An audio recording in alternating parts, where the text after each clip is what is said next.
Hey Barbara, how you doing? If you hear a dog today, pay no mind. It's Tuesday. I babysit the boy on Tuesday. He hasn't been feeling the best. His mum is really concerned about him, so yeah, they don't want to leave him home on his own. So he comes over here and he has the front door to look out of, and he sees a dog and he runs past sometimes and barks his tits off, which I allow him because that's what dogs do. They bark. So, and plus two, the boy's old, so he, as far as I'm concerned, he's allowed to do whatever the fuck he wants.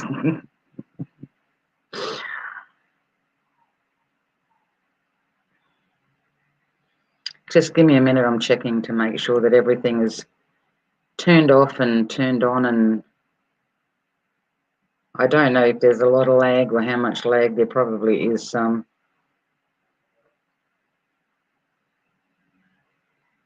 But yeah, I couldn't resist going live a bit today just to see what people think about, hey, Renee, I'll call you Renee. Just to see what people think about an actual Prime Minister coming out saying that for the past year and a half, people have been in lockdown over the flu.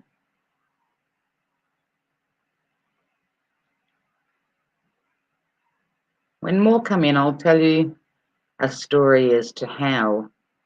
Hey, Russell, I'll tell you a story as to how I knew that this was all bogus to begin with.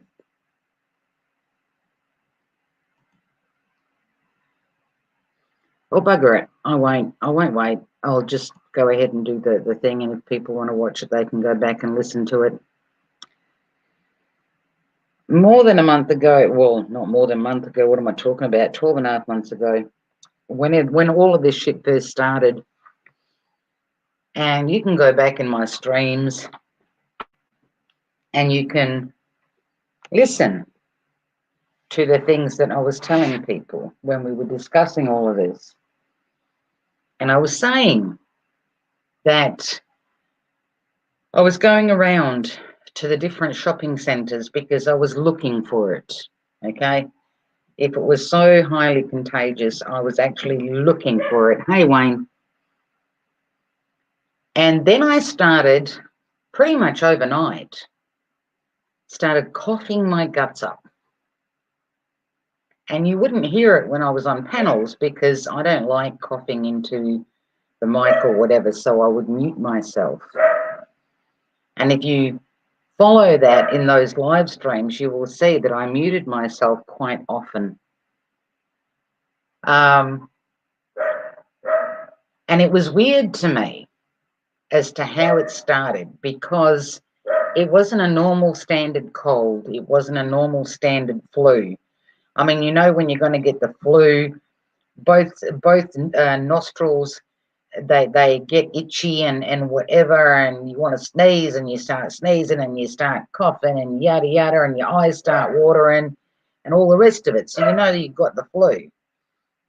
But this, it was like one nostril, okay, one side was a little bit itchy. It was almost as if it was deciding, should it flare up? And then from there, it stopped, that stopped. And then it was like I had a headache, but it was deciding, should it go into a full-blown headache or not? And it was really odd to me because I've never experienced getting a flu like that before, right? Anyway, I kept tabs on it and whatever, and straight away I do what I normally do. I treated it pretty much as if I had the flu or as if I was getting the flu. And a lot of people don't know their own bodies, right? And plus two, when you've had fear stuck in your brain, people overreact. You know, people will sneeze and they'll shit themselves and think, oh, fuck, whatever. In my case, and the way I am with the medical profession, because I learnt a lot with going through with what my parents went through and whatever, and doctors and specialists and hospitals and yada, yada, yada, right? So I'm not quick to go down that route, okay? To me, if it gets to the point where I'm literally, well, not even then, because fuck, I was walking down to the doctor down here over my fish poisoning thingy and I couldn't breathe. I was gasping for fucking air and I still didn't call a fucking ambulance, right? But anyway, hey Road, hey Trump. Anyway, so I kind of know what to do with my body and how far I can push it, right? I know how far I can push it. And the coughing continued. And I would walk around the house, and this is another thing that people need to know. Majority of people, and I've said it before, I'm pretty sure I have, majority of people never use the full capacity of their lungs, which you need to start doing something about that. Hey, Angry. And all you have to do, okay, is even once you go to bed and you're laying in bed, you full on suck as much air into your lungs as you possibly can. And then you hold it for a little bit and you release it and keep releasing it until there's nothing left, okay? So this is what I was doing when I would find it hard to breathe, okay? And this went on for a month where I was coughing my guts up. I'm talking day in, day out, nighttime, couldn't sleep because of it, constant coughing, okay? And then one morning, I woke up and I coughed once. And I went, what the fuck? Is that it? So I knew back then that this was, you've got to be kidding me. Do you see what I mean, people? Give me a minute. I'm on live. I'll call you back. Do you see what I mean about the phone? But anyway, that's why I started saying to everybody, this is a flu. It's nothing but a bad flu. It's a flu. It's nothing but a bad flu. It's nothing but a bad flu. Yes, there were people out there that got it worse, maybe. Yes, there were people out there whose immune system was compromised. Hence, of course, it affected them way more. But I knew when I got sick that month, I knew that was it. I knew that was it. And then I discovered after that Fauci had said influenza, that it was a flu. And now, after they lock down the whole world, they have the audacity to stand at a podium and say it's just a bad flu, or we need to treat it like a bad flu. Are you fucking kidding me? So for a bad flu, the world was locked down. For a bad flu, how many elderly, how many patients were murdered because of the wrong treatment they were given in hospital? Because of a bad flu, how many people committed suicide because of the lockdowns? Because of a bad flu, how many people lost their jobs? Because of a bad flu, how many people lost their businesses because of a bad flu? How many people got fucking divorced from the struggles that they were going through at home during lockdowns?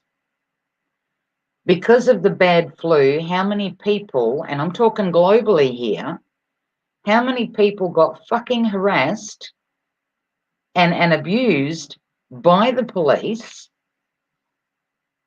How many people, because of a bad flu, got fines that were just unfucking believable?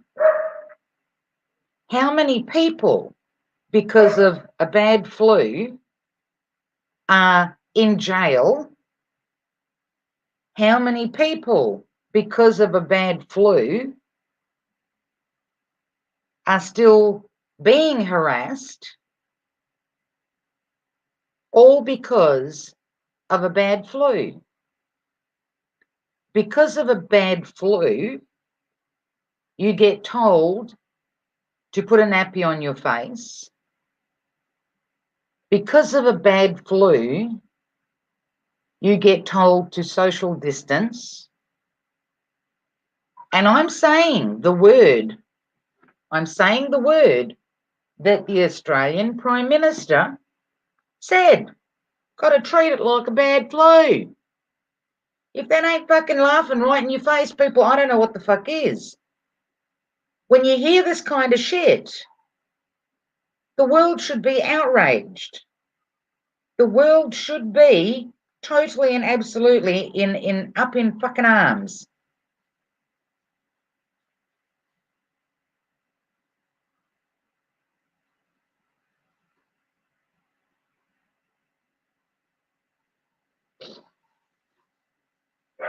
Hang on 1 second, people. Sorry.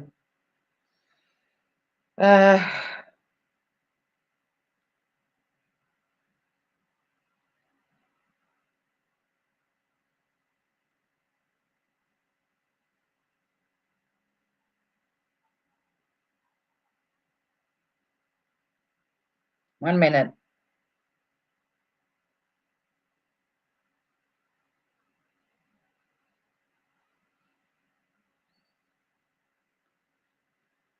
Sorry. I'm on call for everybody. I was watching that yesterday when I saw it and I thought, are you kidding me? That after all of this, that they can just simply stand up there and go, we got to treat it like a bad flu.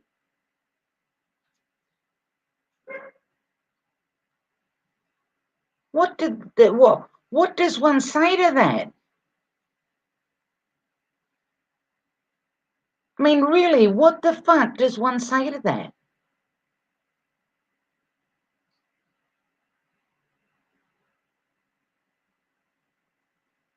I was left sitting there listening to it and re-listening to it and re-listening to it.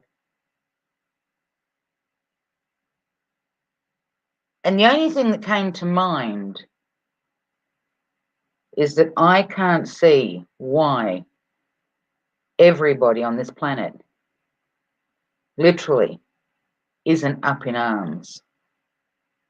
The same thing about Fauci when he was supposedly getting his flu injection.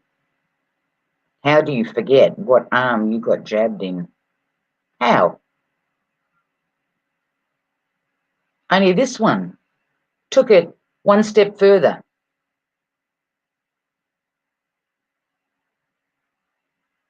One step further. He's standing there and he's literally telling not just the Australian people, but everybody that sees it, we should treat it like a bad flu. So why the fuck didn't they turn around and say, this is a bad flu and you need to go get a flu injection? To threaten people about you can't move unless you have taken the vaccine, you can't travel You may not have, depending on where you are, a job to go to if you don't. All the fucking threats, the blackmail, how the world is not standing up in total and absolute fucking outrage is beyond me. Did people not see that same news thing that I saw? Did they not? I mean, everybody watches TV. That was on Channel 7. For those that are in Australia, that was on Channel 7. Which means if you forget about take out the people that just watch the news or find out the news or whatever on YouTube. Just look at the ones that are still watching TV, okay? It was on Channel 7. What part of that did they miss?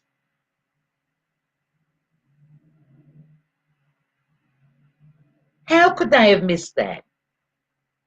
When he's standing there very casually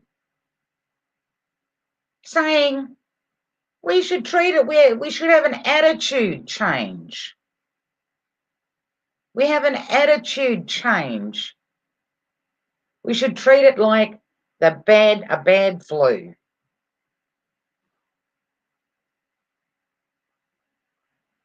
What, now that they have put all of their tracing and tracking apps in place, the ID, vaccine passports, the this, that, and the other, what, now that they've put all of that in place, now all of a sudden they can just come out and go, it's a bad flu. We need an attitude change, okay? An attitude change is needed, and it's a bad flu. I have sent that video out to that many fucking people you would not believe, because I wanted them to hear it. And I literally cut it right down as much as I could because I just wanted that fucking section. We need an attitude change because it's, and we need to treat it like a bad flu.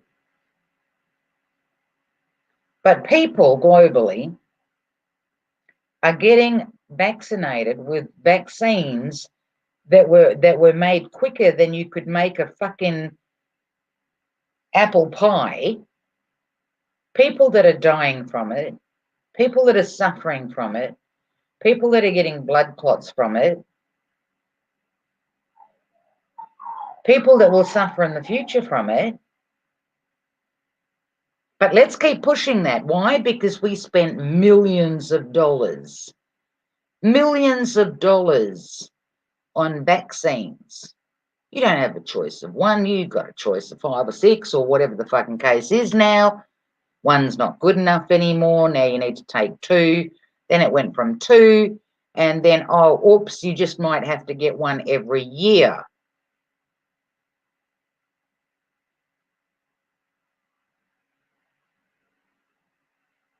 Well, David, put it this way. Tell her to go get it and not to worry about whether you die or not. Tell her that. Because we can't stop the people that want to take it. We can't. Okay?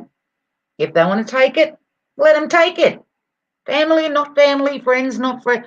If they want to take it, take it. Because see what's happening now because of all of this.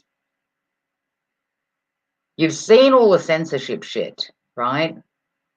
And it's getting worse by the day.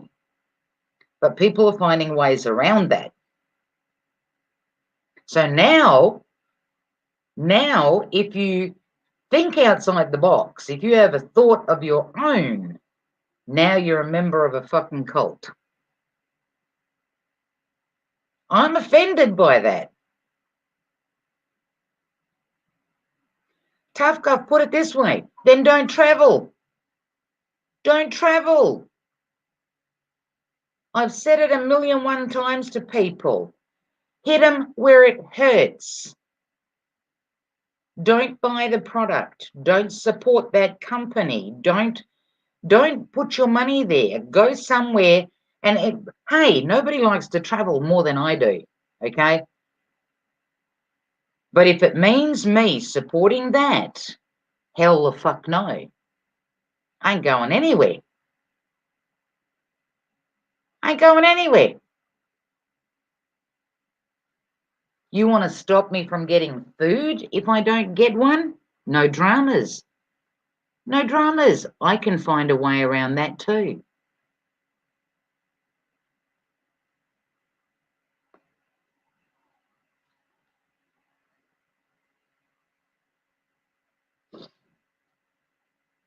Oh, Trump, listen, when you listen to reggae music, seriously, and that's probably why I like reggae music. When you listen to reggae music, they knew this was coming. You know, they could see it and they sung about it. They sung about it because nobody could touch them that way. But now it's different. I mean, that video that I put up for you guys, I hope you went and watched that part 1 and part 2, because if you think outside the box, now you're a member of the QAnon cult or some fucking cult, whatever cult, you know, whatever cult.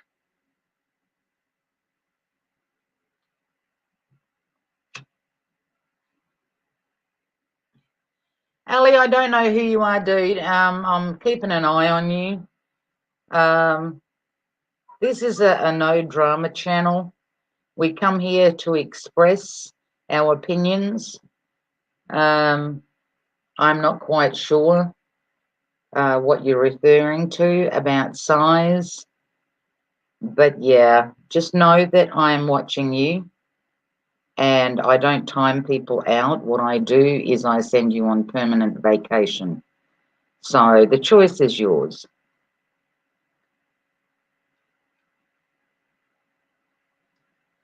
So we now can't, you can't have a thought of your own, okay? You can't have a thought of your own. Okay. It's one of those days where I really can't be bothered. It's an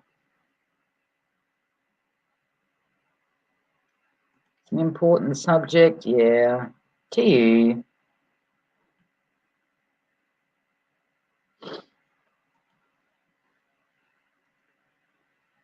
Remained being non-masker since this started. Only go places that don't have me. Mate, listen, me too. Me too. I refused to because I knew. I knew. Because I had it. Not long ago, there was a list of stuff that my doc wrote out, and my daughter happened to be here, and she spotted the paper, and she's reading through it, and she goes, "Mum, what's this?" And I says, "I haven't got a fucking clue." Anyway, she Googles it. She looks at me and she goes, "You had it." And I started laughing, and I said, "I told you that. I told you that." Oh, damn. Sorry, people.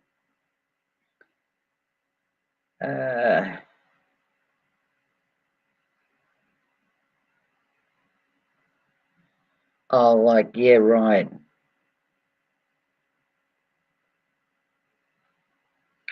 Hang on a minute.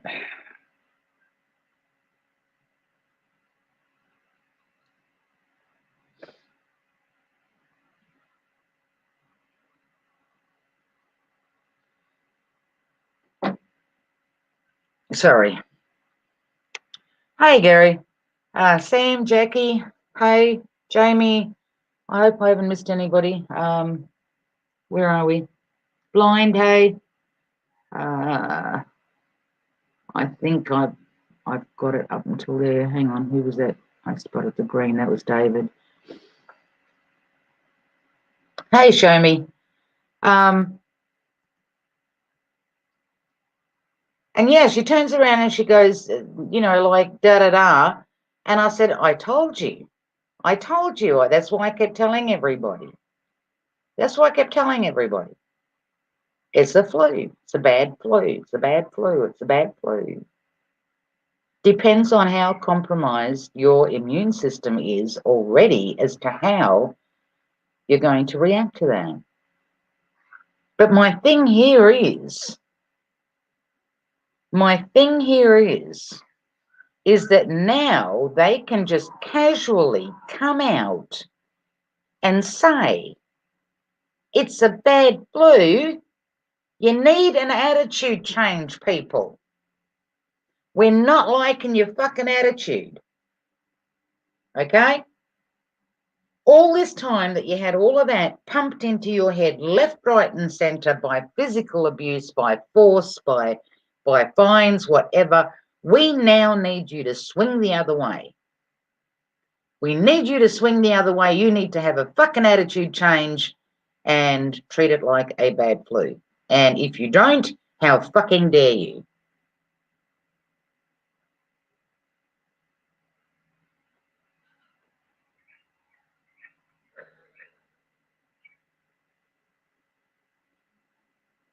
Melissa, hey. 0 Point, hey. Zero, I get what you're saying. I seriously get what you're saying. It's not that I don't even, it's not that I've been turned off of going out and whatever. But to me, when I go out there and I'm just looking at people and I'm thinking, especially after hearing him say that, and I'm thinking to myself, people need to be going fucking insane over this.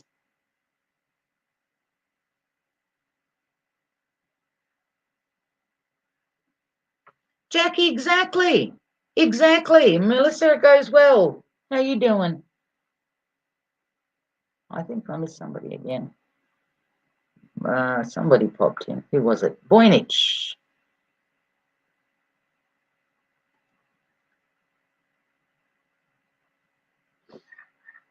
I just don't get it.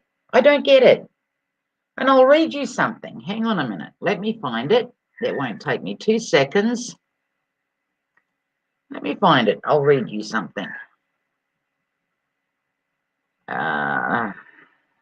Here. I'm going to read it to you.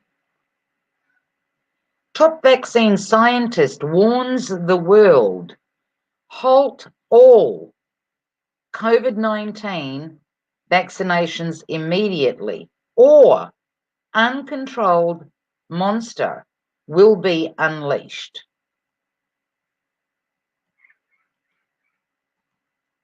Let me see if I can drop that into here so that you can see it, so that you know I'm not shitting through my ass, okay? And why he's saying that is because he reckons, hang on, let me go down. He says that by giving this to people, here, hang on. The document includes slides from a presentation created by Dr. Bosch entitled, Why Should Current COVID-19 Vaccines Not Be Used for Mass Vaccination During a Pandemic? I'm going to drop you some of these links.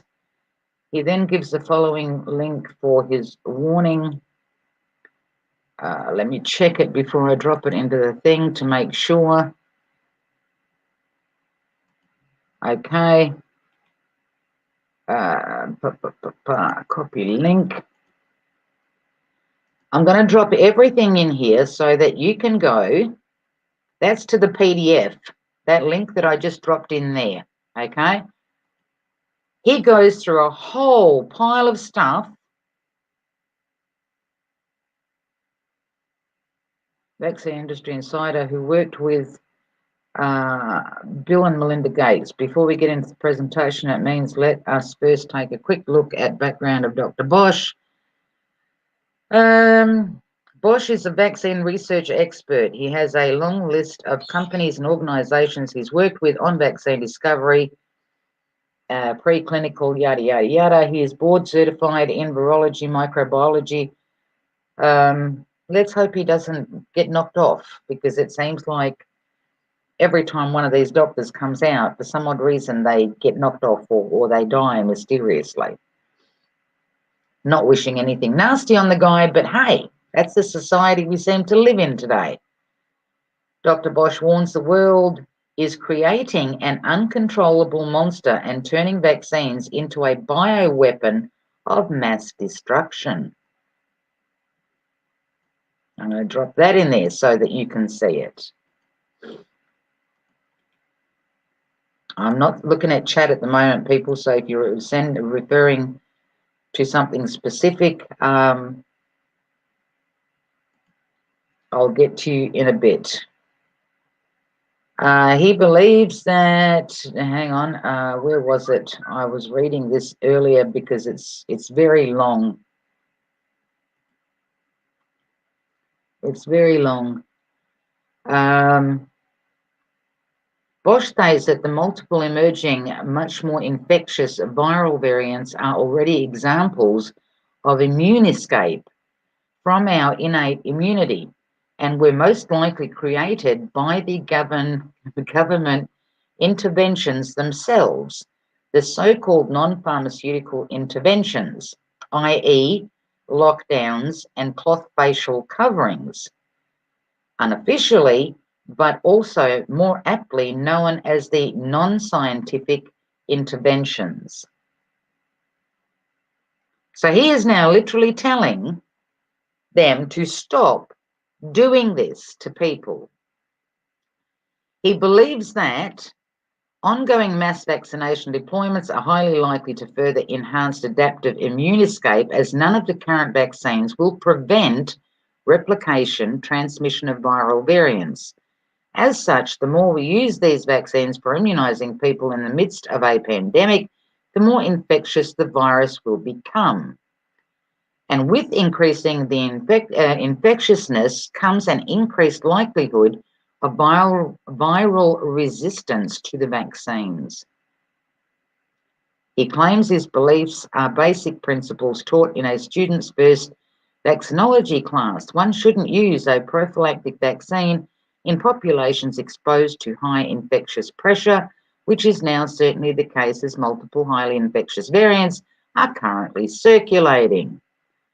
He states that to fully escape the highly mutable virus only needs to add another few mutations in its receptor binding domain. There is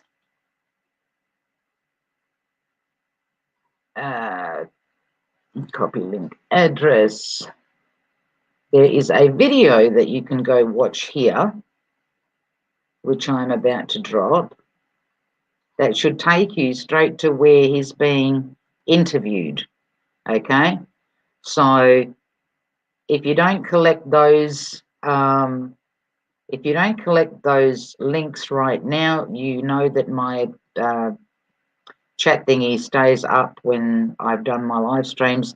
You can always come back to that, and if not, ask me and I will send you to where it is. But that's a video that you can actually watch, and it's called A Coming COVID Catastrophe. Bosch explains that vaccines do work on an individual level, but in the aggregate create enormous risks due to immune escape. Then we go down to a little picture thingy. As he warns, when non-NACs, NACs being non-asymptomatic carriers, all right? As he warns, when non-NACs are vaccinated, it results in an increase in viral infectiousness among non-asymptomatic carriers. Stated another way, when you mass vaccinate people who don't show symptoms, you are creating population-wide viral adaptation pressures that result in increased viral pathogenicity among carriers who show symptoms. This drives the pandemic into high gear with more dangerous strains that are increasingly infectious.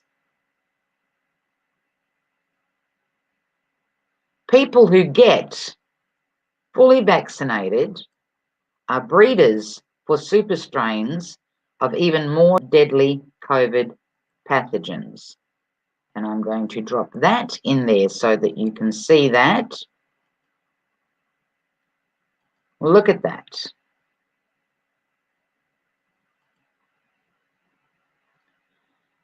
He goes on to document, he cites these strange observations about the current COVID-19 pandemic. Untypical course waves of pandemic, emergence of several much more infectious strains, viral shedding of more infectious variants in fully vaccinated subjects. Vaccine is accelerating the adaptive response of the virus that forms new strains which are far more infectious and potentially deadly. And that these super strains are emerging from fully vaccinated subjects. What can I say? Go line up and get one.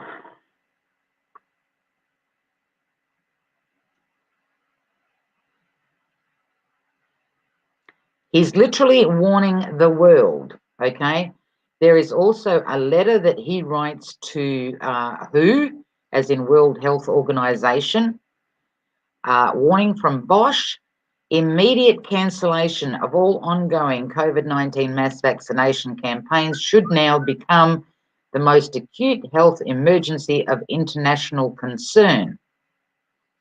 Here, Bosch's open letter to the WHO, in which he warns that the global vaccination campaign must be immediately halted, or humanity will pay the price for unleashing an uncontrollable monster.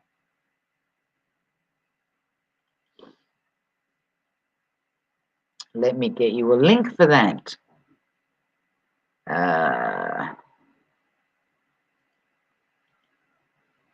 Copy. But is anybody going to listen to this? Of course they're not. You know why? Because they've spent millions on bullshit. They've spent billions on these quick vaxes. There has been, in the last year and a half, if somebody was to sit down and work all of this out, how much it cost to do all of these vaccines, to make them all, how much it cost to spread all the bullshit worldwide, all the companies that were used to spread all of that crap, all the billboards, all the just fucking everything. They've spent billions.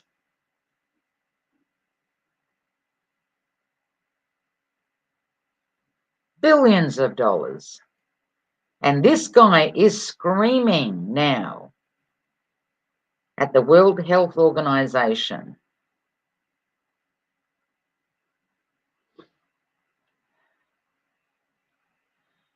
This is the letter to all authorities, scientists and experts around the world to whom this concerns, the entire world population. I am all but an anti-vaxxer. As a scientist, I do not usually appeal to any platform of this kind to make a stand on vaccine-related topics. As a dedicated virologist and vaccine expert, I only make an exception when health authorities allow vaccines to be administered in a way that threaten public health, most certainly when scientific evidence is being ignored.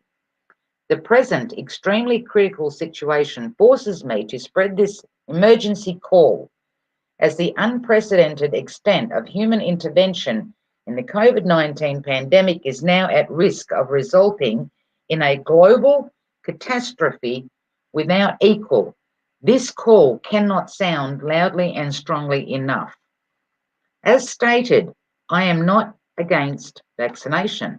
On the contrary, I can assure you that each of the current vaccines have been designed, developed, manufactured by brilliant and competent scientists. However, this type of prophylactic vaccine, are completely inappropriate and even highly dangerous when used in mass vaccination campaigns. Racing against the clock, I am completing my scientific manuscript, the publication of which is, unfortunately, likely to come too late given the ever-increasing threat from rapidly spreading, highly infectious variants. This is why I decided to already post a summary of my findings as well as my keynote speech at the recent vaccine summit in Ohio, and that's on LinkedIn somewhere. I'm assuming that if you just punch that in on LinkedIn, because it's not actually showing a link in his letter. Last Monday, I provided international health organizations, including the WHO, with my analysis of the current pandemic. It's based on scientifically informed insights in the immune biology of COVID-19. Given the level of emergency, I urge them to consider my concerns and to initiate a debate on the detrimental consequences of further viral immune escape. For those who are no experts in this field, I am attaching below a more accessible and comprehensible version of the science behind this insidious phenomenon. While there is no time to spare, I have not received any feedback thus far. Experts and politicians have remained silent, while obviously still eager to talk about relaxing infection prevention rules and springtime freedom. My statements are based on nothing else but science. They shall only be contradicted by science. While one can barely make any incorrect scientific statements without being criticized by peers, it seems like the elite of scientists who are currently advising our world leaders prefer to stay silent. Of course, they've been bought out. Sufficient scientific evidence has been brought to the table. Unfortunately, it remains untouched by those who have the power to act. How long can one ignore the problem when there is at present massive evidence that viral immune escape is now threatening humanity? We can hardly say we didn't know or were not warned. In this agonizing letter, I put all of my reputation and credibility at stake. I expect from you, guardians of mankind, at least the same. It is of utmost urgency. Do open the debate. By all means, turn the tide.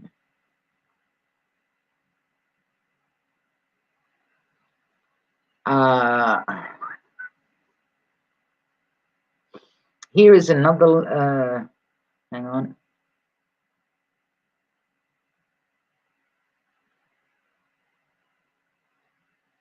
What is it here? Those who are vaccinated will be the most likely. Where are we? In that upcoming podcast, I will be discussing the global implications of Bosch's warnings, including what happens when the second wave of COVID super strains arrives and starts to kill far younger people at a shockingly high rate. Those who are vaccinated will be the most likely to be killed, of course, and this we will have enormous implications for.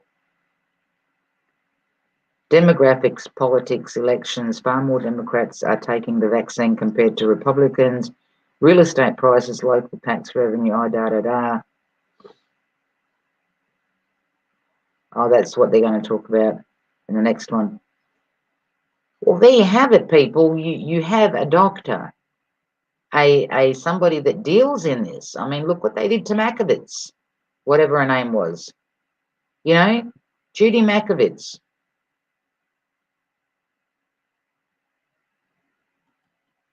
It's all there. This guy is screaming now. He's screaming to stop it. Don't fucking do it, because this is what you're going to do.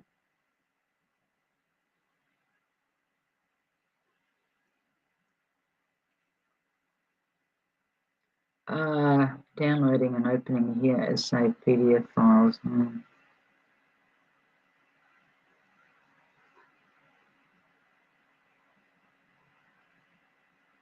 Okay, what I'm going to do, hang on, what I'm going to do, wait 1 second, I'll go back to it. Wait 1 second. What I'm going to do is I'm going to give you this. Where is it? Where is it? Where is it? and you can get the links directly off that. Okay, here. Wait a minute. Okay. Try this one. This is where you'll find all of those links in the article that is there that I just read bits and pieces of. It's too long to read the whole thing, but this is the link where you will find that particular story, and then you can venture from there.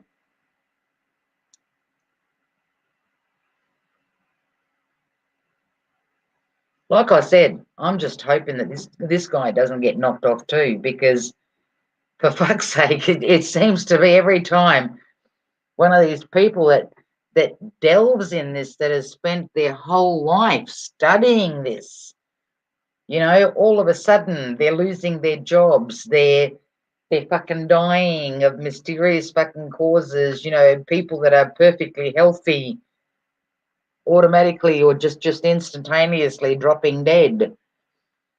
Do you seriously think, though, that after pulling such a fucking stunt on the whole world, that they're now just going to backpedal and say, ha, we fooled you?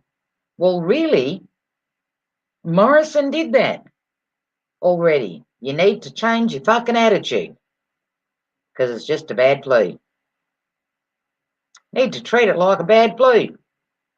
But we spent millions of taxpayers' dollars in ordering huge amounts, not for one shot, not for two, possibly more. You know, let's overdose a few people and give them 4 times the amount. But he now stands there and literally, he may as well just laugh in everybody's faces. Because you guys are the ones that are fucked up. You never should have believed him, see? He's saying you need to change your attitude now. Your attitude is fucked up. Your attitude is fucked up if you believe him. Your attitude is fucked up if you don't. Your attitude is fucked up if you have thoughts of your own. You're just fucked up. Don't think for yourself. You're in a cult. I'm going to stick you in a cult. All right? I'll stick you right in there. I won't even let you pick the name as to what cult you want to be a part of. All right? I won't let you pick the name. I'm going to just put it out there and say, you're in the cult of QAnon.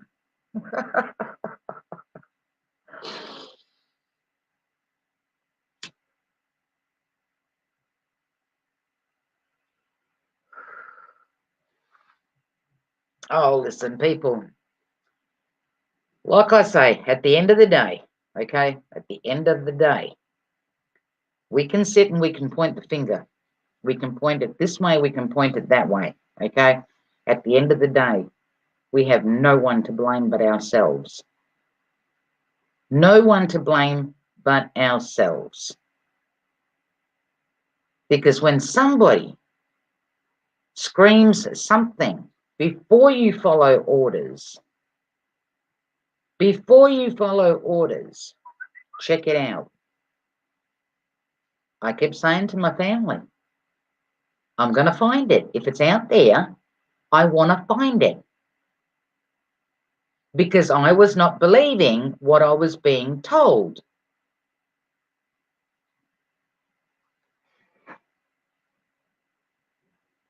Oh, it's going to be a great day. The dog's sleeping underneath my desk. And I was wondering why I was smelling eggs. Not a good thing, people. He had an egg and some pork this morning for breakfast, and he's letting me know that he had that because he's sleeping and he's farting at the same time. Good God. My windows are open, but yeah.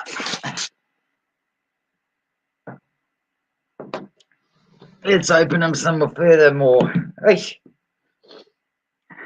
Oh, listen. I guess he can fart all he wants. Like I said, he's an old boy and he's really not feeling well. I had his mother on the phone yesterday crying. She thought it was going to be over last night. But yeah.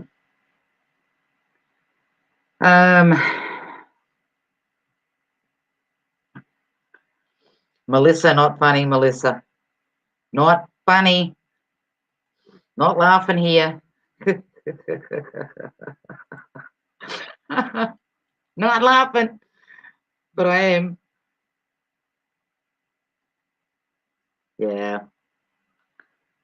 Oh, listen, like I've said before, he's the most travelled dog that I know. He's been from one side of the planet and then from one side to the other side and back again and backwards and forwards. He's travelled more than most people. So he's had a good life, and his mum's loved him to death and whatever. And yeah, he's always got the best of everything.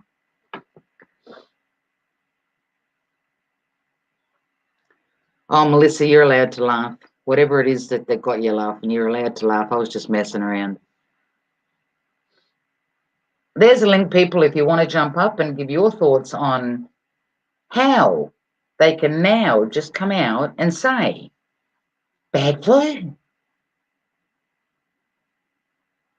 It was said in such a cool fashion. Go back and look at the video. Look at his face. We need to have an attitude change. Ain't fucking shit all wrong with my fucking attitude.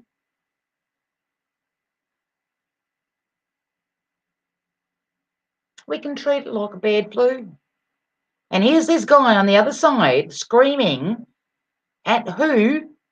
World Health Organization, to stop all of this insanity before it gets out of hand.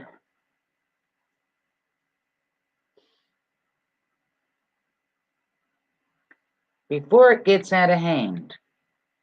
Do you think that maybe that it's gotten out of hand already just by a tad? Just by a tad? Who's going to get held accountable? Who is going to go to jail for all the people that were needlessly murdered? Whether it be by, what do you call it, wrong fucking diagnosis, wrong treatment, the elderly that were all penned up in one place in the hope that what? That one catches it so the rest can fucking catch it and that's it, Who gets held accountable for all of that?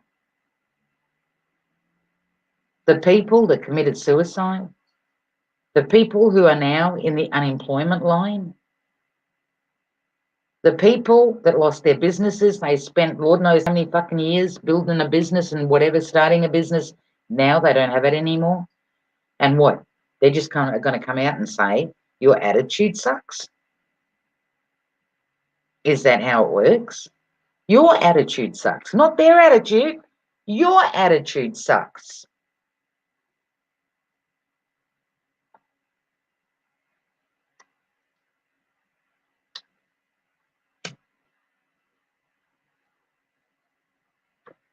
They're never going to blame themselves.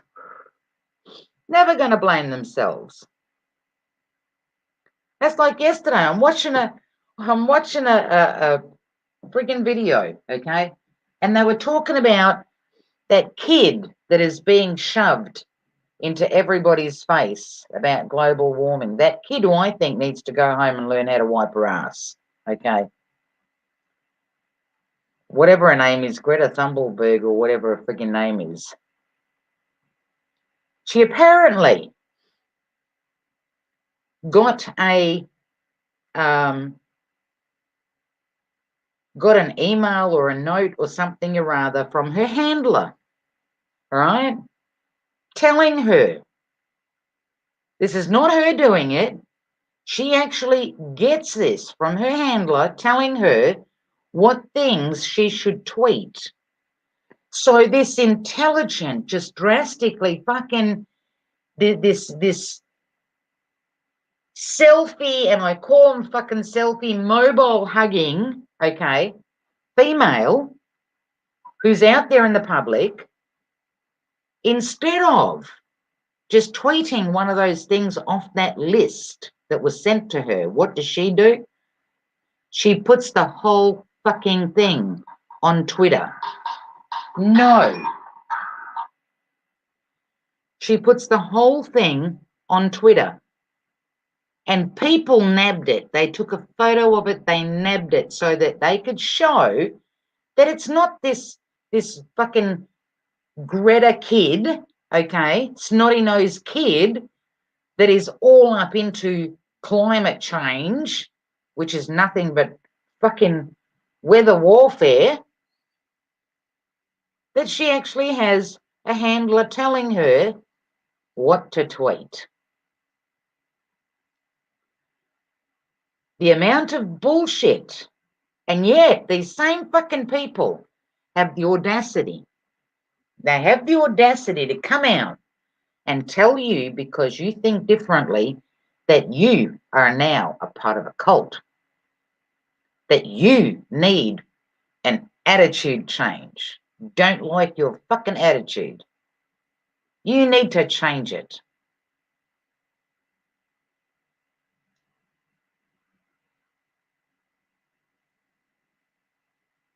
The amount of bullshit out there, people, is just fucking, it's just unbelievable. But they have the audacity to turn around and say that we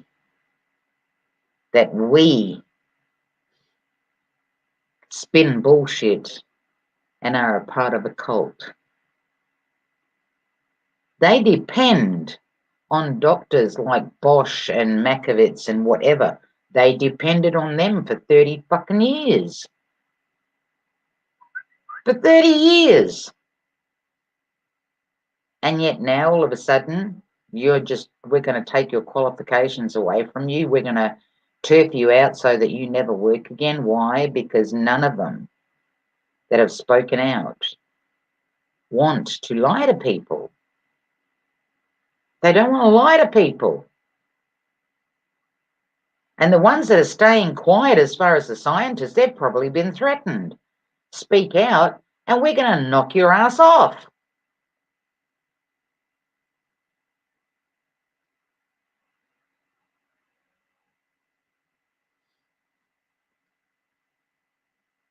They're going to knock your ass off. Nobody's going to miss you. You know?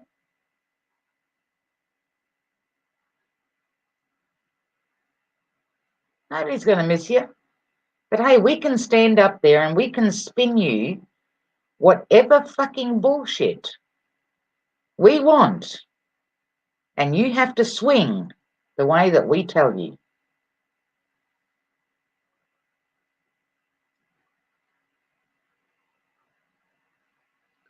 We have to swing. We don't have to. That's the thing. We don't have to.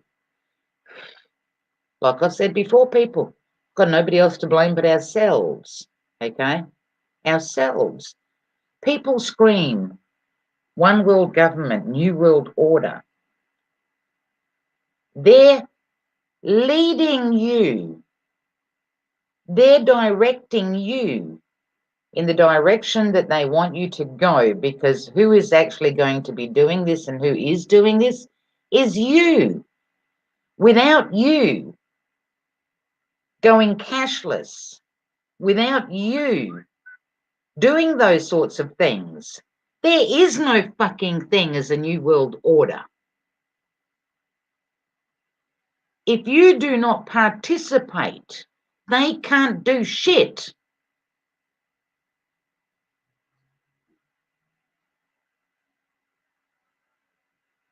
Stop supporting the companies that you know are poisoning you. Stop supporting the companies or the shops or whatever that are helping to turn this fucking planet into some, I don't know, fucked up fucking zombie. Well, it's not even a zombie because we're living that shit right now.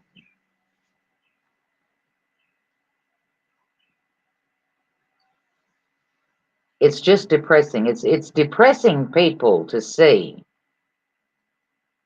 And I can't even state on here as to how it made me feel to sit here and watch that man say it ever so casually. Ever so casually.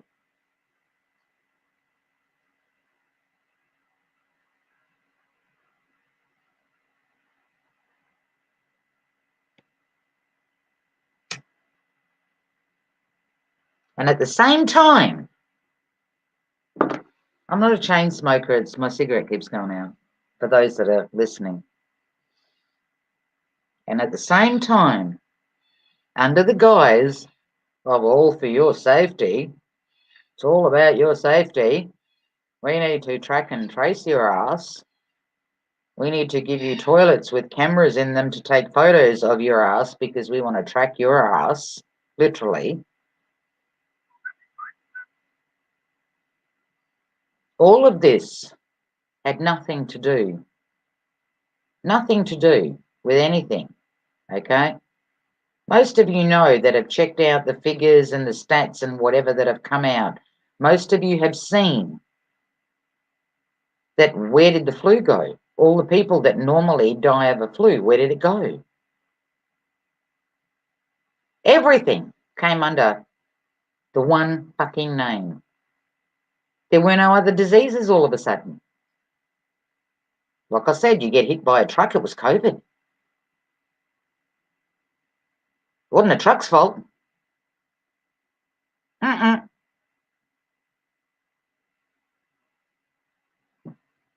But now, it's simple. Just a bad flu.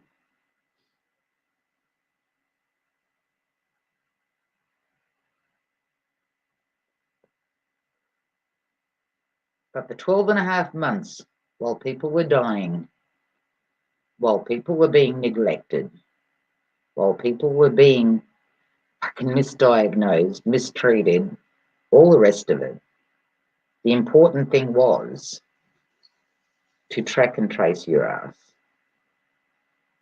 To track and trace your ass. How many times do people need to be told that this social distancing bullshit is a military exercise? The movies show you. If you haven't watched that TV series, it's called SEAL Team. There is a movie, but don't look for the movie, look for the actual series. SEAL Team. And they show you how out of their drones, they track the guys. If they stand in a clump, they don't know how many people are there. But if they stay a couple of meters apart, they can see every person.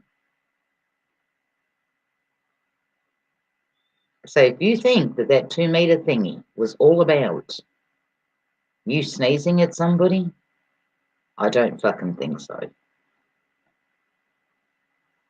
I don't fucking think so.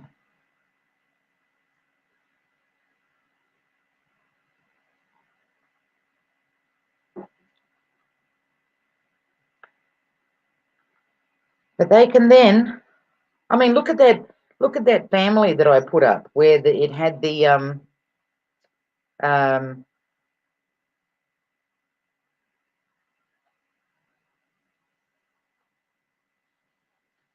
look at that family that I put up, or not family, but the mother and the daughter, okay? The interview that was done with them. How many scenarios of that, say not scenarios, but how much of that have you seen around yourself? How many people have you listened to that have said that their family has turned on them because they're speaking something that others don't like?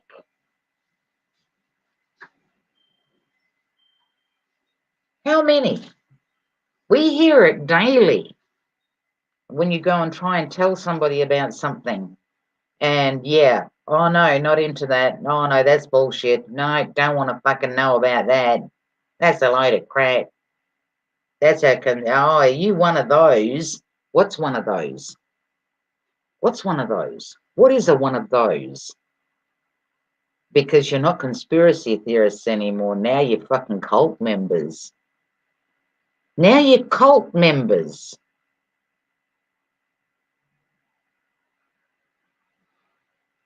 Now you're fucking cult members.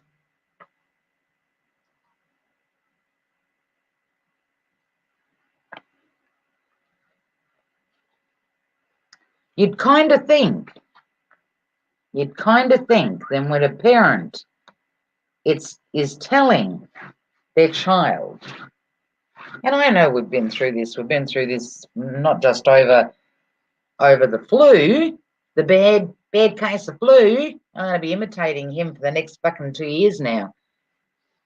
It's just a flu, bad flu. How many families have been pulled apart because of shit like this? Hey, Clash. If I've missed anybody, hang on, just let me look. Sheriff, hey. Shelley E, hey. Scrolling. Kiwi, hey.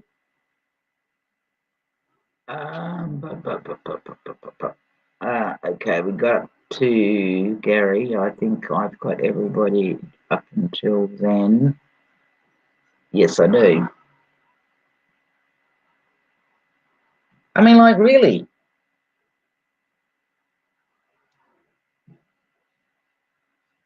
I mean, on every side, we have educated people. Oh, I don't know about how many of you, but what's his name? Dan Andrews. When I found out that he supposedly fell over and broke some ribs or something or other, I laughed. I couldn't help myself. I laughed. Druzy, hey. I actually laughed. And apparently, Mr. Hunt, he, I think, fell over too. It seems all of a sudden they're all falling over themselves.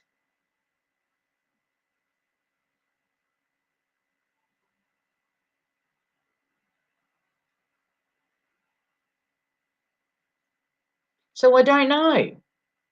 But when I saw that he was in ICU or something or other, I laughed because I thought that man deserves everything he gets.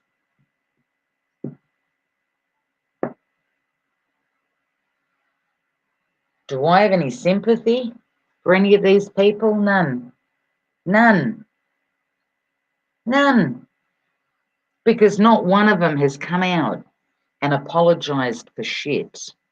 Not one of them. How many people died and never got to have a funeral, for Christ's sakes? The family wasn't allowed to go to the funeral.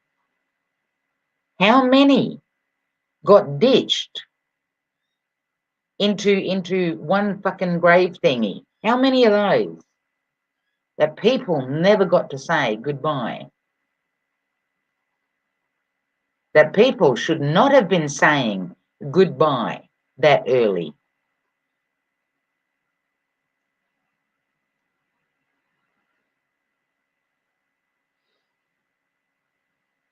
But now you got a fucked up attitude. You're a member of a fucking cult. Oh God, I want to hit somebody. I want to hit somebody. I really fucking do. I really fucking want to hit somebody.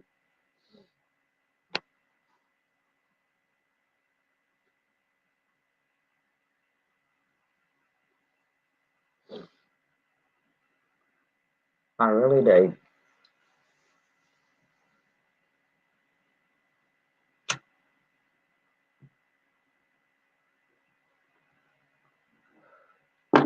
That's why I said, to me, no when shit hits the fan. Shit splattered a long time ago.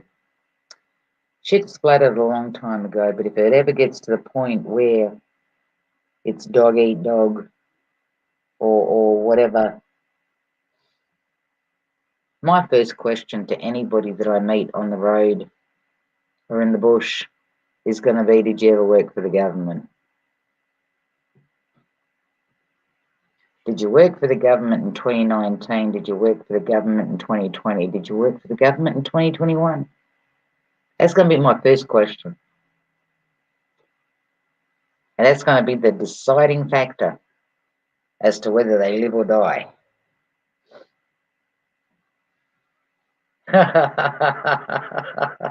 Oh, thank you kindly, Gary.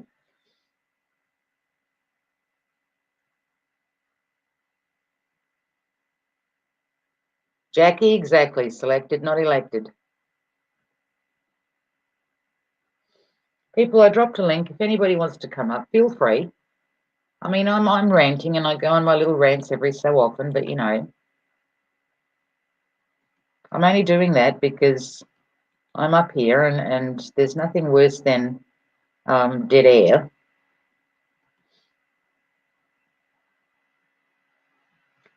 My stepmother was sick in the hospital for a few months and died. We could visit a few minutes a day, once a day, one person. Yeah, see, that's sad. That's sad, Shelley. And now when you hear a PM stand up and go, you need an attitude change, we need to treat this like a bad flu. I mean, how the fuck does that make you feel? Do you know what I mean? The people that lost family members to suicide.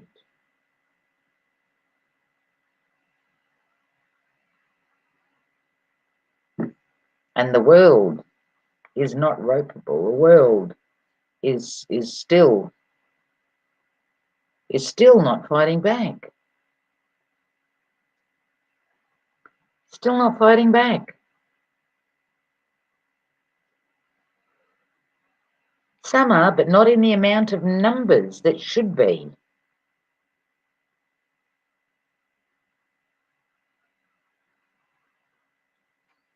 How much is the silver stuff? Colloidal silver. Are you talking about colloidal silver? Blind.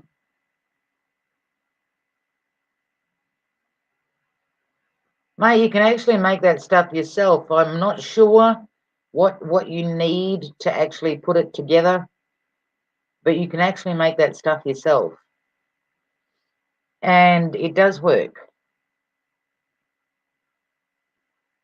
You can spray it externally. You can actually drink it. I'm told that it's not good to drink too much of it, but you would have to be careful, I guess. With the stuff that I've got in my house, there's two variants for it. One of them is for external use, as in sprays, etc. The other one is made differently so that you can drink it. So yeah, just be careful with that stuff because I'm not mega clued up on it. I know whatever I've sprayed it on, it has worked. So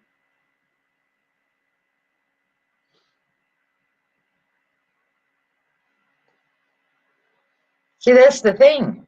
In a lot of places, people will attack people. They will attack people because you're not wearing a nappy on your face.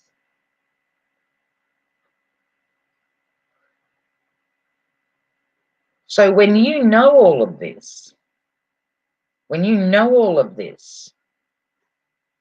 and then you go out there and you look at police, for example, that are supposed to be policing the bad flu, how stupid do they look now? How fucking stupid do they look now that they went and harassed and jumped on and slammed people to the fucking ground and fined them unbelievable fucking amounts for what? A bad flu? Is that what everybody's just now going to forget? Everybody's now just going to simply forget?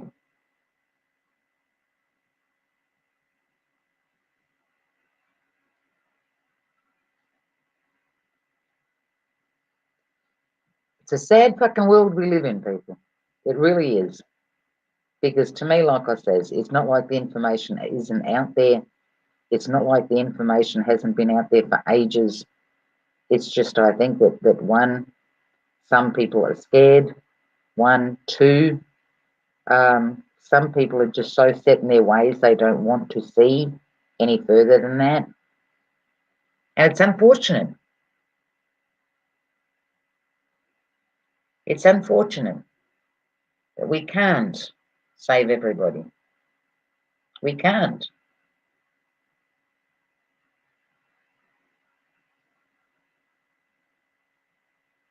We can't.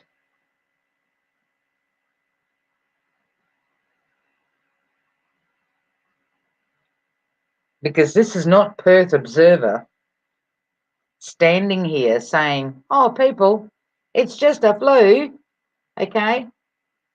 Just a flu. Since this started, Perth Observer has been saying it's just a fucking flu. This is now the PM of a country, a whole complete country. You need to have an attitude change. Got to treat it like a bad flu.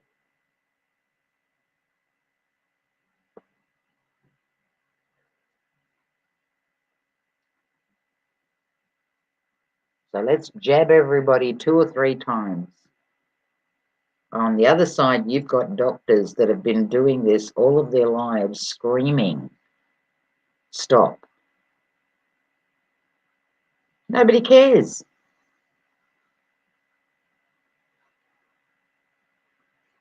Nobody cares. They have an agenda. Their agenda is to steer you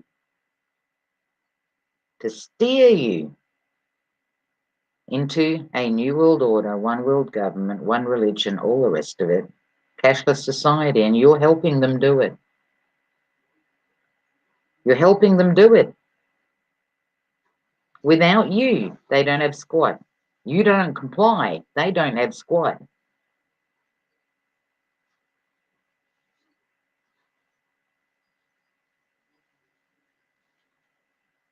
Can you get the flu if you flew? That's Jacob. Hello, Jacob.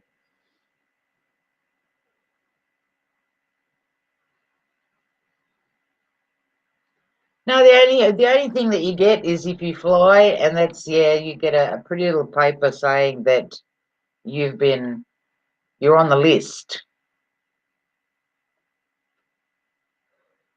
That you're on the list. And this is where they're going to try and get people, you know? This is where they're going to try and get people. And you watch and see. All of these people will get the vaccine. Oh, I need my job. Yes, we all need a fucking job. Oh, I've got a mortgage to pay. Majority of people have too. Is that how they're going to get everybody? Like I said before, if I was blackmailing you, you wouldn't stand for it. You'd send the cops to my fucking door, you'd provide the evidence, and I'd get locked up. But you've got people in power that are blackmailing billions globally, and the people just take it. They take it. I don't even have to say bend over anymore, because now, in some places, you got to bend over to get the swab stuck up your fucking ass. So I don't got to tell you to bend over anymore and take it up the ass, because you're getting it. You're getting it.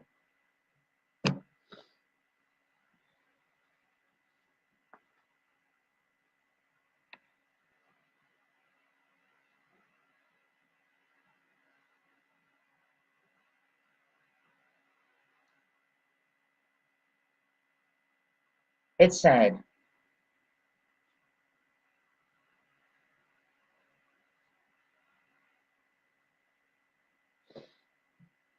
Oh, listen, whoever wants to jump up, please, by all means, jump up. Like I said, I've been dropping the link into the chat. If anybody wants to jump up, please do.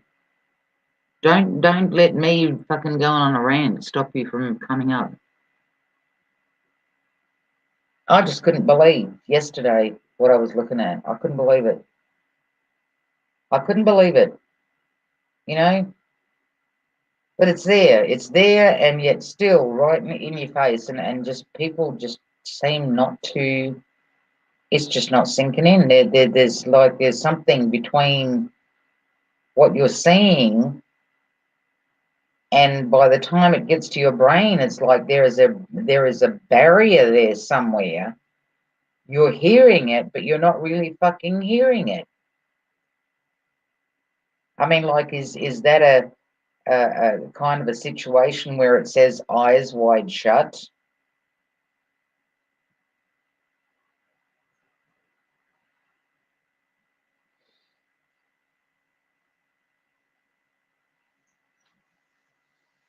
It's just insane. It's insanity. Doesn't matter which way you look, it's insanity. And we're doing it. We're doing it. No more fucking pointing the finger at them. You know, we're doing it, people. They want to bring in a cashless society, and I've talked about this before. You know, the Bitcoin, the this coin, the that the currency, the da da da da da da. They're not doing it. This was brought out. Now they're steering you in that direction. Steering you in that direction. You're doing it for them. Whatever it is, you are doing it for them.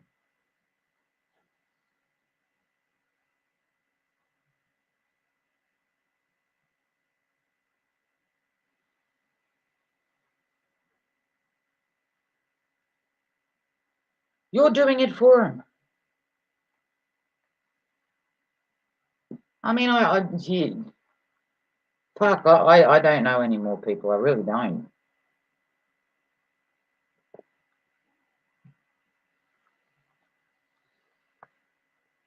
I mean, put it all together. Put it all together. You've got,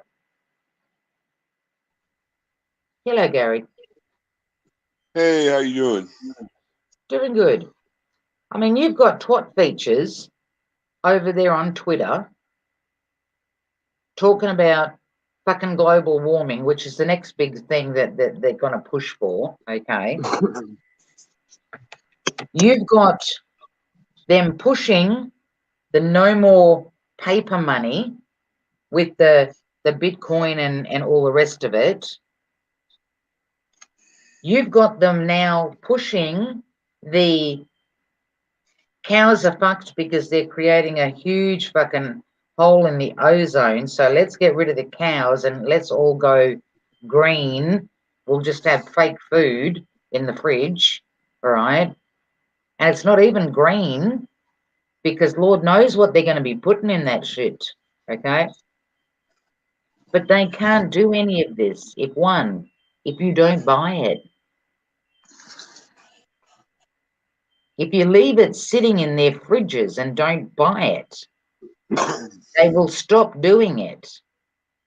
If you go to a checkout check and pay with cash rather than a self-serve and pay with a card, they can't do it. The success of the New World Order or One World Government is on you, not on them. It's on you. You don't want to question anything and you want to just go along and comply. Nobody can stop you from doing that. But in the same token, don't turn around and say, oh, fuck, why is this happening around me? Because there are things that we can do. There are things we can do. They're simple. Do not support a fucking shop where you have to tap your fucking phone. Do not support places that do not support you as a human being with a right to privacy and a right to move about however you please. Do not support it. You know what their agenda is. You know the plans that they have, all these plans that are in this agenda 21, 30, agenda 50, agenda whatever, okay? You know what their aim is. So stop playing their game, because that's what it is. It's their game.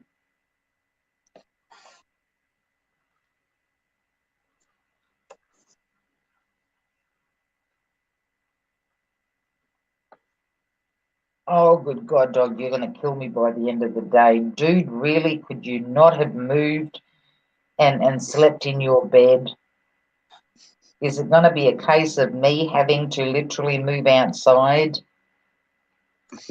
Ugh. How's things at your end, Gary? It's pretty good. It's the same old shit. Everybody's weirded out. I went to the bank to cash a check over at Bank of America, and the frickin' manager started with that mass shit. So I told him about his communistic ass and said that's why I don't bank at this bank, and left and went somewhere else. So I'm sick of this shit. People are just ignorant, and they don't think for themselves. They want somebody to show them, and then when you show them, it's like, well, that's bullshit. That's a conspiracy, and if these Well, people you can know, open their eyes and see, well, maybe they're the ones that need to be on the agenda for population control. It's the way I see it. I'm over arguing with people about it. I'm ready to start running their asses over with the truck, whatever it takes. Just get away from me. I don't want to be around them no more. you know that you can't think outside the box anymore, Gary. You know that now you're going to be branded as being part of a cult. I am a cult. It's called the human cult. I'm alive. I breathe. I like my health. I like going where I want to go, doing what I want to do. And if people don't like that, hell with them. I'm not going to change. I don't know what you guys got going over there, but here at Coca-Cola, they make you do a course now so you're not so white. What the hell is not so white? But see, the thing is, okay, they get away with it. Why do they get away with it? Because there will be people that will actually go to that course. If nobody went, if nobody went, it would be a flop. It would have to stop. Do you know what I mean? Well, that's just like that global warming shit. That's the government, and they have that HARP up there, and that's what's messing everything up. It's raising the temperature up, it's melting the icebergs and falling into the ocean. It's chlorine all in the water system. It's in the aquifer and everything now. So it's just really getting bad. Hi, Perth. G'day, Gary. Hey, Wobbs. Hey, Wobbly. I wanted to say something clever about what you just said, but the audio went to robot when I first came on the stream, and now I forgot what it was. Yeah, when you were talking there for a bit, Gary, you moved away from the mic or whatever it was, and then when you came back to the mic, it was all clear again. Oh, Thanks for having us, Perth. why are people listening to somebody like Bill Gates? He's supposed to be a computer expert. Well, if you look at it, he actually stole all that from his buddy and had it patented. And now his big thing is, with all of this nanotechnology, he's trying to make humans basically AI intelligence, so that they can control you and do what they want. And who in the hell is the government or him or anybody else that is Gary, able Gary, to can I guide? interrupt? Gary, before you Yeah. go any further, mate, I don't know whether you're moving away from your mic or what it is, but you tend to go a little bit muffly. How is that better? Mm, keep talking and I'll tell you when.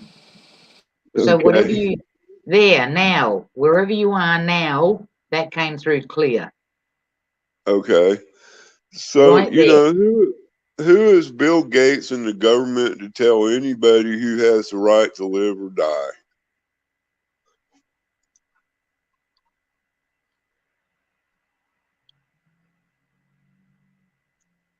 Here's just somebody that has got shitloads of dough and that can pretty much manipulate um, those under him that are also in some form of power. Um, and he thinks that gives him the right.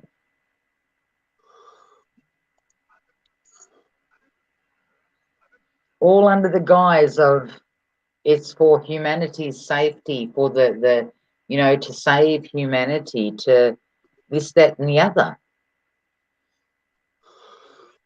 I'll save myself. I don't need anybody saving me.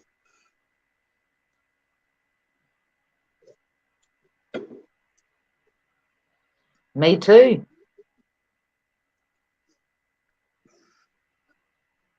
I don't need somebody to tell me when they should or not should, but when they want to inject me with something that I don't want. Like, why do I need to bend over for that? Why do I need to keep quiet for that? I don't You think know, people know how to say no anymore. You know what I mean? They get scared when somebody says, "Oh, you need to sign this book." Why are you, next time you go past that, ask yourself, why are you afraid to say no? And not all people are that way, right? Not all people are that way. Some people will stand up and some people will just walk past it and go, "No, not doing it." But ask yourself, why are you so afraid to say no? because of the 14,000 hour indoctrination you get growing up when you go to school, they teach you to comply and conform. Well, see, that's why they don't want the oldies around. They don't want the oldies around because the younger ones are easy to indoctrinate. They're easy uh, to mislead. They're easy to steer. They just give them all this high tech stuff. Here, play with this, play with that, play with whatever.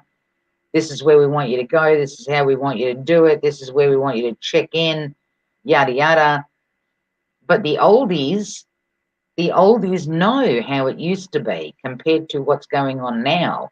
And what's the best way to sort all of that out is by knocking them all off. Knocking them all off.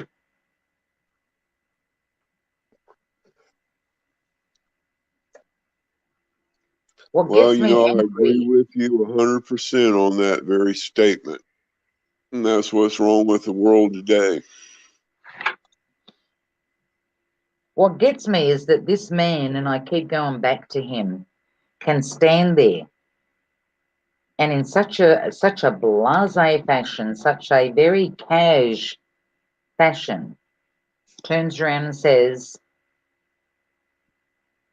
we need to treat it as a bad flu after 12 and a half fucking months of putting people through agony and torture and death and suicide and unemployment and everything else.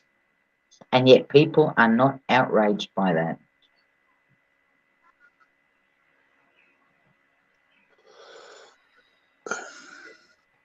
There's an old man that lives just down the road from me, lost his business because he was forced to shut down.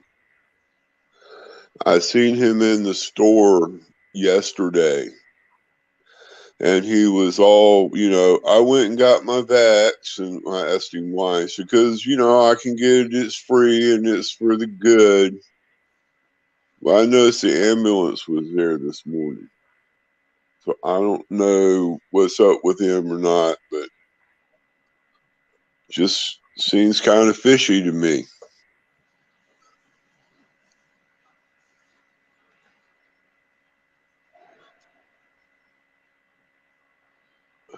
Well, I don't know about in the States, but from what I'm seeing here in Australia, apparently on, and somebody correct me if I'm wrong on that, on the 20th, I think it's the 20th, there's supposed to be another countrywide um, get together, rally, whatever you want to call it.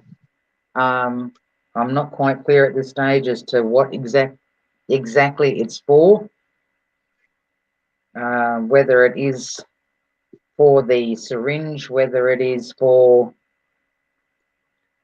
something else, but I just caught a quick thingy of the 20th.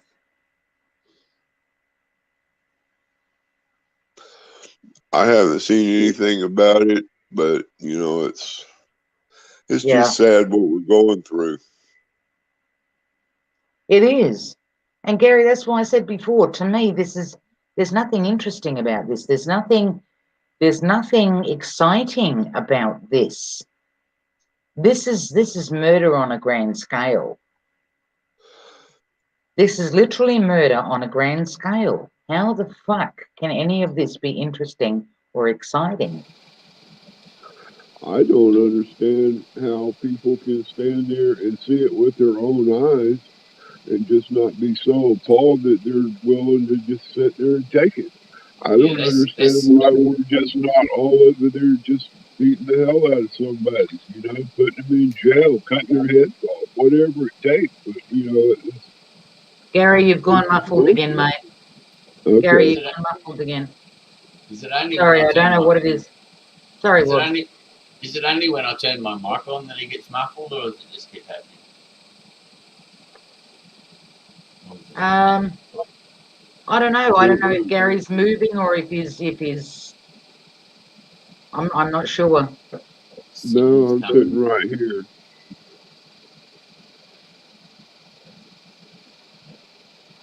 Does it still sound muffled? Keep talking. I was just going to say if it still sounds muffled or Yeah, muted it by still sounds a bit muffly, Gary. It does. Look, I'll wobbly mute turn. and see if it gets better. Yeah. Sorry, Wobbs. Is that better? Yes, it is. Okay, so when Wobbly turns his mic on, it muzzles us out. Hmm. Well, that's bizarre What? because I've got headphones on and everything. I don't get it. Shenanigans. Yeah, I know, right? Look at that. Hmm. Interesting. Interesting. It's worldwide, but can't remember what it's for. They're trying to rush the act in for the police to have more power. Yeah, from what I saw, it was Australia wide, but I don't know. I don't know whether it was the one that I saw was worldwide or whatever, because they were saying that other states were doing it at the same time.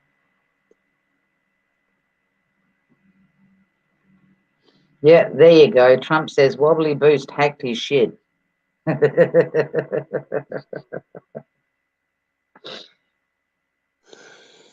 It doesn't matter. Everybody's listening anyway. You know, everything you say or do is seen or recorded, and it just doesn't matter. I'm old and I don't care, so you know, the hell with it. I'm going to speak my piece. If the government don't like it, I'm sure they know where I live, and I will not go down without a fight. Zero, thanks for hanging, mate. Thanks for popping by.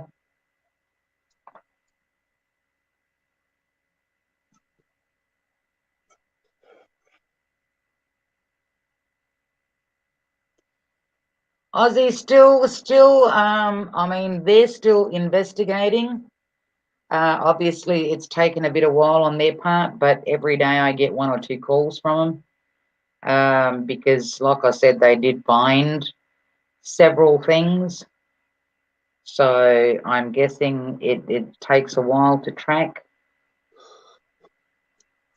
but I've been tracking some stuff online as well.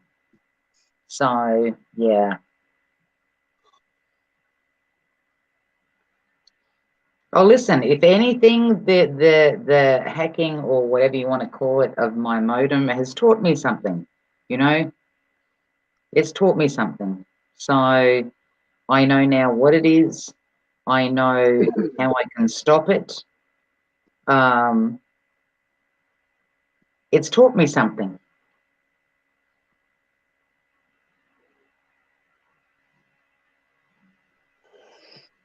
So So don't Wobbly, just.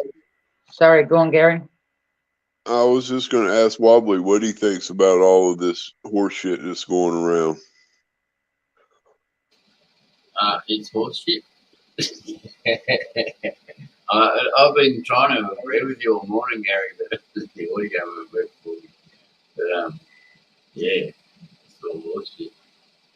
That's what I put as soon as I got here and I saw the tagline first got down the bottom there. I thought that ticker tape was just hilarious, straight up. And that's what I said. How come I said it's just a bad flu a year ago and I got a community strike? And the scummo's allowed to say it. It's not fair. That pretty much sums it up, Gary. You know, I'm mute, so you can talk now.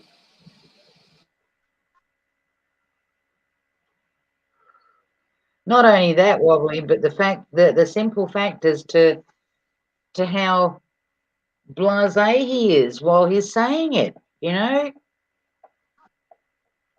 it's like fucking rattling off the weather. You know, it's like me sitting here going, well, you know, this is Poe in Perth, and we're having a sunny day today. It's a little bit overcast, and the clouds are looking not so normal, but you know, he had that attitude of, you know, it was just. I watched it over and over, and I'm like, fucking, I was getting angrier by the minute. But yeah. Do you remember when the Agenda 21 thing came up a long time ago? It was pretty well buried, but it did happen on mass media. And anyway, this really, really good minister in South Australia that was running on the Nick Xenophon ticket. He's crooked as fuck, but she was gold. So she ended up getting the entire federal parliament to swear that they'd never heard anything about Agenda 21 and they were no part of it if it existed. And they all had to get up there and say it straight up. And that's the very last time anything like that ever happened, where they had to declare one certain truth. They had to declare a conspiracy wasn't true about the entire government, and that's when Gillard was Prime Minister. And now that all of that kind of thing is just totally impossible. Now they just say something and say something completely different the next week. Make up all of that, and then you know. Yeah, if I hit the remove button that won't toss you right off, will it? That should bring you down into the. Yeah. Hang on, give me 1 second.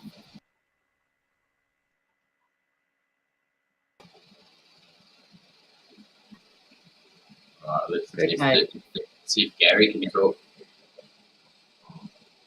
Is it any better like that? Sounds good to me.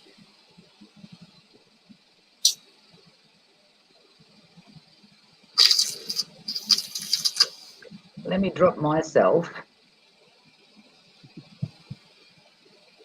Oh no, I came back in the same spot. Why did I come back in the same spot? You can actually drag yourself around, Pro, on the screen. And also, if you go to the third format setting, it's better. If someone's got their camera on, it's better because you can actually see. It's not like a big head in the whole room here like that. So there's one where we're all the same size. I think it's the third one along the bottom. 1, 2, 3. No, I've got 2 in the first one. Oh, that's. Why is it showing 2 down here, but there's 3? That one? That's it. Yeah, that's the format. If people got the cams on, if everyone's got the cams on, you get good wing room. Not the head. I can't physically move anything around, Wobbs. I think that is on the paid version. Oh no, it's not. You should be able to just you literally just hold a panel right on the screen there. You just hold whichever person. You click on me and drag it, hold the left button down to the Oh, okay. uh, Oh, okay. because Look at that. Pugface was doing it the other night, so he could remember what order we were playing music in. It was like about half a dozen people up there. He was queuing Because us I was up. trying to do that before, but obviously I didn't hold it down long enough or something or other, and I thought, oh, that must be just in the paid version. Yeah, I'm glad I could help. Now I'm turning my camera off. And Gary sounds good now anyway. So solve that. So, Wobbs, where do you think we go from here? Straight to hell, boys. Straight to hell, boys. I'm usually a lot more optimistic than that, aren't I, Pug? I'm always looking for the solution, the big picture. Don't worry, the universe sorts itself out. But yeah, no, we're fucked. This is a karma joint. Earth. I mean, there's nothing wrong with the Earth, but humanity is a fucking disaster. Train wreck. Big one. It's just how it is. The reality sets in, and even the most optimistic spiritual of us get a bit jaded. We have to deal with human fucking zombies every day.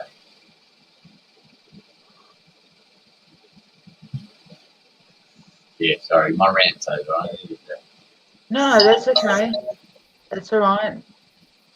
Because No, the way that I look at, go on, you're Gary. actually 100% right because all of us old people, we know what's going on. We're awake. We can see what's different today than it was 10 years ago or 20 years ago. No, It's the 50 years of young looking. people. Yeah, I The just said young 50 years people of. are the ones that are screwing things up, and it's not because they're young. It's because of the way they've been raised up and the beliefs that they have now. It's like this transgender shit, really? Come on. God made 2% you of what you were, and that's what you are. You're not a girl in a guy's body or a guy in a girl's body. You're either a man, you're a woman, one of the two. yeah, but that, I mean, that's probably the least See, worrisome. to No, me, I more don't. worrisome than that is the fact that 1% of the population get to decide what you can and can't say. The only thing that gets me out of all of that is the fact if you're an adult and whatever, do what you want to do.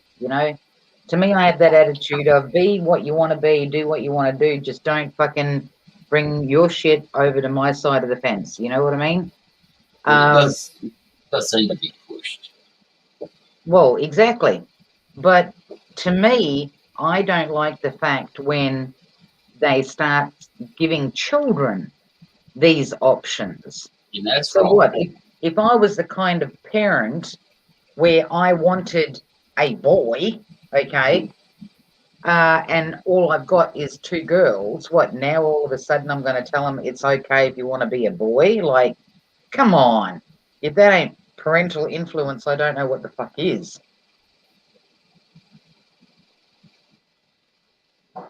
Laughing at Aussie Angel. Well, I was that was funny, Aussie Angel. And hi, Aussie Angel. But that's the point. I mean, when they're actually telling, a child under 5 shouldn't have to even think or worry about sex except in a conceptual way at all, ever. You don't worry about that shit until you start going through primary school and see a cute girl and hold hands. But now they've got it so a 3-year-old who says, this is the law they want to bring in, I fucking shit you not.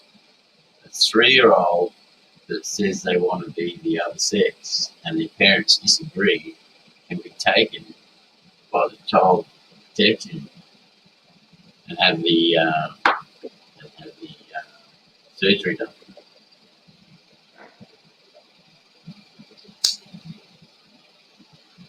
That's their right. 3-year-old don't know shit about shit.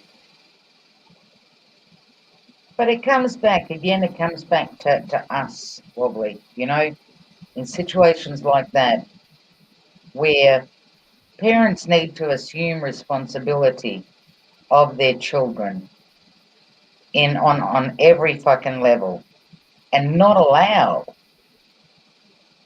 the government to literally move their kids around wherever they want. You know, if you don't like what's being taught in school, pull pull them out. You know what I mean? Yeah, Don't leave them there. yeah. And I hear little anecdotes to that, where, oh, my kid said so and so today in school, now they got 2 days suspension, and they were just speaking up, just against the grain. I mean, to me, if my kid came home from school and said something that I thought was extremely fucking sus, that'd be it. You know, that'd be it. All hell would break loose. And I'd go, yeah, no, not happening, Jack. I'm going to teach you at home. You don't have to know about Captain Cook. Fuck him. Fuck Columbus. Columbus didn't do shit for me in my life, nor did Captain fucking Cook. Who gives a flying fuck? You know? Yeah. I'll teach you how to read, write, whatever. Your father can, I don't know, maybe if he's got a trade or whatever, teach you a trade. Or we've got mates where you can go work, or they'll give you a job as an apprentice, whatever. It's like we can't educate our own children. Of course we fucking can.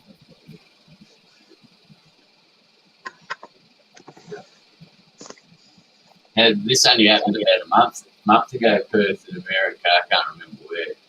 But the SWAT squad invades this guy's home because his daughter was at school talking about how he grows heaps of weed. But it just meant in his backyard he hadn't been looking after it, so he tells all his neighbours, yeah, I'm growing weeds here. He didn't have any marijuana. He was as straight as a die. They raided his house, fucking ruined his house, kicked the door in, scared the shit out of everything. That's it. That's these days. Oh, listen, it's not just ignorance, it's jealousy, the amount of it's hate. It comes back to hate in humanity, okay? Because if you're helping people out, regardless of what it is, if you're helping people out, what other reason would somebody have to dob you in? Because they can't. I mean, sure, everything is being listened to, okay? Everything is being listened to, but there's got to be somebody that's going to make that fucking call. I mean, we see it on drama channels, you know, so and so, whatever, not telling you to ring that number, but, you know, and numbers get put out and whatever. So just out of jealousy, somebody seeing you helping a community or whatever, that's all it takes is for one fuckwit, for one twat, for one Karen to ring up the Shire or to ring up the police, and they've fucked you over. Yeah, it's the classic whinging pom. It's like the brown shirts, and the same in China under Mousy Tongue. You just had your relatives and friends dob you in for a reward. Ozzy, exactly. The only thing that humanity has learned, exactly, is to Yeah, kill each other or to fuck yeah, each other's lives over. yeah. And I'm pretty sure the key to our evolution is simply to stop killing each other. Just stop it. We didn't used to do like this. Bunch of kids. Stop killing each other. The I'll hell be when I right back, was Pat.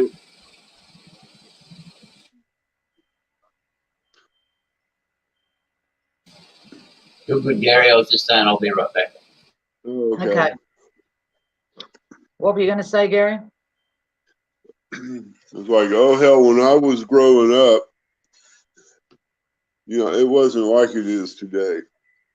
Kids could go outside and play, and you could go down your friend's house, a half a mile away, walk down there. It got dark. You could come home. You didn't have any problems at all. And, now it's like you got to watch kids everywhere they go. Somebody's trying to grab them. I don't know what the hell's wrong with people, but they need to grow. They just need to grow up. I don't What even would think it it's be a matter like? of. I don't What even would think, it Gary, be it's like a if matter we of were growing up. actually? Sorry, I don't think it's a matter of even growing up. I think it's simply a matter of start thinking for yourself. Well, this is basically what I mean. But what kind of world would it be if we didn't have these warmongering government officials and people trying to run our life, and everybody just kind of mingled and did their own thing? For instance, I was out in Texas about 10 years ago, and people walk around out there with their rifles and they've got guns on their side. They walk into businesses, and nobody freaked out about it. It was just like, hey, how you doing? Good. How are you doing? Anything I can do to help you? It was a great place.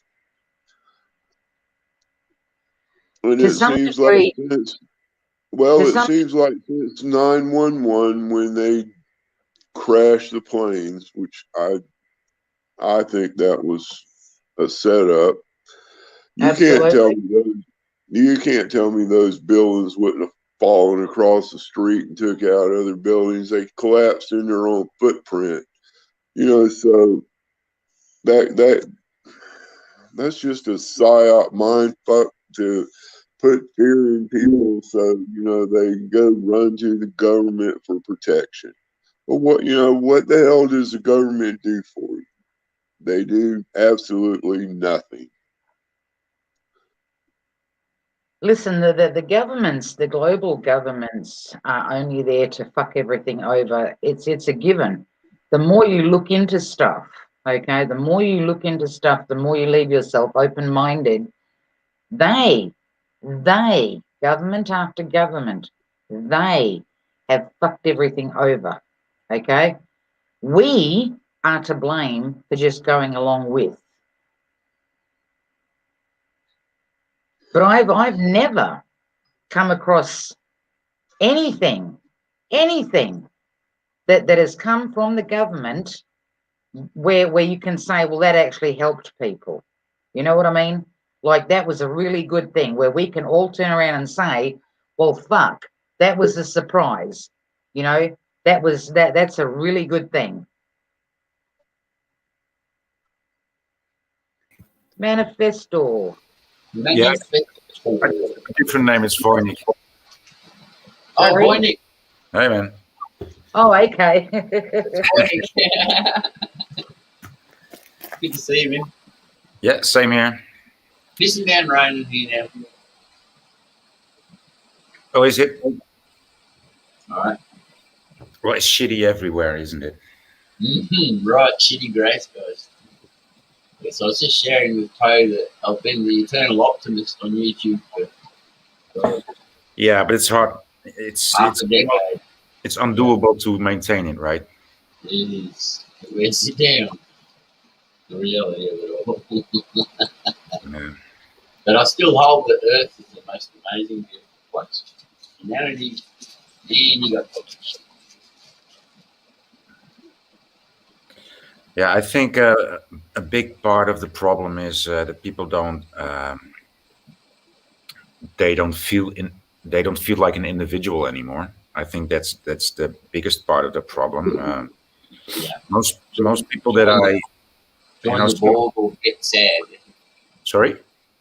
Join the Borg or get sad. Yeah, exactly. But they but it's done not in that manner, not under that motto, so to say. But it's like they've taken every every instigation to be an individual away, because you can only identify in a certain lifestyle. If you don't have a lifestyle that people can identify or that people can recognize, you would just be weird. You would just not fit in if you don't play soccer or if you don't do fitness, and if you do other things, they will just not. Then you're just weird. If people can't put a label on you, you're just out there for grabs. You're stone free. It's really crazy because there's no law about it. But Yeah, there's no blueprint for any of this. There's definitely nothing on paper. it's all done by suggestion and by how do you say, compartmentalizing, suggested. Yeah. Well, like you say, the demographies and labels and pigeonholes. So everyone feels like at least they have to belong to a pigeonhole. So you get like the hippie people who think they're an alternative to society, but they're just a pigeonhole of society. Yeah, they're just a fabricated group. Yeah, that's right. They're made to believe they're changing things and they're the kernel of the revolution, but they're doing exactly fuck all because they're only allowed to talk about the things that they're allowed to talk about. Yeah. Good to see you, Ted. And your Kiwi there. Just let me address chat for a minute. Shelley, you do fit in. You fit in here. This is the Nut Club. We are all now cult members of QAnon.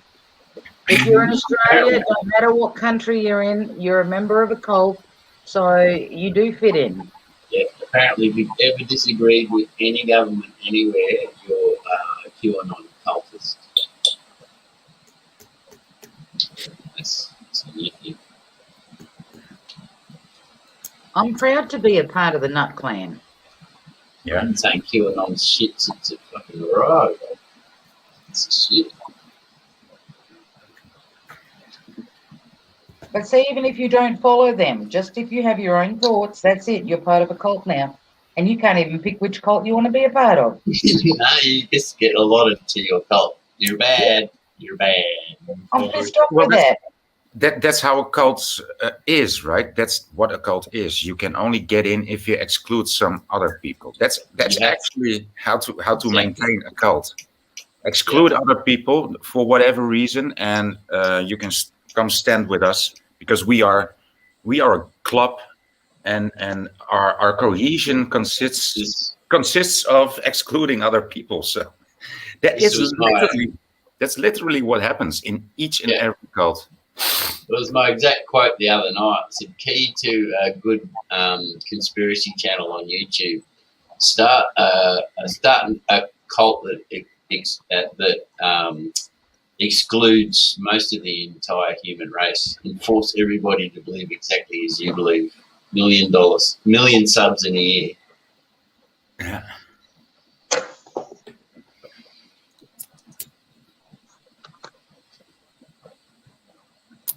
Yeah, so and then the question arises, like, where do we go from here? Well, either we die or we separate from society. All the misfits, so to say, right? I kind of think that way. You know, that is the only option, because it's the only option, Perth. It is. I mean, just the separation would happen organically, which is why they work so hard, like you said, to compartmentalize. Yeah. So they will probably have a stage set for the people that want to separate. They will just. I mean, it will. Of course, it should be grassroots, but of course, it will be utilized already, and people will fall for it. But yeah. Hi, Frida C. Hi, Frida C. I haven't talked to you for ages. That's a real you. Hey, good people. You got me? Can you hear me? I can hear you loud and clear. Yeah. All right. That's amazing on my old dinosaur laptop, and it's like 12 years old, and this mic has got to be 20 years old at least. So 12-year-old PC. Wow, mine's only 9 years old. You should have Hey, died. listen, those old things work way better than those new things. So I know, that's why I keep putting off the upgrade. But my mic has like a 6 foot long cord, which I've never used. I've got it tied off to about 6 inches. If you wanted it absolutely perfect, because there is a tiny bit of echo, but it's tiny. They probably won't even pick it up on YouTube. But you can either do headphones or put the mic further away from wherever the speakers are. But that you don't really need to do that. You sound fine anyway. How's this? Is this better? you're all good as far as I'm concerned. Clear as a bell. I tend to lean into the mic. Yeah, I always do that too. You know, for some odd reason, I always lean on the fucking desk like the bastard can't hear me. And yet the mic that I have on this laptop can hear me right at my front door. Yeah, that's why I was told once, they says to me, Poe, you do realise that even when you go to the front of your house, you can still be heard. And they even asked, what kind of mic do I fucking have? And I said, it's the one on the PC. And I thought, shit, I'm going to have to be careful. It's a massive, probably a massive PZ with really high gain. Poe, that's the reason I ended up putting my webcam right up on the shelf, because it stopped me from automatically leaning into it when I felt I had something important to say. See, I was sitting back and I just automatically did it. I leant back into the laptop. It's like I sit forward when I say something, but it just shits the mic right out. I moved it right up on the shelf where it can't do that. Hey, Wobbly. Yeah. I got a statement for you. Okay. Maybe you can relate. Fuck all the perfect people. How about that? I haven't met a perfect one yet, so. Oh, there's plenty of them out there. There's a good song about it. I'm glad you picked that up, Wobbly. That was a good rendition. They're the ones that assume themselves perfect, because Poe. Yeah. There is no perfect human, which is the point. Oh, you didn't see Wobbly cover that tune, Perth? Which one? Fuck all the perfect people. Just think this is a conspiracy chat channel. We got no time for music. Right. Or perfect people. Or any perfect person. Listen, I'm not perfect, but I know everything. You know, exactly. Which is my favourite saying when I need to piss people off. I'm not perfect, but I know everything. I know everything about you, your life. I remember that one. Yeah, that's ironic because most of my conversations with my sister, I don't know, talk to anybody else. That's hilarious. Okay, something is doing something. Stop moving your microphone. Mute it. Before you move it.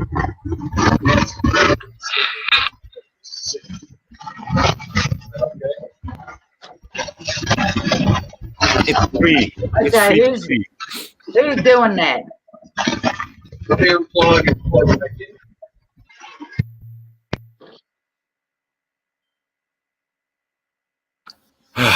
Stopped. There it is. I was trying to move everybody around, and I thought, where is that coming from? And I couldn't even see anything moving. I reckon he must have been moving his laptop around or the mic or something. These were orchestral maneuvers in the dark. Orchestral maneuvers in my inner ear.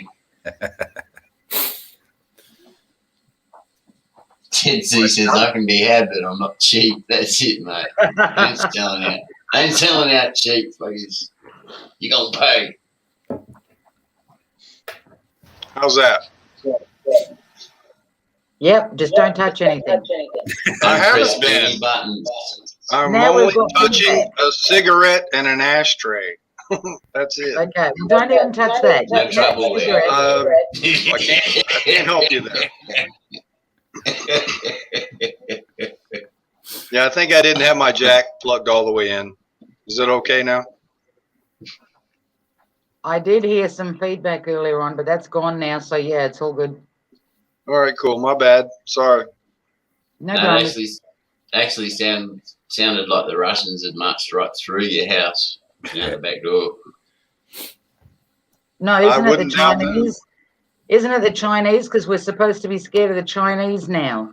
Whichever, I don't know. Maybe it's Latvia this week. We're You scared of think? Latvia. Yeah, they're coming to get us. Well, the Russians are hacking the internet, and the Chinese are going to invade the West Coast. So, yeah, it's Right, double okay. long Chinese trade. are coming. That's right. Yeah. Have the Chinese invaded Australia already. Australia yet? Yeah, Or New Zealand? They live here, and they're the second highest landholder behind the Catholic Church. Yeah, it's a good combination. We're a little bit owned. Yeah, the Catholicoms, we'll call them.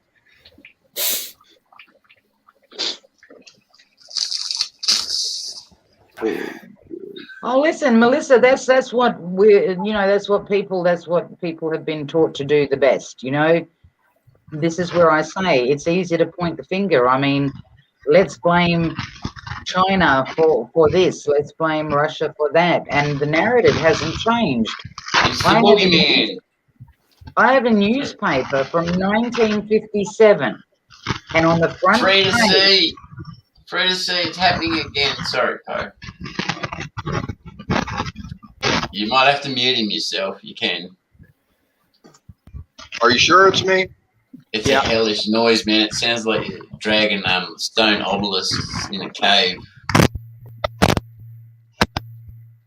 Sorry. Do go on, Perth. every time you seem to move a cable or whatever it is that you're moving, it makes the noise. I'm not moving anything. Oh, okay. Don't know. But maybe it's just the old mic. All right, I'll check out. You're all good now, though. It's great now. We'll let you know. Well, let me move you around and see if that helps. Now that Wobbly told me how I can move people around, let me. Brady Bunch. Yeah. It's like you think I'm sitting here handling my Oh, laptop listen, and my we mic. know you're playing just with sitting here. something. We know I'm you're not playing with anything. I'm just sitting. I'm There's playing with a lot of thoughts, that's for sure. I know it. There's a raccoon shagging your mic, mate. You just can't see it. G'day, Hello, Podcast Bugsy. Media. Hello, brother. Oh, I have to play a song soon now. Fuck it. I'm going to go tune my guitar. Have you got one? Have you got one, Wobbly, where it's about I know everything? Well, it's called "Fuck All the Perfect People That Think They Know." I've heard that before. But I need a minute. I've got to tune the guitar. Okay. Am I going to get a copyright strike? Is it going to sound like Pink Floyd? Guaranteed copyright strike only because I sang it. Oh, cool. Cool. It'll probably sound better than Pink Floyd. Were you around, Free to see, when Wobbly was playing a Pink Floyd song on my thingy and I got a strike for it? Of course. But he shouldn't play around on your thingy. Yeah, I know. But, I grew up watching Sesame Street. I share. It's very kind of you. Hey, Gary. Oh, we're getting windy down here. You may get a copyright claim. Harmless. I get them all the time. Oh, listen, I'm not bothered. The last couple of live streams that I did, I think, Pugs, I actually played some music and YouTube didn't bring me down. And I'm like, you've got to be kidding me. Because before I went to D-Live, I would play 5 seconds of music and they would literally cut my live stream. Hey, that's not unique to like the truth community. Yeah. I've been watching all kinds of different channels lately, like car rebuilds and things like that. These people with like 500,000 subs get an old car fired up, and if the radio happens to be on, they'll be like racing to the radio to turn off the radio, saying, "Oh shit, copyright strike." So that's just unique to this forum, I guess.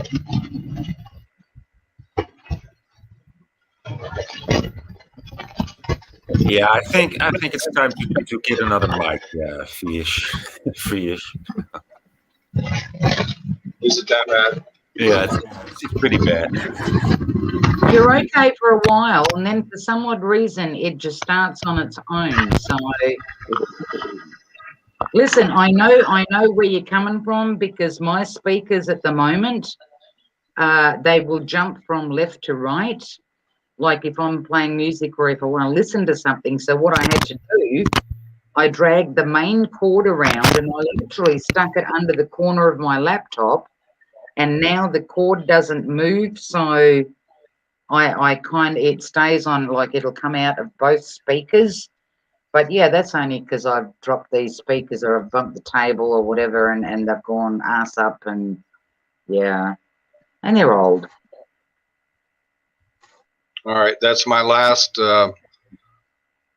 change on this, so we'll see how it goes. Well, for now you're good. So, all right, I think I've moved it around just enough.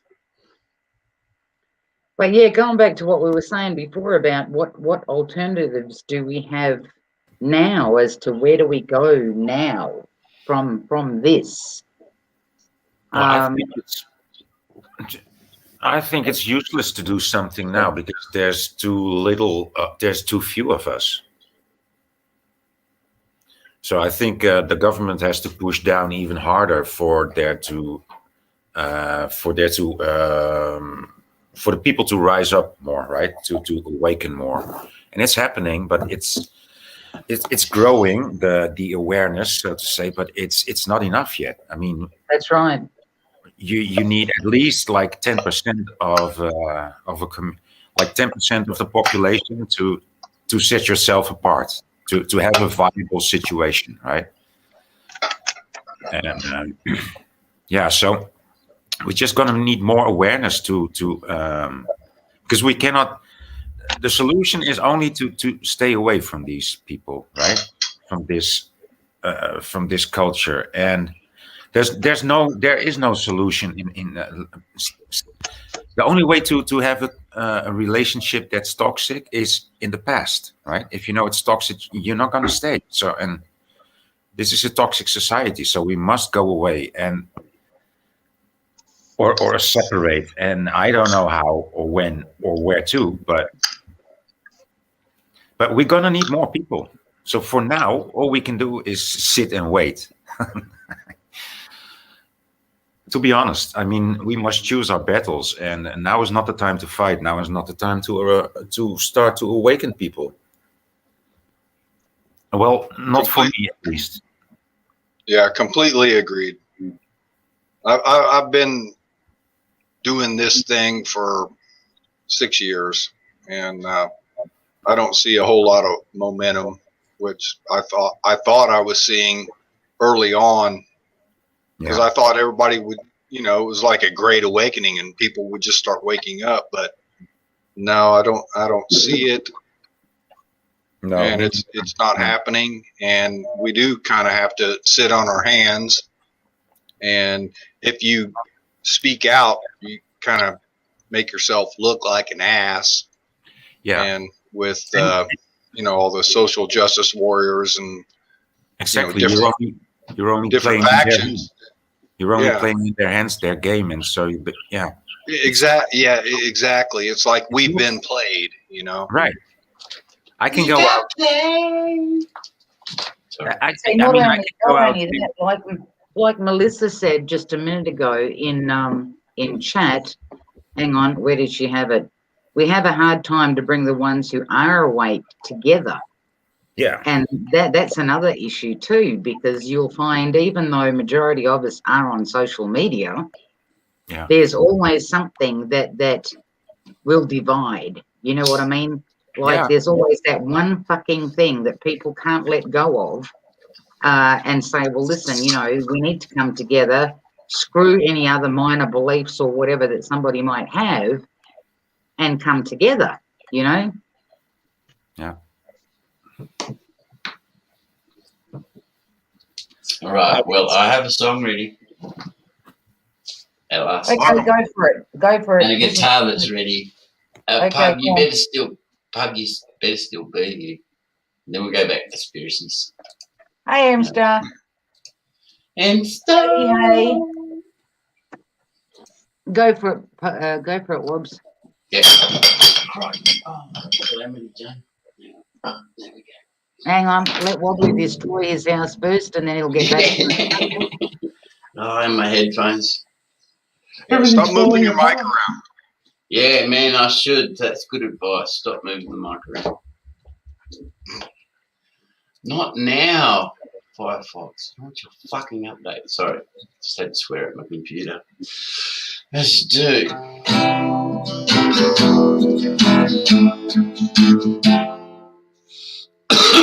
Fuck All the Perfect People by Chip Taylor. I've heard that song. I like that song. Yeah, where'd you get it, Wobbles? I stole it off YouTube.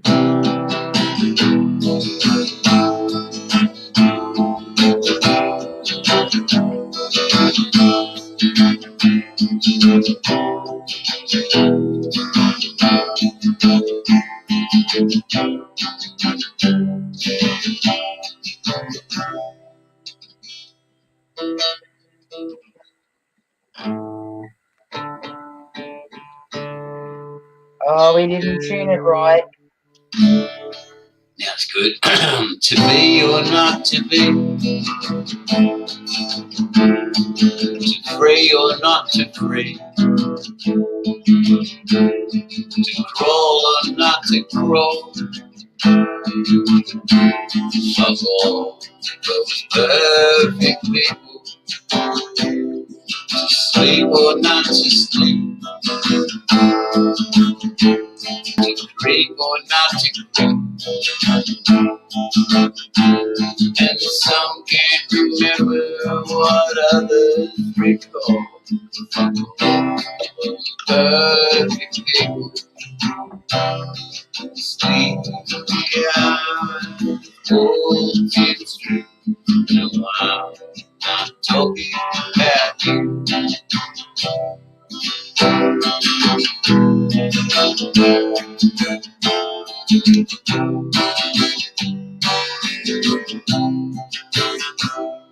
To stand or not to stand, plan or not to plan, store or not to store at all. Fuck all those perfect people. To drink or not to drink, to think or just don't think. Some choose to disremember your rise and your fall. Fuck all those perfect people. Sleeping behind walls, honey, I'm not talking about you.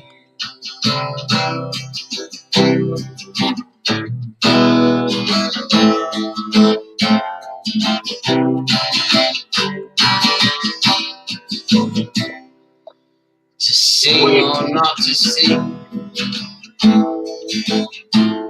to swing or not to swing. Belly fills up the silence like chalk on the wall. Fuck all those perfect people. Fuck 'em. Pray or not to pray, to sway or not to sway. Is to start for something or nothing at all. Fuck all. Perfect people. Sleep. Won't it's true. I'm talking about.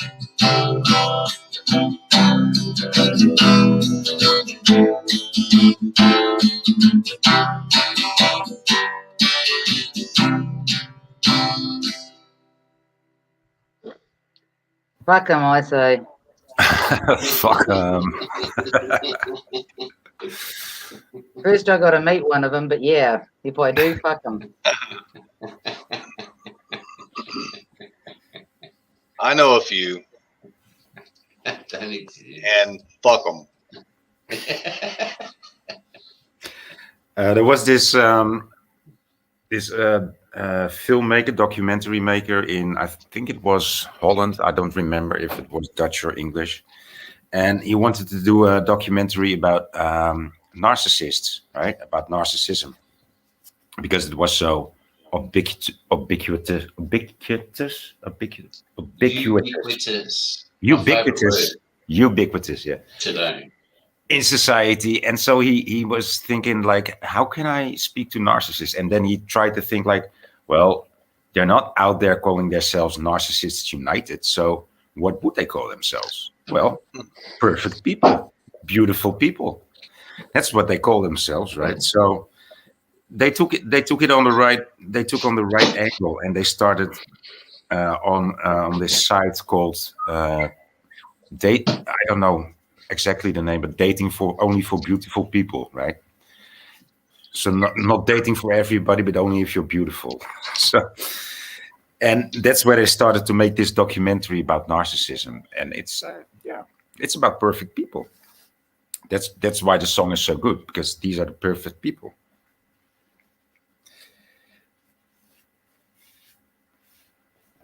Hey, Melissa, who's got the clap? Just kidding. Melissa in chat's going clap, clap, clap. I just want to ask, because my eyes are so bad, I can't see what the username is of the gentleman that just spoke. What is it? Manifesto. Where are you from, brother? You're square in my book, man. You're cool. The Netherlands. Oh yeah? Yeah. Well, it's nice to hang out with you, man. You're a sharp dude. I appreciate you. Nice. Your mic sounds good, by the way, now. Hey, I put a lot of money into it. Just so I could be presentable. It's the same here. I like Perth's observations, and I've met Wobbly Boost lately. And first time I see you, but yeah, it's the only way to hang out with some sane people, right? It's hard to keep your mental sanity these days. It's a full-time job. It is a full-time job. It is, man, and sometimes you gotta kind of let off the pedal and just realize that maybe you're not so sane, and just kind of coast along for a while, and then you kick back in and you hook up with people like yourself and Perth and Wobbly and Gary, and you realize that there are people out there that aren't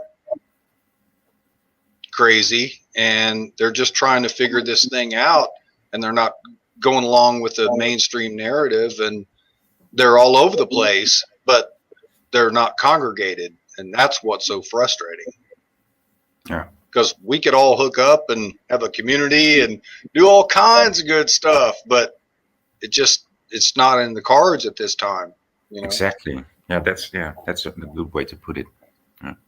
Not only that, I also think too that what they did to everybody in the last year and a half, or what we did to ourselves, the amount of people that they pushed into unemployment, the amount of people that they destroyed financially.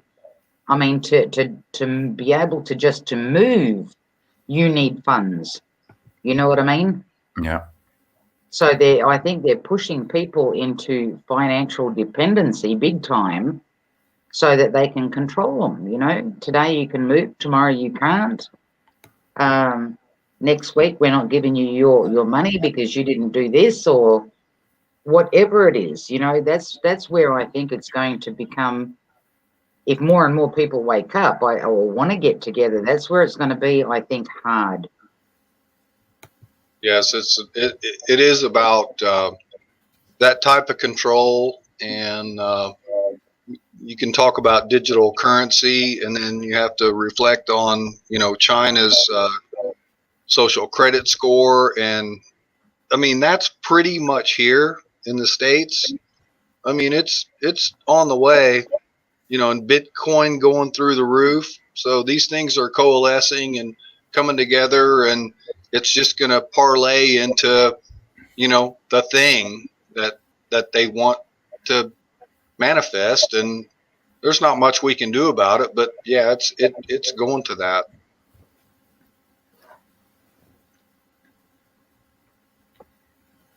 And I don't like it, but there's not much you can do about it. Yeah.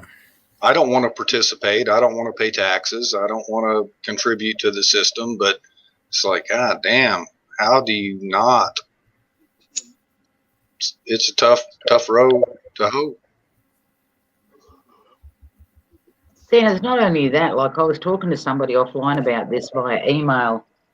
I haven't heard from the guy for a while, but I guess he's doing his own thing and whatever, and I'm doing mine and stuff like that.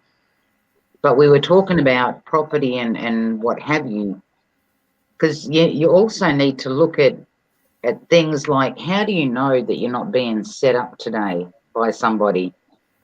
If somebody turns around and says, I've got shitloads of property and people can come here and whatever, how do you know that you're not getting set up? And if you did that, if you managed to get a decent sized property, you'd have to weed out who's there just for a free ride, as in a free feed or whatever. So there's so many things that you that would like not stop you fully from doing it, but you'd have to weed a lot of shit out. You know what I mean? Oh yeah, I know exactly what you mean, and that's why you cannot do it on your own or with a small group of 10 people and then hope to gather 100 more. It doesn't work like that. You really need really a significant part of society to split off. Otherwise, it's going to be splinters, and Yep. so when you're splintered, you're dust. But when a piece breaks off, you can still continue. So yeah, yeah, we're in a shitty place momentarily. It's, We are, and this is the thing that I've mentioned so many times before. It's weird how most of us that are in this are so far away from each other. You know what I mean? yeah, Like we're all over this earth. You might get the odd few in a city or a town or whatever that literally know each other face to face, not face to face on Skype or whatever, but that literally know each other. yeah.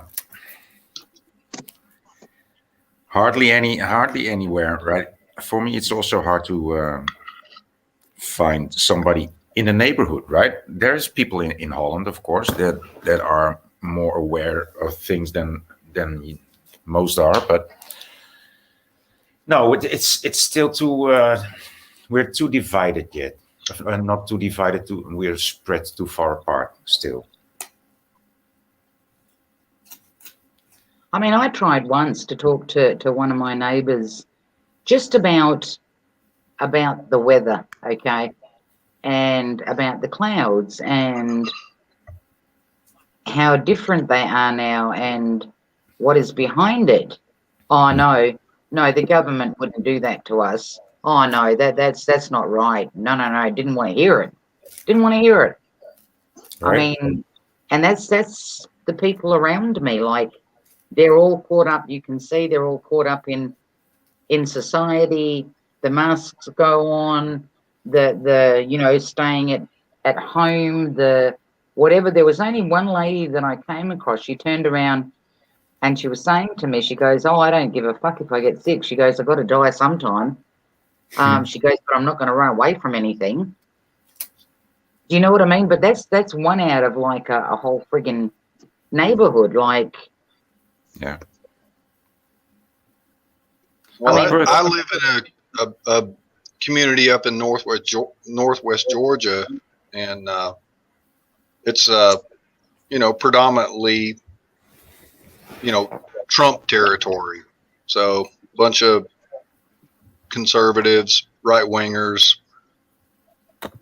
and going out in public, there aren't. I'd say as far as the people wearing masks, it's probably depending on what store that you go to, what part of town you go to, and it's a small town. I'd say maybe 50%, depending on the day. But when you run into somebody that's not wearing a mask, and you see them, and you kind of light up, and I want to try to make a conversation with them, and I start talking to them. The mask thing just falls away, and they go straight into politics, and they just get the glare in their eyes, and you lose them. They're just gone into these other rabbit holes. Well, not even rabbit holes, just other illusions and delusions, and they don't get that the science is it can't be backed up, etc. And it's just disheartening. And so you have a conversation with them, and they start talking about the Constitution and our rights, and it's just like, come on, man, you're so close. Please just get over the hump. And then you just gotta fist bump them because they won't shake your hand because they still believe in that little bit of the science, although they're not wearing a mask. And let me let me say this, and I'll shut up for a minute. But the reason I got on was, Gary was talking a few minutes ago about, and I get it, Gary, because I've got a younger nephew that's, he's bought into the Biden, the liberal kind of concept, and those kids are running with that, and it's the younger generation. But I'll tell you what's worse is my clients up here, they're baby boomers. They're in their 70s, and they're well established, well set. They, financially they're good to go, and they'll pay me whatever. But a couple of clients in the last week or so, I go to do some work for them, and they like bowed up and like flexed their arms and said, I got both my vaccines. Wow. And it just broke my freaking heart. And one of them said to me, I'm surprised you're not wearing a mask. And I didn't say, well, fuck no, I'm not wearing a mask. And I was like, well, yeah, I'm just kind of waiting on the science, waiting on Fauci and, playing into the whole paradigm. But yeah, these baby boomers, they're more of a problem because they're in positions of stature than the kids that are gaming and thinking dumb shit. There's a whole paradoxical, or what is it called, diametrically opposed kind of notion that it's not the kids because they're not running shit. It's these people that are paying big taxes and are more well established that are buying into the whole thing. And these people are had been Trump supporters and all into the freedom and the Constitution, etc. So yeah, problem's not with the kids, man. It's with this generation that presumably they're trying to knock off. But we'll see what happens with that. But that's what I'm seeing. It ain't the kids. Yeah, they've got their issues, but Hell, there's 68, 72, 74-year-old men that are strong and established. Yeah. And rough and tough guys, but they've bought in too, and they have more sway. Is all I'm saying. Yeah. Wouldn't that go back to? Doesn't that go back to the fact that parents have failed their children? I guess, from being simply closed-minded, from simply getting caught up in the politics like it's something fucking real, um I mean, like talking about this like we did ages ago, just buying their kids stuff so that they don't have to Yeah. deal with them, they don't have to talk to them, they don't have to any of that. Whereas I look, if I stop and think, as a kid we didn't have a TV when we were in the farming community. Like, our education or our whatever was literally sitting there listening to our parents tell us stories of things that happened when they were young. Listening to them sharing things with, if the neighbour came over, the closest farmer, which was 5 or 6 or 10 k's away, if he came over, and you'd sit there and you'd be listening to what they're talking about and different stuff like that. Whereas now, majority of the time, the kids are in the room playing games. Do you know what I mean? They're playing games because it's easier for the parent. The parent doesn't want to deal with them here. It's like, have this game or whatever, if that's what the kid wants, and just go away and occupy yourself. There's no teaching these kids how to survive. And I'm not saying it's everybody, but there sure is a lot. So I don't fully blame the kids, because they wouldn't have gotten those games if their parents hadn't have bought it. They wouldn't have gotten those mobile phones if their parents hadn't have bought it. You know what I mean? Like, because kids don't work. They're going to school. As I said once before, I was sitting in a doctor's surgery. This little girl, she couldn't have been more than fucking 4 years old, and she's walking around holding a bloody expensive mobile phone in her hand, playing some game on it, or whatever it was that she was doing with it. And I'm looking at that, and I'm looking at the mother, and to me, I just wanted to hit the bitch. You know what I mean? And I'm thinking, for fuck's sake, you're kidding me, right? You're kidding me. Like, that kid has barely come out of fucking nappies, and the first thing you throw in her hand is a mobile phone. Yeah, it's horrible. I cannot imagine. My mother wouldn't do such a thing. I wouldn't think of it. Right. I would keep those things away from my children. At least until they're 13. No, I don't know what's normal these days, but yeah. Well, it's like, I About don't say don't teach them. I'm not saying don't teach them. Obviously, to fit into society nowadays, these kids need to know how to use a computer. I mean, it's shoved in their face all over Exactly. the place, They Yeah. need to know, if you want to keep tabs on them or whatever, for obvious fucking reasons, because nothing is safe anymore out there. Yeah. You want to keep tabs on them, so you give them a mobile phone or whatever. But at least make them earn it. You know what I mean? Make them earn it. Make them respect it. Make them understand you have this for this. But kids nowadays, from what I've seen, just seem to be, it's like the done thing. Instead of buying them, I don't know, simple fucking games where they're going to have to think for themselves and sort out, work out fucking puzzles and work out whatever the hell it is. It's not that anymore. It's just, here, this is your favorite game for Xbox or PlayStation. Yeah. And they get used to that. And then when they don't get on with their parents, then people wonder what went wrong. Well, shit,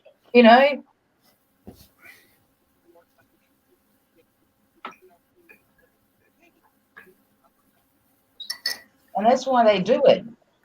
That's why they do it. You know, they bring out all of this technology and it's constantly on the go. You know, you're upgrading, upgrading, upgrading, upgrading. I mean, fuck, how many Xboxes do you need in one lifetime?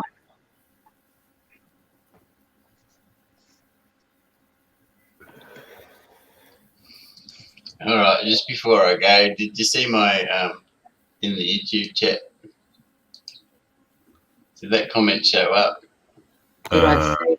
I Okay, I addressed just it. want to check the YouTube sensor mods this week. Hey Ah, you guys, saw it. Cool. YouTube, it's just a bad flu. Yeah, I said it this time. It's just a bad flu. And no community strike now. But Scummo said it. I got to go. I really hope you're on in a little while. I've got to go mow the lawn. So it's been fucking awesome to be here and chat with you, Perth, and these three guys too. I got to No go dramas, run mate. and make hay while the sun shines. Huh? Thanks for popping up, and I'm sure Yeah. that we will be. I'll be here probably for another Yeah. 45 minutes, hour or so. It was awesome to see, free to see, and hear him drag his old Aliska around in his cave. And Voynich, so good to see, bro. Yeah. See Thank you, you for the Gary. music. Stay safe, brother.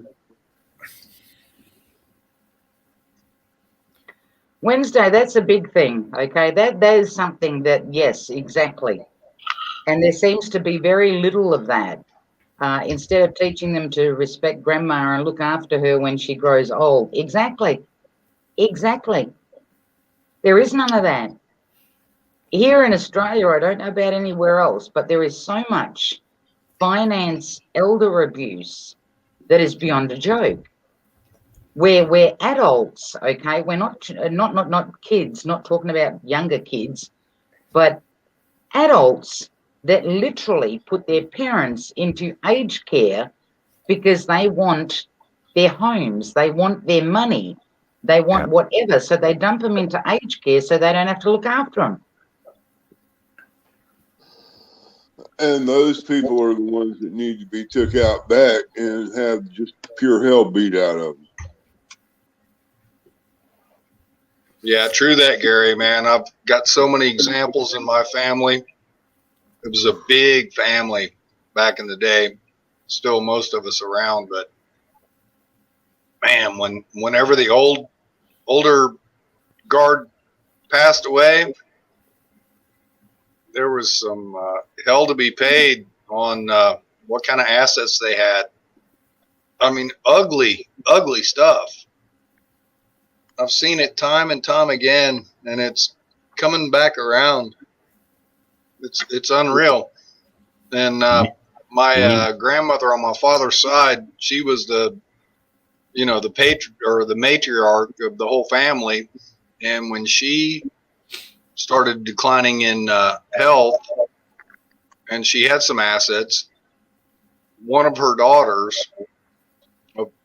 she had 5 children, took care of her. All right, she passed away, and everything was dispersed. And then now that aunt of mine that took care of my grandmother, she's in an old folks home, and did trusts and all those things to take care of her kids, financially, or to try to help after she eventually is going to pass away. She's like 90.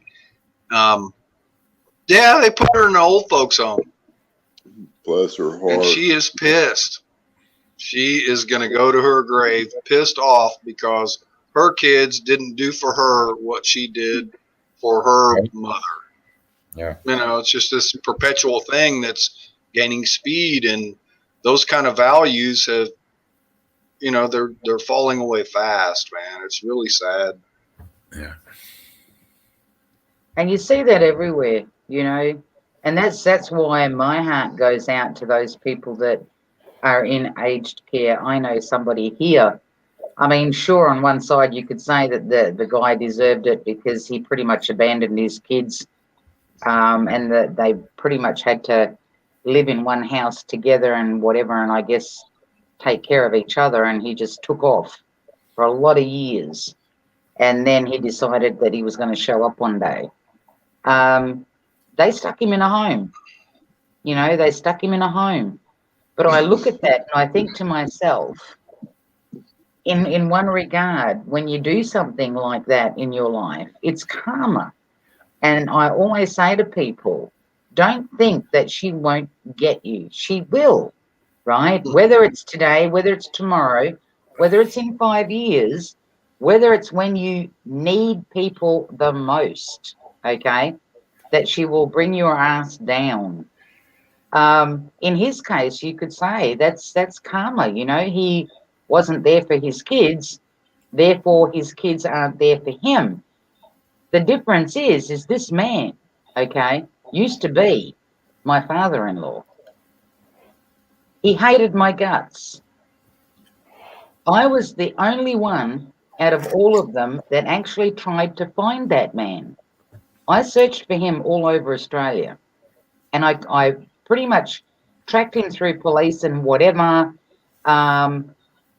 kind of more or less found where he was, but the number we were calling, they were saying nobody by that name lived there or whatever. So I gave up on it. I let it go. I thought, well, you know, if back then my husband wasn't going to push it any further, who am I to push it further, right? It's not like he was my dad or whatever. But I could see how much it had hurt my ex as to not having their father around, right? I watched it for some years. The thing is, he hated my guts so much, and yet I'm the sort of person that would have taken care of him at home. I would have done it for my husband, regardless of how hard it might have been. I would have done it for my husband. Yeah. You know, just like my parents passing away at home. You know what I mean? Yeah. I would have done it for him. And yet he hated my fucking guts. And I was told by somebody that he is alive and he is well and that he will come back to his family,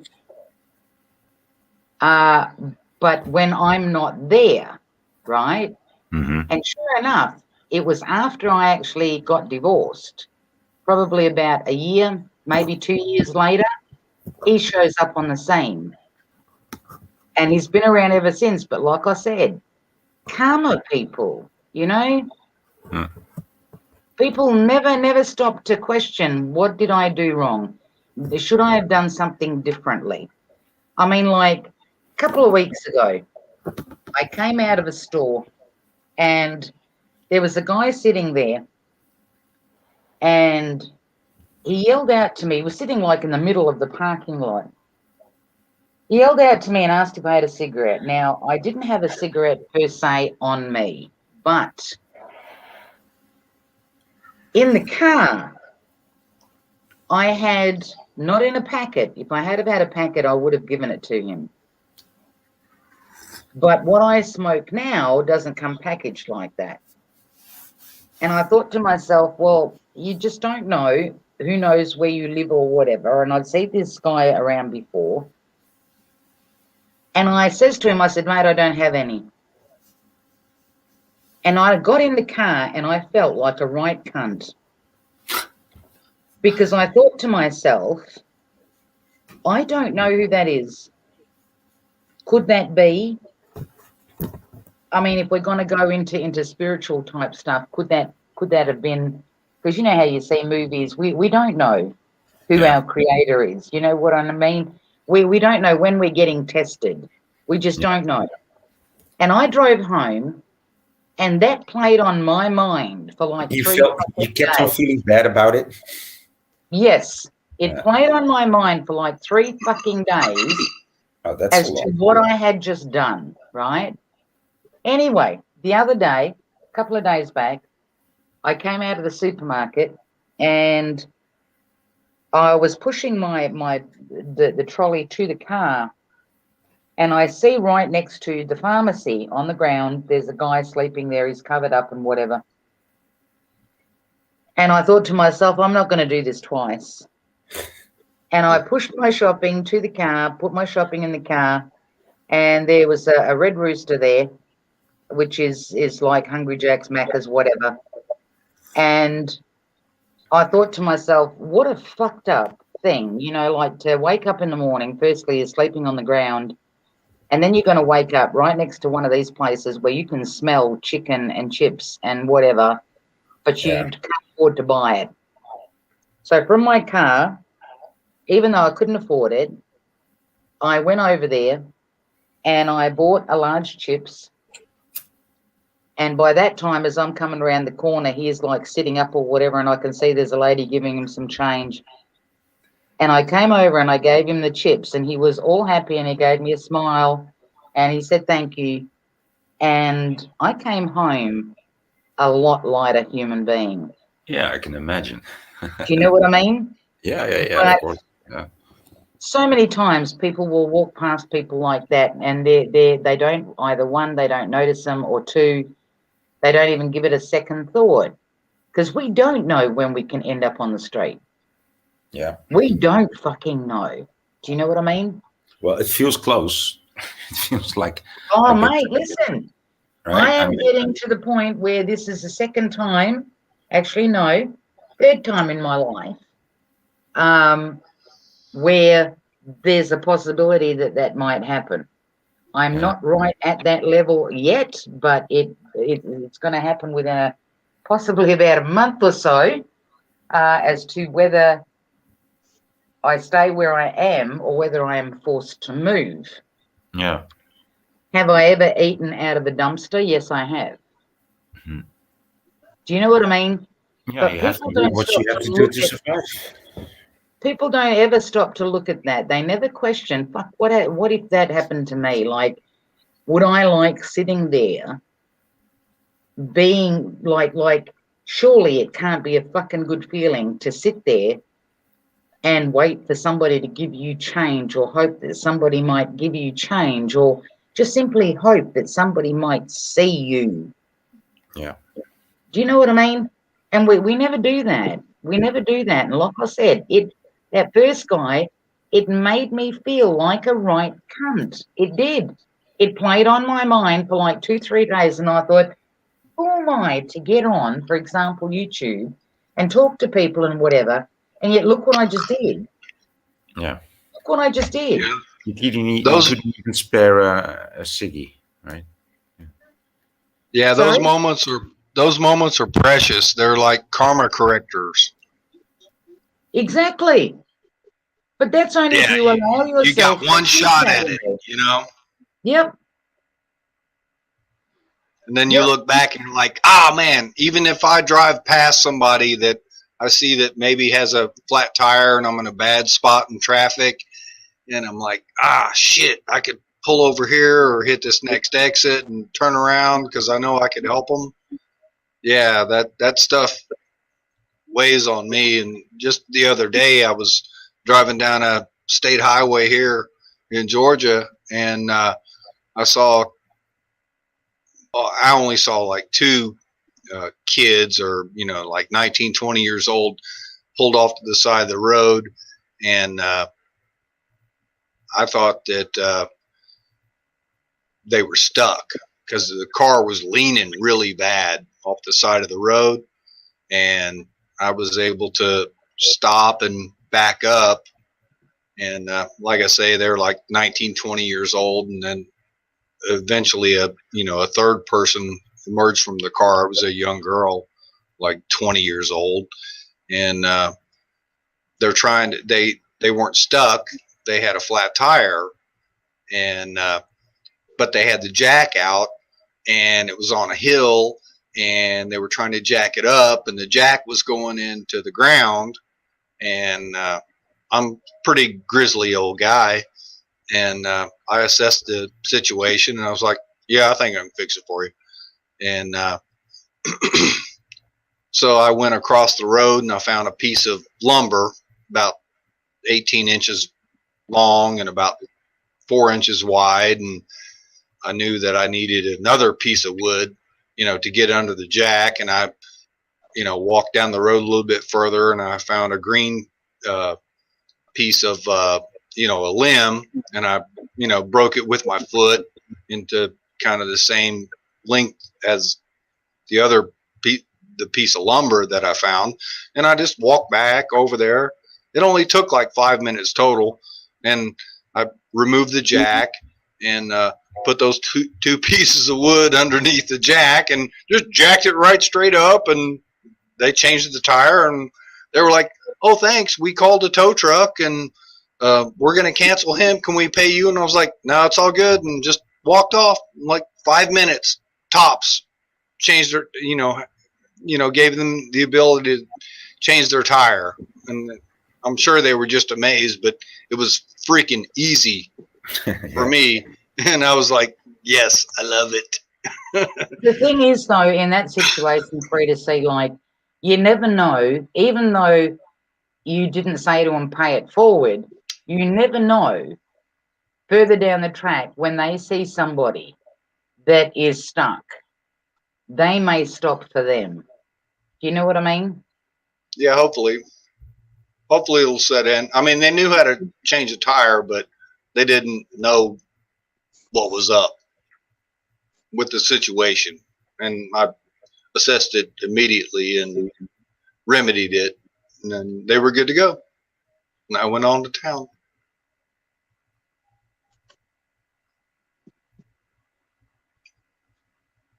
But yeah, I try to be the best person that I can be. But yeah, there are times where I get distracted, which, like in that guy's case, to me what came to mind was, yeah, I've seen him around. I wonder if he knows where I live, because it wasn't really too far away from my house and all the rest of it. And that took me away from the fact of what I literally should have just automatically done. You know what I mean? Which I wanted to, but then it's like, do I want this guy knocking on my door? Because I don't know him. You know what I mean?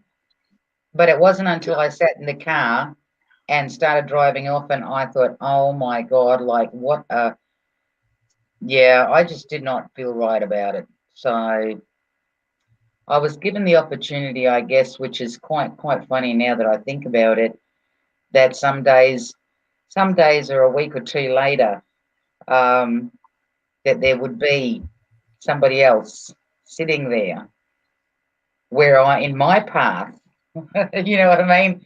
Like, let's see if she does it again type thing. So we don't know. We don't know when we get tested. We just don't know. One of my favorite things to do is pick up a hitchhiker and suss them out. Because I can tell if they're just like going from town to town or whatever. The freeloader type or whatever. But you suss them out. You give them a ride to where they're going. You get their story, and always find out if they're hungry or if they've eaten and where their next stop is, and always give them like a $10 or a $20 bill, and they're like, "Man, you're kidding me! You hauled me up the road and you're feeding me for the day," and I'm like, "Peace out. Have a good one." I love that kind of stuff. Love it. I do it every chance I get. I mean, people, and it shocks people. You know what I mean? It's like Yeah, it's not that's the turning up. best part of it. Is Yes. the look on their face and their reaction. They're like, "Serious? You stopped and picked me up and put my backpacks in the back of your truck, and now you're giving me money for food?" I'm like, I mean, I've been like no in the sweat, queue, no sweat, like dog.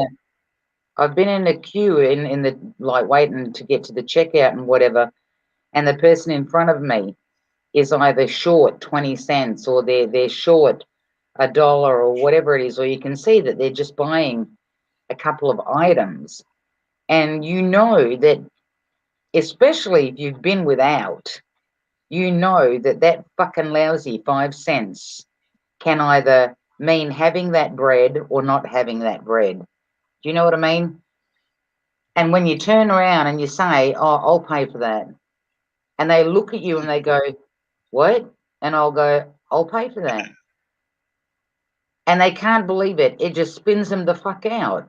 And I'm not rich. I'm not even fucking comfortable, as they say, when if you're talking finances, right? Oh, As in me money. either.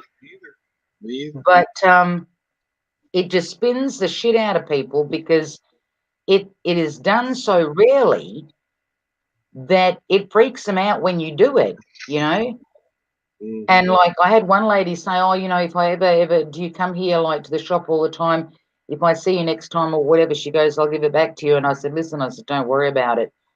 Um, but people literally get surprised by another human being doing that, and it shouldn't be that way. I'm going to make one more point, and then I'd really like to hear Voy's point of view on where he lives and how things are there. But when I go to the grocery store, I hawk that parking lot for old people that have like cases of water or cases of soda pop or whatever. If I see some old woman rolling up to her car, I just stop what I'm doing and I approach her, very politely and say, "Can I unload your cart for you?" And they're like, "Well, yes, that would be real nice." And I do it and I put it in their car and I close the hatch and they go on about their way. So yeah, that's another thing I like to do. I don't go to the store that much, but when I do, man, I hawk that parking lot. I'm looking for somebody. Let me return your cart or let me unload your cart. And people freak out on that shit. So yeah, Voy, man, I'd love to hear what's going on over your way, man. What's the haps? What's the hacks? I don't know what that means. What's happening? Oh, what's happening? I'll be Yeah, back in 2 seconds, guys. Keep talking. yeah, All right. same shit, different country. Same shit, different flavor. Yeah, it's no, it's police state. I'm living in a police state, so and it's getting worse by the day. People think that they can protest, but they don't protest. They just come together and they behave like it's a festival, right? Like it's a party. And then the Yeah, police drops. t-shirts and stickers. And sorry. Oh, but then T-shirts and stickers kind of shit. yeah, exactly, yeah, and happy music Yeah. and then the police drops in and beats everybody down, and it keeps on happening every weekend, and it's so childish, from all sides. It's like I'm like, guys, what do you think this is not going to work? Just open up your fucking shop. That's what you need to do. you know, just Yes. open up your shop, do business. Don't let them stop you. That's how you protest, not in this manner. It's crazy. It's crazy. So yeah, you won't find me at a protest. It's. I mean, the Netherlands, the Dutch, they sold out pretty quick. I mean, all it took was just 2 or 3 days, and then the Dutch were capitulated, as it is the right term, capitulated. Yeah, a lot of coalescing going on, and people talk about the new world order and one world order. I mean, that shit's here. I mean, it's Yeah, blatantly obvious that it's one system, yeah, pushing similar agendas on different people per their taste for what they will take and absorb. yeah, exactly. And So it happens in a different pace in every country, right? But yeah, in the end, exactly. in It's 5 years, they fucking will. brilliant. Yeah, yeah. It's disheartening, and it's also very clear. It's well, like I said, the Dutch don't fight, man. They don't fight. They just give in.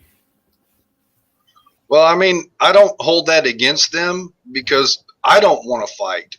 I mean, ever since I started this, process of trying to get to grips with my awakening in this reality and trying to figure things out. War was one of my first things. I hate this. I hate that that's even in the lexicon. That's even in my personal consciousness. The concept of war and people being against each other, and then you look at that and you realize that, hey, it's not the people, it's the governments or whatever's pushing the governments, and the citizens, for lack of a better term, just kind of go along with it. And let's like after 9/11, let's go kill Arabs, and it's just it just people permeates. just lining up. People lining up to kill Arabs. Yeah, or whoever, the Bolsheviks, or whatever. It's the same. The Bolsheviks they killed the Mensheviks. Yeah, it's always the same. Yeah. It's the same as the Hutus and the Tutsis in what's it? Africa, Rwanda. Yeah, Rwanda, and yeah, it's insane. That's even a concept in our minds, our consciousness. Yeah, and that it takes such a large or such important place in the history that they teach us, right? Like, then was this war, then was that war, but they never tell you about the way that people survived during the war, right? Because that's way more important on an individual level, right? And on a social level and on a cultural level. Like, right. You don't get the guts of it, what's going on in that country. You just get this overcast of there's war. Political, well, and you just hear the political story afterwards, and that's the purpose, yeah. Right? And it's horrible. And it's terrible.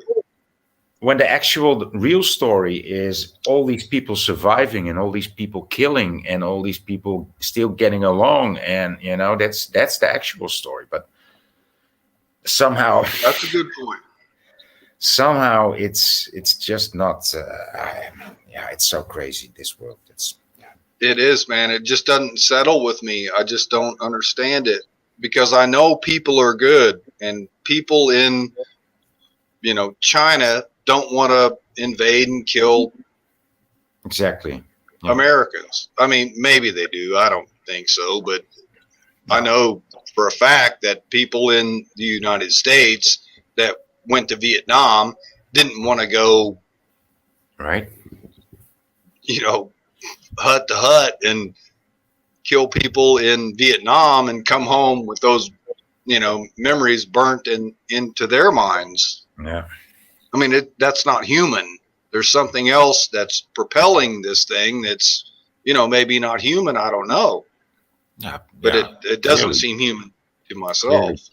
Clearly. It's insane, man. It's an insane place, man. This place is a trip. Once you get your head around how nuts it is, it's just like, wow. And then the place starts to hate you even more. What's that, man? Once you get to grips with, once you understand how evil this whole place is, then it even starts to get more evil. Well, the thing is that you've got to look at as a bigger challenge, You either then conform to everybody's way of thinking and push all of everything that you know on the back burner, or you stand your ground. It's not always easy to stand alone, but, sometimes you just got to do it. You just got to be who you are. Oh, you tell me. Yeah. Breaking away from groupthink is where we're at. And we can't understand why other people aren't able to break away and still running with those programs, that retarded, recycled propaganda that's so obvious to us. How are people not breaking away from it? Because we can see the destruction mentally and the physically and the economically and the ecologically, it's like, wow, man, what's wrong with me? I guess. Yeah, you have eyes to see. That's probably what's wrong with ye. Yeah, I hope there's some reward on the backside of this thing. I'm hoping there's great reward or lights out, man, because this this realm don't do it for me. And Yeah. I'm a cool guy. I can make shit happen, but wow, this place don't blow my skirt up. That's for I sure. know what you're saying there. Yeah, that's the thing. I don't, like you say, you can make things happen, right? And that also goes for me. But I don't feel like making things happen anymore. I'm like, just no. I'm not. I like I'm the I'm part. bailing out. I'm not contributing anything anymore. No, nothing to this story. Nothing. Nothing. Man, you're a man after my heart. That's where I'm at, man. I just don't want to contribute to this shit anymore. But I Yeah. got family members that depend on me and Yeah. Then you, of course, think you must. I'm this and that, and they have no idea where my head is at. And I don't want to contribute. I'm just like, Yeah. Yeah, I'm lucky enough to even make that choice and do it. Like, okay, I'm just gonna sit here, rest Hey, on my Andrew, laurels. can I just address chat for a minute? Yeah, To the guy that came in here, they call me Big Daddy Long Dick. Yeah, can you go somewhere else and change your name or whatever before I literally send you on a permanent vacation? Because I don't know who you are. I'm assuming obviously you're somebody's sock account. And just know that I'm keeping my eye on you. that must be a long sock. Because this isn't any kind of drama channel, mate. You know, yeah, so whoever's come in here on their sock account, and I know it's somebody's sock account from one of the other channels, just know you're being watched. I mean, who are these people? Oh, listen, I kind of expected that today on my live stream with what's been going on in the past couple of weeks, but yeah, people like to, on the odd occasion, test me out. It's all good. Yeah. Well, I'll address that and then. See, there you go. Look at that one. I love drinking my boyfriend's sperm. All right, bye. Yeah, that's very lowbrow, and I think maybe the way Boy's feeling, and this is the kind of the phrase I say to my sister all the time is this place is so lowbrow. Lowbrow. It's like beneath me. it's And like I'm not so some lowbrow it's elevated being, pubes. but This place is so wow, lowbrow it's pubes. it's lowbrow. This whole thing. Yeah. If that is not now, maybe later, there's no drama. It's all good. Andrew, if that's you're welcome. It's all fine. I wasn't referring to you. I was talking to a couple of other accounts that came in.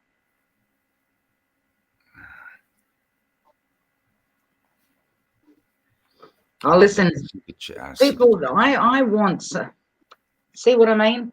I have a 2-inch penis, but I can move it really fast. Oh, I'm so proud. That makes me so proud of you, mate. Really, it does. Oh, boy.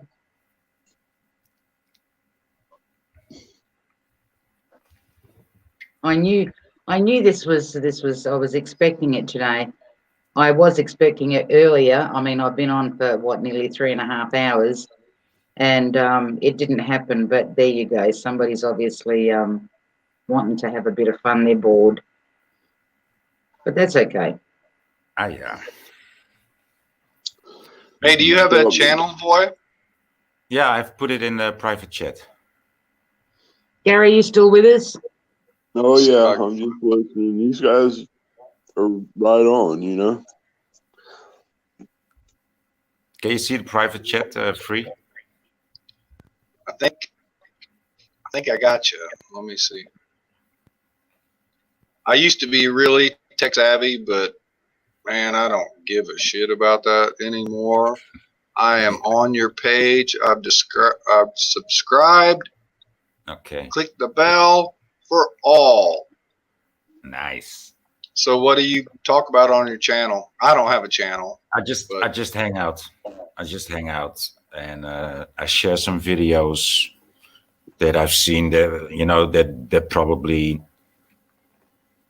people haven't seen because it's from tiny channels, or play some music, but mostly hang out. Or yeah, mostly hang out. oh, cool, man. I'll check it out, and Yeah. I might pop in on a hangout with my shitty old mic. It sounds okay now, by the way. I mean, I don't know what you did, but it Yeah, worked. I updated. That last move, that did it. I just twisted the thingy that plugs into the computer. That's all. Just twist the thingy.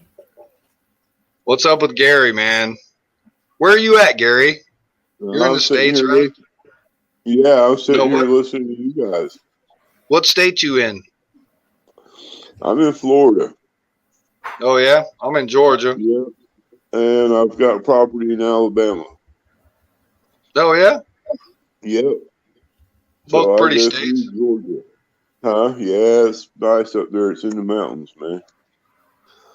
Oh, Well, nice. So North Alabama, huh? Northwest, about as far as you can go. Yeah, it's probably not far from me. Maybe a couple 100 miles. I go through Georgia going up there. Mm-hmm. Yeah, it's Hi, some of Andrew. Hey, what's going on? We'll have to hook up sometime, man, and meet. That's cool, man. How can I get a hold of you? I can put it in the chat. I'll give you an email address. You have content? I mean, I'm sorry I don't have content, but I'm thinking about maybe putting some content on, but I have been thinking about that for about 5 years.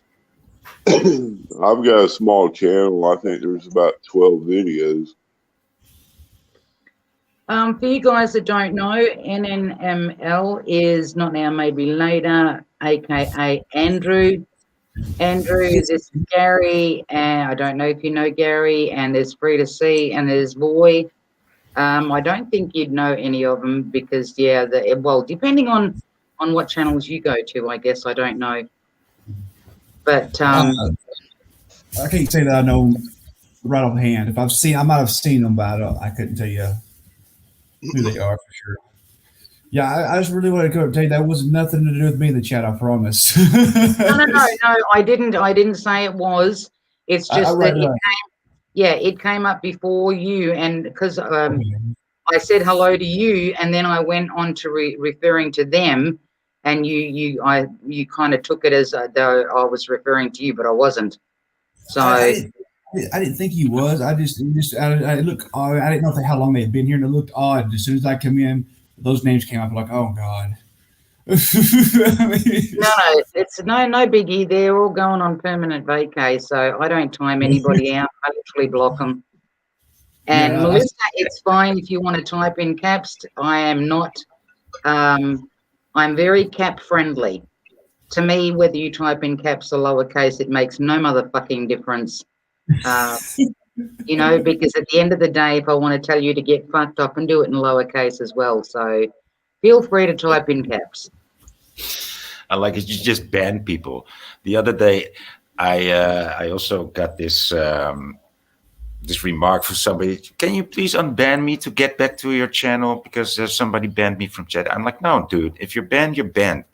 Try make a sock account and try it again under another name. Don't be a wuss about it. Well, to me, the way that I look at it, boy, like people that follow me, I always say to them, to avoid drama in my channel, right? I always say I don't mention other people's channels or whatever. Yeah. I don't bring up channel owners' names, and that keeps the drama away, right? And if they're going to come in and if they're going to do that, to me, I can't be bothered. It's a waste of my fucking time to time somebody out. If you're going to come in and you're going to be a dick, you're out. There is no me changing my mind in a week's time and saying you can come back. No, go make yourself another sock account and I'll do the same to you again. But if they come back in under a sock account and they stay with the topic of conversation or whatever, if they're nice to people in chat, whatever, I'll leave them there.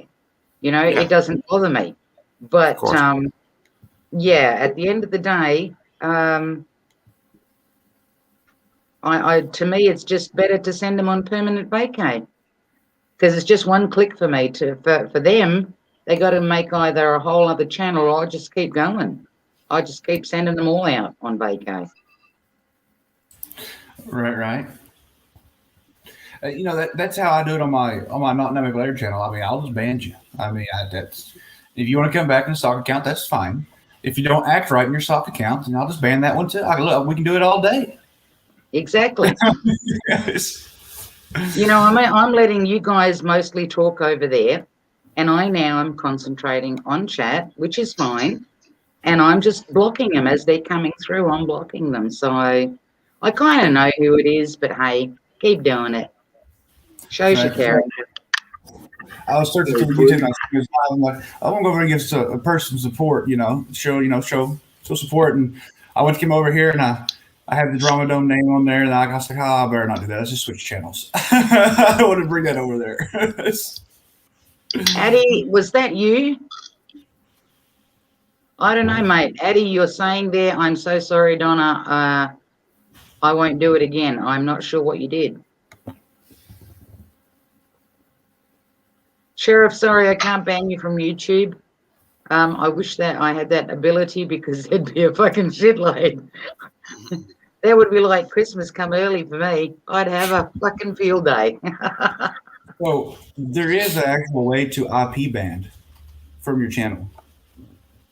Oh, really? Yeah, you have to do it through Google. You do a Google ID. So everybody has a Google ID number that comes with your Google account, which is your YouTube account. And you can take that and you can IP ban that Google ID number. It's not really IP ban. It's a Google ID ban. That's what basically it is. Oh, okay.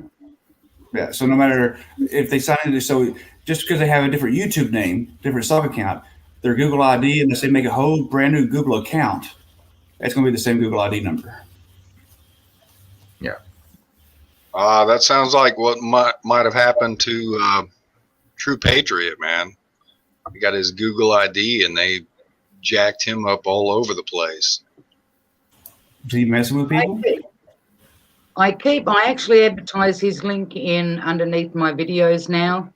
Him and another Aussie guy that I know that they literally removed his channel, and the guy doesn't curse. He doesn't talk about, major things or whatever and shit like that. And put it this way, his channel isn't milder than my shit, okay? And yet they took his channel down. So yeah, I was saying that was good information, dude. I didn't know there was such a thing. Yeah, that's cool. You kind of sound like True Patriot because you're sharp on that stuff. Hey, Frisch. Yeah. Check the chat and see if that went through.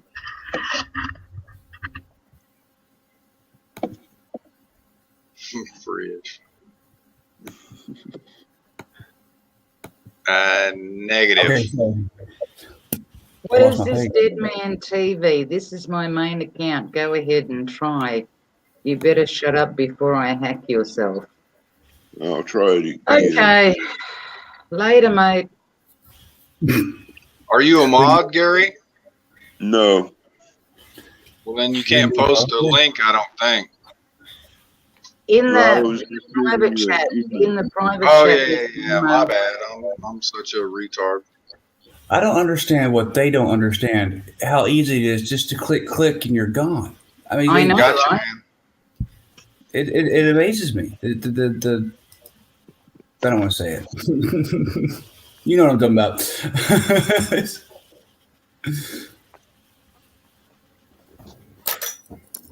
Blood Brothers for life.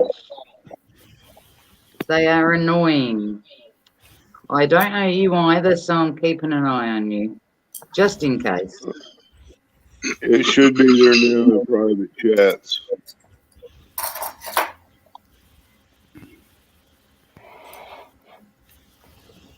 So, Perth, can I Sheriff, show you? Oh, sorry. sorry, go on. What was that, Andrew? I was gonna see if I can show you something. I'll put a screen share in the basement.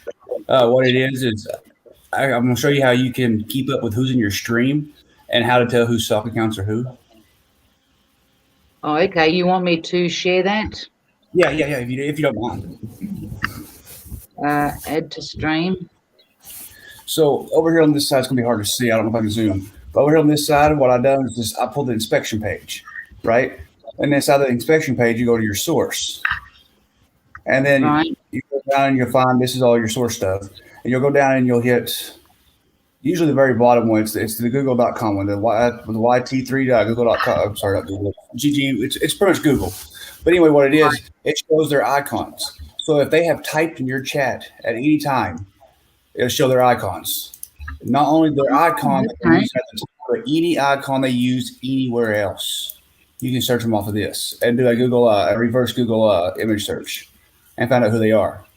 And then if you do that, then you can click on them right here, and you can go to get description from YouTube, or I'm sorry, Google. Where's when you go up here to images? This should be StreamYards. Yeah, StreamYards. There's a statics. You'll click on that. Oh, it's not giving it to me. Why isn't it giving it to me? Come on, quit. Come on. My computer's freezing, sorry. Oh, come on. Let me have it back. Well, my computer, it's going to be a butt right now, but I got another stream I'm recording on another browser, so it's screen recording it. So it's this poor computer just, there it goes. Okay, look over here. Go to source. Now you click on their name and click source. And now all this is the source of your side of the source page, but it will give you their Google ID number inside the source page. Let's see if we can find it real quick. See, is admin. Oh, these letters are so small. Where's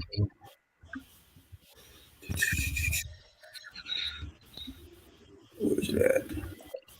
Display.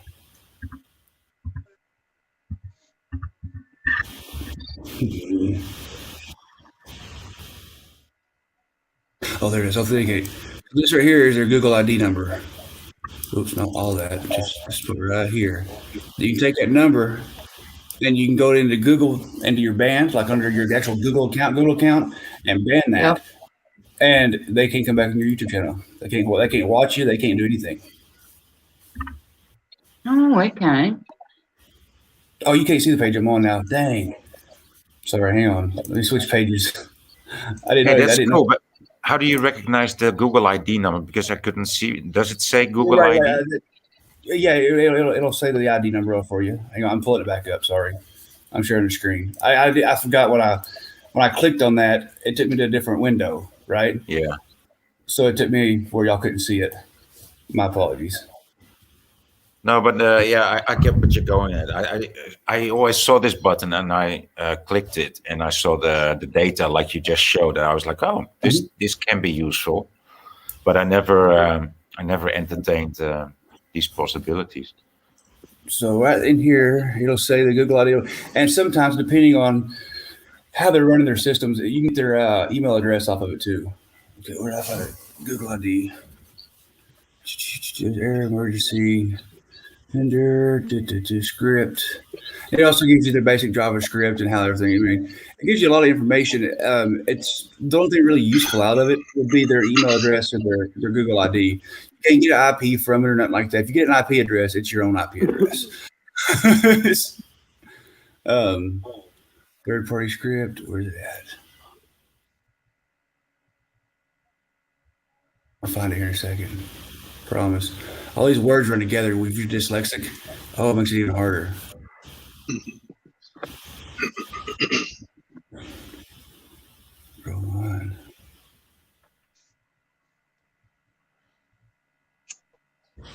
Is this? I don't see it in this one. Where's it at? Who did I click on? Hang on. Who did I click on? This page. It's a good thing the government doesn't know about these technologies, right? Right? Yeah, I'll share page numbers. It's crazy. No, you're good. You're dandy, man. That's some really cool shit. But wow, they're so far ahead of slick dudes like you. It's scary. Oh yeah, I mean, this was actually taught. I was taught how to do this by some other people a couple of years ago, and I've kind of kept it under, I guess you call it lock and key for a while. I want to be the one able to do it. I mean, No, it's cool. It's but it's getting to the point now with what Perth's talking about, these other places, man. Some of these people just don't want that in their channel. Yeah, it's practically necessary. Yeah, I mean, we're tired of this kind of shit. And I'm not even a content creator doing live streams, but I can't imagine these freaking retards with 2-inch penises coming and posting on my chat. Yeah, with an intellectual giant like myself, trying to make a point.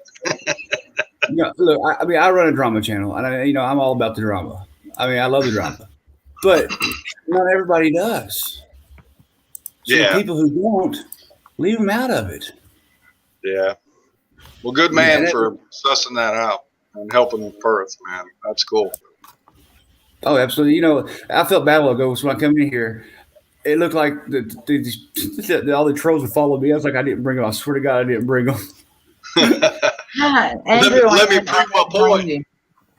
I don't blame you, mate, at all. I kind of expected it. I didn't expect it this late in my live stream, but I was waiting for it. Well, I just felt like they showed up, and when I showed up, I was like, oh, you got to be kidding me. No dramas. I wouldn't do that to you, Alex. I got more respect for you than that. It's easy to terminate somebody off of YouTube. You want me to tell you? Dude, please. Just no. I can't be bothered. I don't know who that was, and yeah. Okay, so if you click on the name, you'll get two source pages. You'll get a frame source and the other source. That's what I was going to go to the frame source. You have to be in the other source. I've only actually blocked a few people, just like 3 people like this. I usually try not to block. Now maybe later count. Oh, I probably got 4,500 people blocked on it. Well, most of our see, to me too, Andrew. I don't like to do it. You know what I mean? Hence is why, if I see that a lot of new people have come in at the beginning of my stream, I will stop and I will say to everybody, okay, we do not mention other channels here. We do not mention channel owners' names. Everybody respects everybody. Nobody calls anybody an idiot, a moron, or whatever for expressing their opinions. I mean, if we can't be fucking adults and talk reasonably to one another, what is the fucking point? You know what I mean? So Absolutely. I like to make it known to people, and then if they continue to go their own way, then I can't be bothered because it's a waste of my fucking brain space, and I'll just send them on permanent vacay. That's it. Right, and I agree 100%. Like I said, I have the crap channel is what I call it. For people that want to do that right there, they can go over there and do that. Leave the other channels alone. I mean, that's the reason you have those kind of channels. Like, do that crap over there and leave the other ones alone. It's not that hard. Hey man, let me ask you: does that dial all the way down to an IP address, or does it stop at the Google ID? It could, if you had a right tool pack to render it down. But for the most part, no, because Google or YouTube, either one will give you an IP address. Like I said, most of if you get an IP address, it's going to be your own IP address. What it is, it's going to be a ping off the server from YouTube, and it'll ping right back to yourself. So I mean, is there a possibility that you can get someone's IP? It is, but you're going to do an awful lot of work, and 75% will tell you that you won't get one. You got 25% chance with a lot of work. Right. So based on the Google ID address, you might have to do it multiple times based on an IP address, potentially. Yeah, and all you're going to get, if you get an IP address, if you get one, it's just going to be a public IP. It won't be able to pinpoint Yeah. nobody. Right. Gotcha, My man. public IP address I have right now, there's probably 400 or 500 people running off it. The same Okay. public IP address I have. Now, if you have a static, if you get a static IP address, that's the direct person, but very rarely. I mean, there's got to be a slip somewhere to get an IP address for that. That's because Yeah. YouTube is very secure. They don't give that stuff out. Now, if you have someone come on StreamYards, like we are, StreamYards does not protect you like YouTube does. StreamYards, you can get IP addresses pretty easily off StreamYards. So that's a backdoor to YouTube.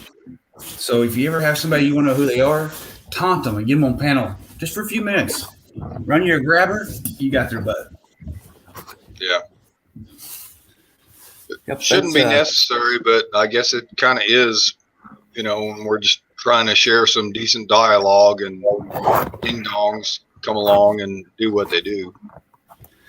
Yeah, and the worst thing is every source is going to be a different type of source when you get into it, and they never put nothing in the same spot. I swear they don't ever put anything in the same spot.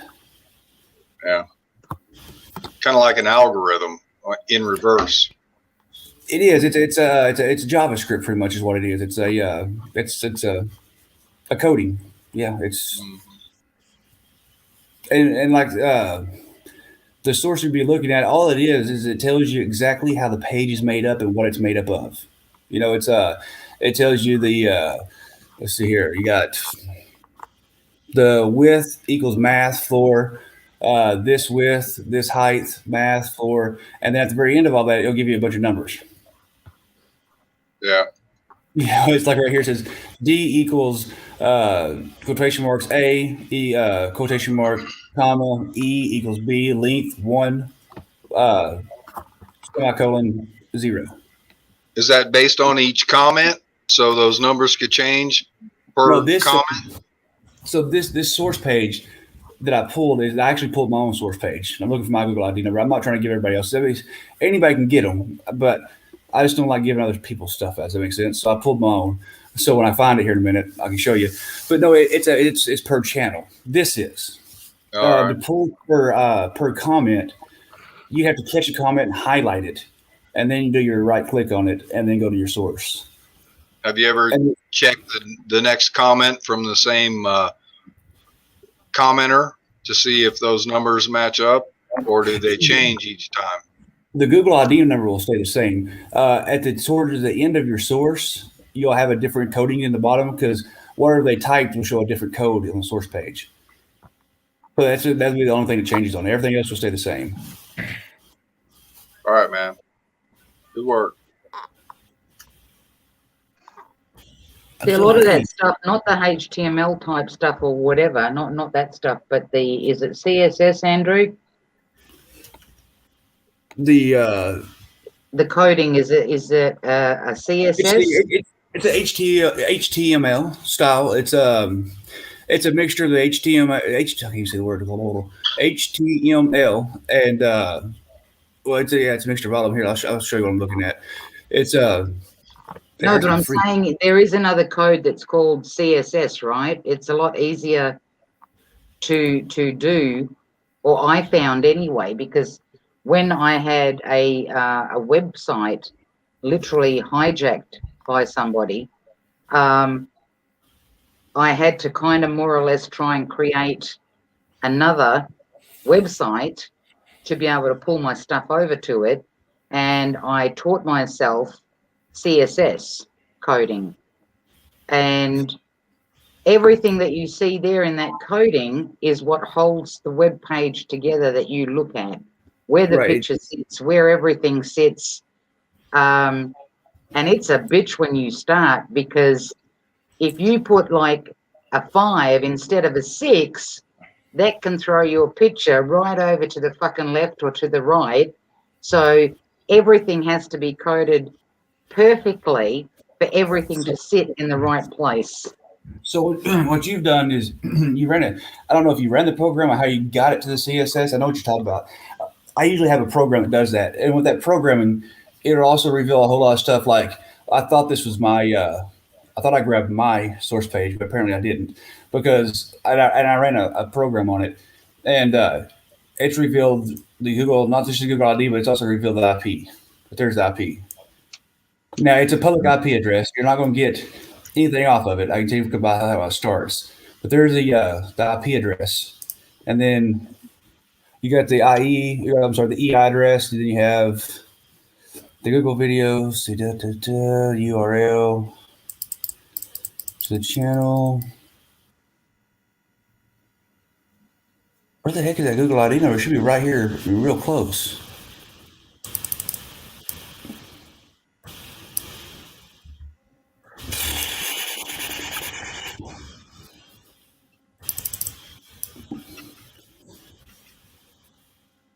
Maybe I didn't go down far enough.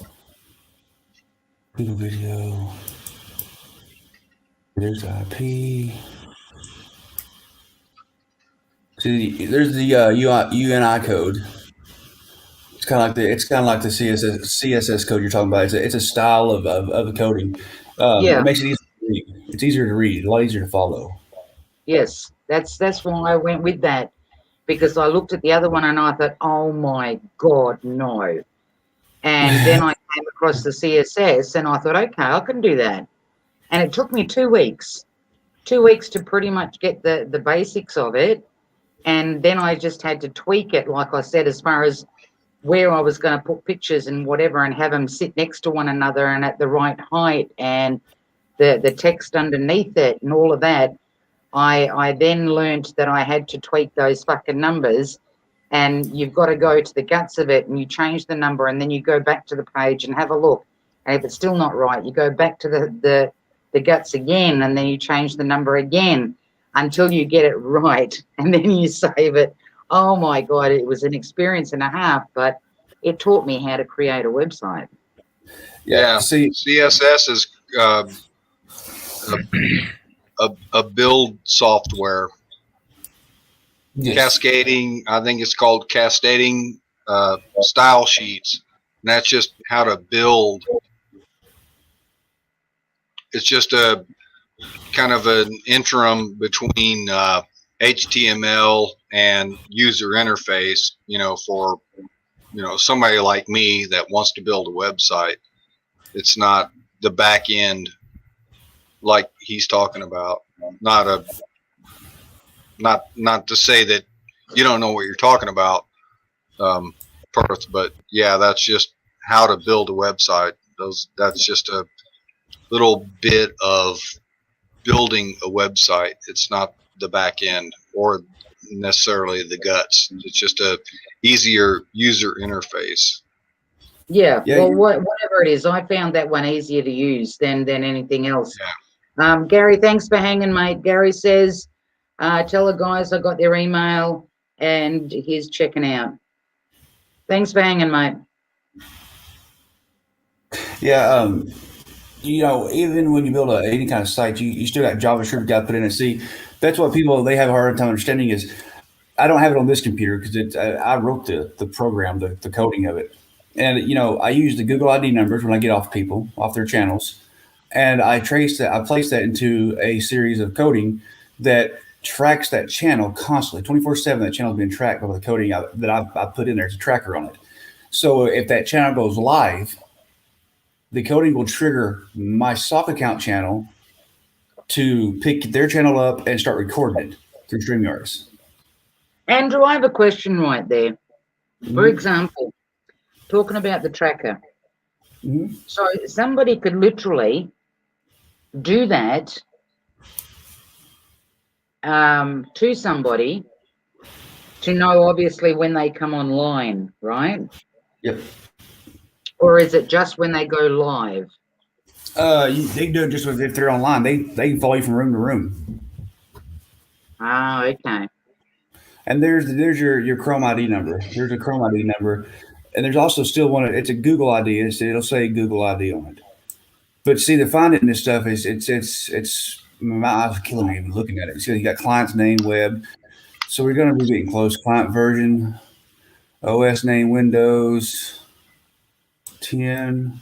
The only reason I know this ain't mine because I'm not using Windows 10. So, I mean, well, Windows 10 is my base operating system, but I run on a virtual machine and I run a Linux operating system on it. So,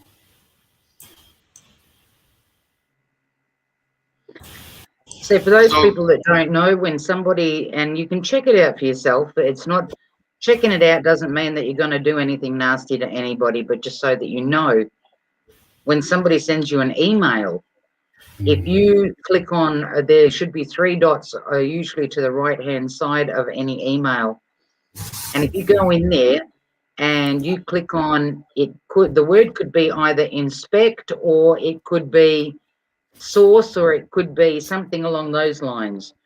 If you click on that, it will open up a separate thing, and it's like basically the guts of the email, how it was written, where it's from, whatever. And if you want to check to see who and where it's from, all you have to do is just keep scrolling down past the code. You'll see a shitload of code. Keep scrolling down slowly, keep scrolling down slowly, and then you will come to their name, and you can also find an IP there. And that's so, just in people's emails. so just to show you right here, I don't know if y'all can see this very well, and I'll try to blow it up. I just ran across whoever. I don't know whose I clicked. I thought I clicked mine, but I must have clicked someone right above me on an accident. But whoever this is, they have a tracker placed on their channel. So either they're tracking themselves or Google's tracking, somebody's tracking them. There you go. Wow. Can you find out who that is? It'd be hard to. I've never tried. I'm not for sure. But you see right there, it says the latest service tracker. If you click So- on mine, can you bring it up and see if I'm being tracked? Yeah, it'll tell you in there. See, this right here is tracking them to the build page label, to the YouTube desktop. So they're using a desktop. This is the web. This is the web code. And they're on a scheduler, so they're not being tracked 24/7. They're on a scheduled tracking. It's probably when somebody's not home, or they're not where they can track them themselves. They have it tracked for those hours. Can you check mine, Andrew, please? Yeah. holy shit. Holy shit.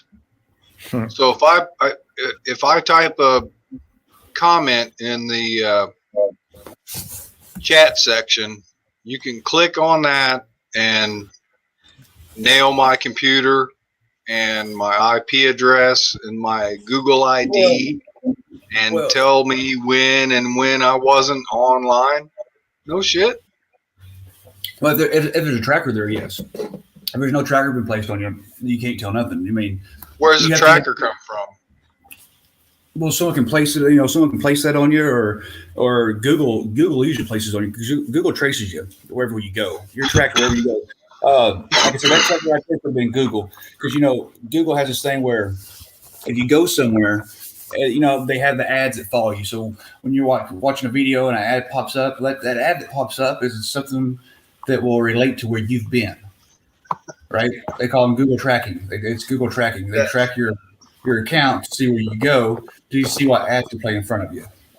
That's nuts. All right. So like Perth asked you, is she being tracked? I just dropped a comment in. Just do it. Do it. In chat. Let's see this. Please.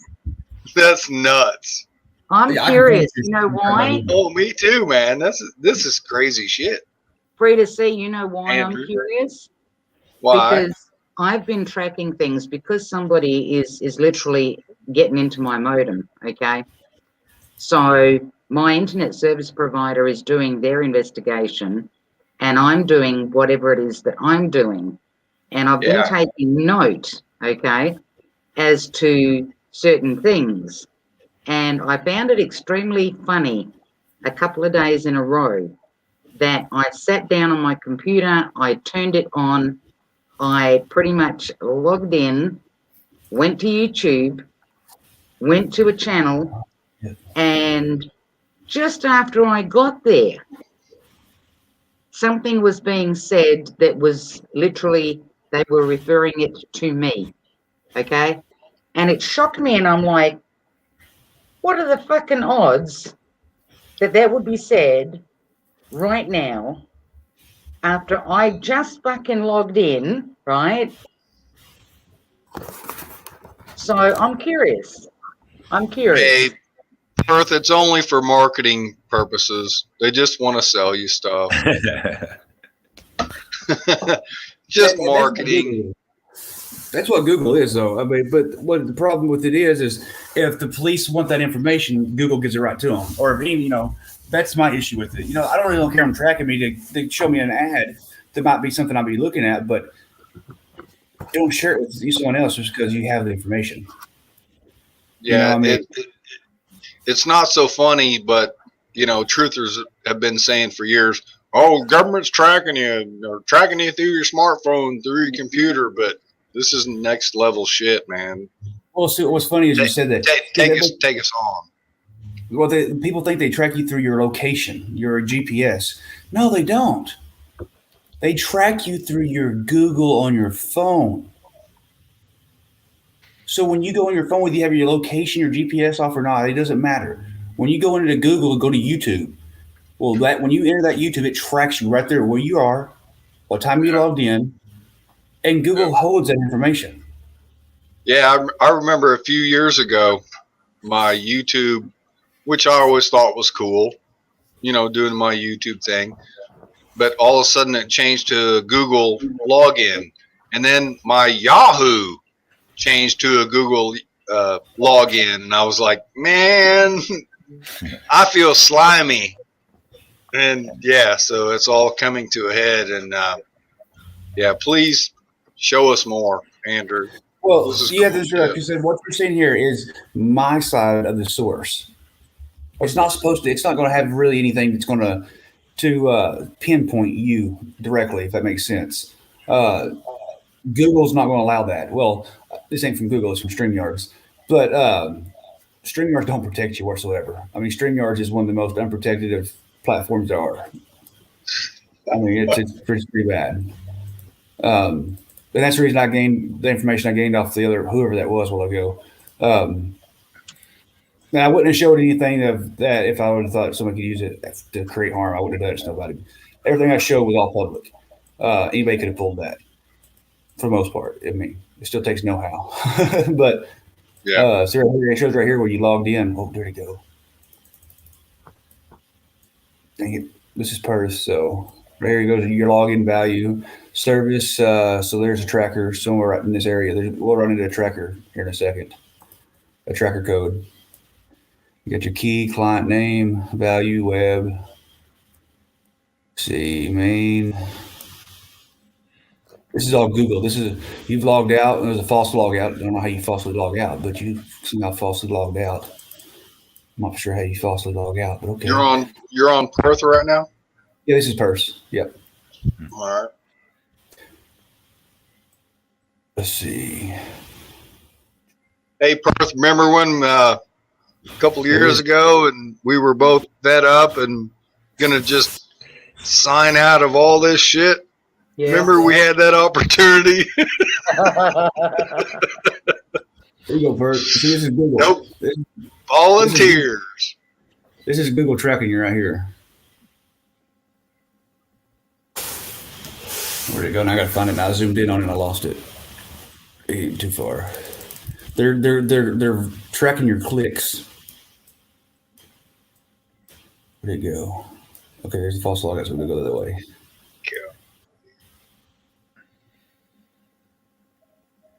Session in text, see root, prefetch data. Yeah, always kill your prefetch. Don't ever let them prefetch shit for you.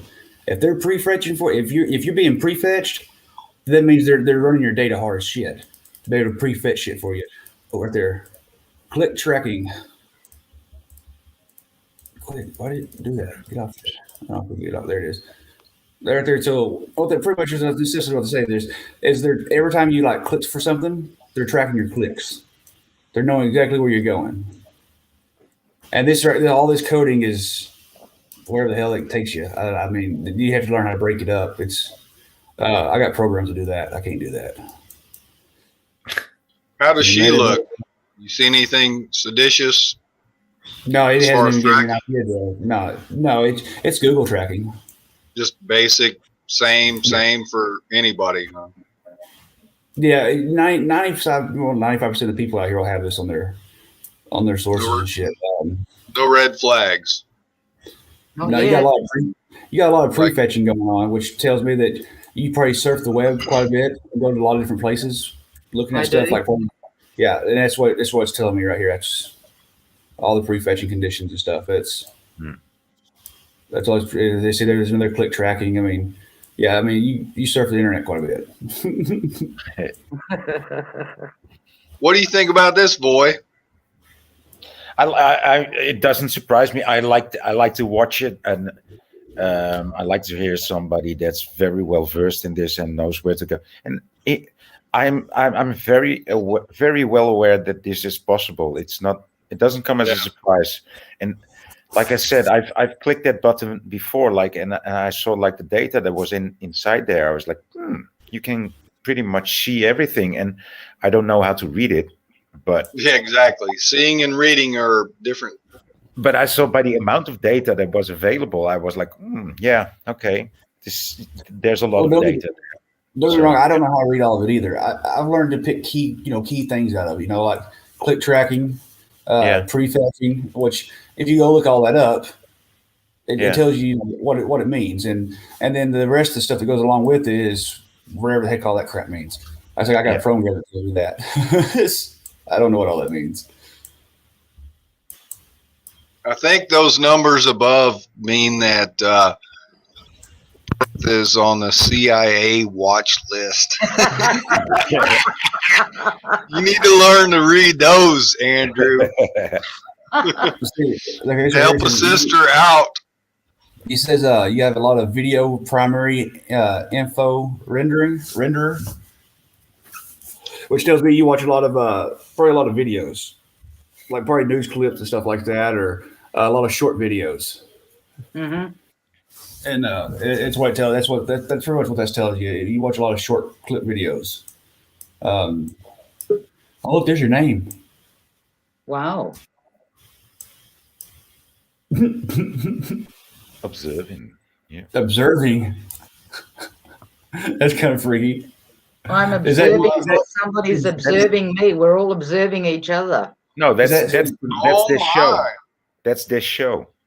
Okay, Yeah. is that the name of the show? Okay. Is that the in your show. title somewhere? Or in your Yeah, that is the show of tonight. okay. Yeah. So And that's always her live stream. Perth Yeah. Observer observing. And she's being observed. And we Yeah, are you're being watching it observing. now. We are observing how she is observed. it's live. It's live. It's true. Exactly, boy. See, this was up to date when I clicked on it. Yeah. Now, of course, you click on it again. Some of this will change because times has passed on. You'll have different cases. It's a longer video now, and so you got the policies of Google privacy. See, now you're getting into the other stuff that style of display. This is all going to be the way Google puts your stream together. Link secondary. Man, it'd be cool if you could find out a way if she's doing a live stream or someone's doing a live stream, if they're tracking and I know they are, but the comments, if there was a way for you to So drill down to the comments that are made in like a live chat. So I'm glad you brought that up. So during my live streams, I have a extension that downloads my live chat to my computer, and then from there it'll take it and it'll recognize, say, Perth Observer. So and it'll grab every comment that Perth makes and pull it and stick it in its own column. Oh my! Yeah, I separate everybody's comments. Now I say that this computer does not have. This is my backup computer. My other computer's in the shop right now. So, which when I get it back, unfortunately, probably don't have the program either because I flashed my BIOS on accident. It had a static charge on it. I was cleaning my fans out and I was watching YouTube on my phone, not paying attention to what I was doing, and they put the CMOS battery plug right next to the fan plug. And I jerked that CMOS battery plug, and I didn't take the battery out of the laptop, and I didn't, drain the residual power left in it. So when I pulled it, it sparked, which of course I didn't see it spark. It's just a little, but it was enough that it shut the whole computer down. I mean, killed it right there. So I think they're having to put another motherboard and another BIOS in it. Yeah, it's a horrible thing. Oops. Get off my screen. There it goes. But I was supposed to have it back 2 weeks ago, and I still didn't get it back. Apparently, there's a shortage on nickel solder. Oh yeah, what's that made out of? Solder. I'm assuming it's some kind of nickel. Invest. I mean, I guess it's. I don't know if it's the same kind of nickel as the nickel's made out of, or if it's. I don't know. I knew there was silver solder, but I didn't know there was nickel solder. But apparently, your laptops have a lot of nickel and silver solder inside of it. Yeah, it's what you usually use for to make a print plate, like a motherboard, or how you say? Yeah, I don't know the word in English. This electrical board. Yeah, I do use silver solder, but I had never heard the terminology of nickel solder until here lately. I didn't know that. I mean, yeah. I'm not such an electrician. My brother was, but I know that he always used that. Yeah. Okay. Oh well, we're not even our way through it yet. Oh, look, they're with the copyrights. See, everybody puts this copyright stuff in their descriptions. I think it's funny because it's automatically laced into your channels. You don't have to put it in there. It does you no good to put it in there. Let's see, now I flew past it. God, there's a lot of fucking metadata and tracking, and Jesus Christ. Do you have any clue how algorithms work? How they track copyrights, based on, audio in a video or anything else? Right there it was. See, what you're speaking of, this is part of their algorithm. It's all in relation to the coding of the channel and the videos that you play or watch. Where did God just see it? Oh, dang it.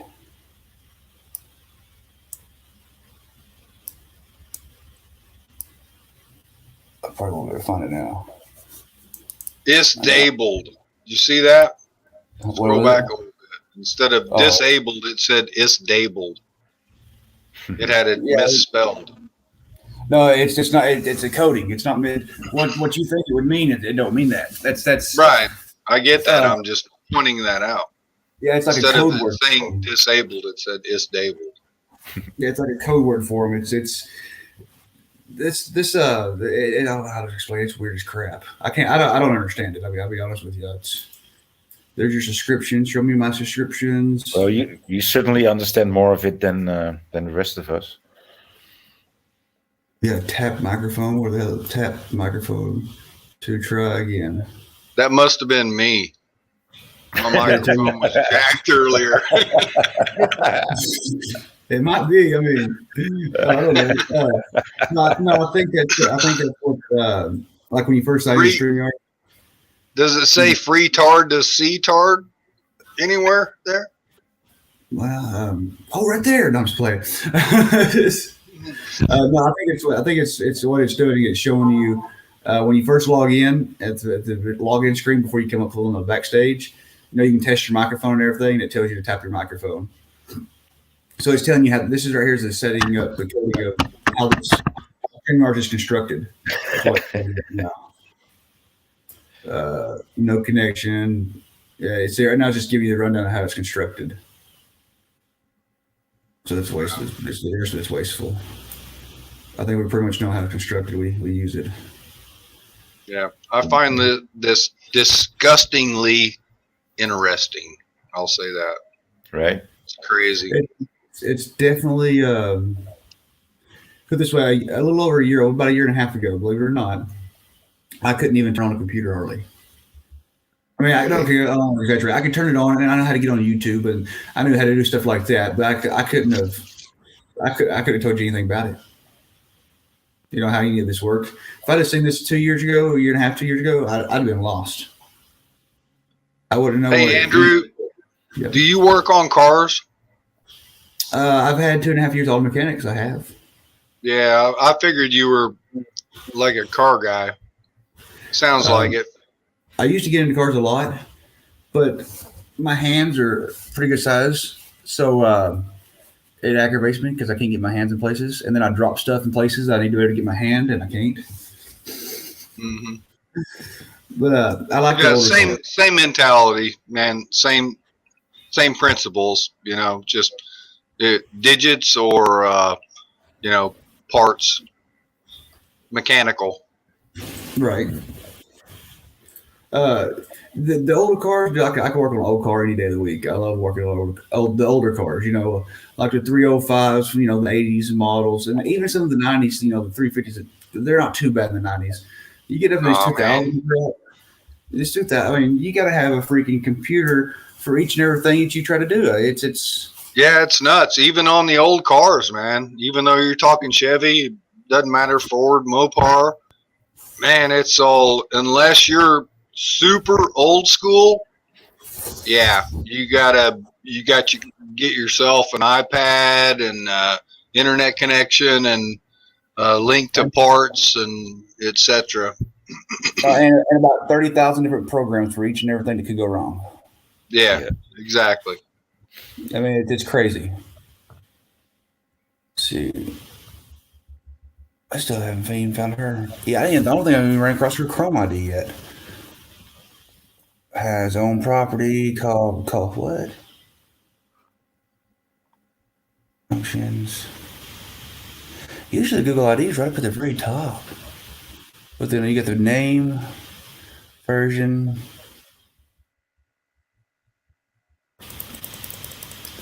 And I'm surprised there isn't a red light flashing. Being on Perth's digitals. Line number. Well, Andrew's looking at that for you to see. When I was having a lot of issues, this is going ages back, a lot of issues with my internet service provider. And I would get on there and literally fucking rip ass because I was so frustrated that they wouldn't listen, right? And my daughter used to say to me, she goes, Mum, she goes, you can't ring anymore. She goes, because now they have literally put in a neon sign. When you call, that neon sign lights up and says, don't pick up the phone, it's that bitch. Yeah, I'm kind of surprised that there isn't a true patriot light, just blinking over top of the whole page. Because we know he's a fucking wanted outlaw. God bless the guy. Golly. I wonder what this anonymous is here. Name anonymous. Replace, stack, replace. I wonder what's going on here. I'm not anonymous. Everybody can see me. Oh, yeah. You put your shit out there. That's for sure, sister. I don't know if it's something that's with you or something Google put in there or something that someone's tried to place in there. I don't know what that is. You can tell when Google's one doing it because the style of the typing, I guess the font, it will change from line to line if it's Google's lines or if it's a JavaScript line or there's always a little bit of a discrepancy between the.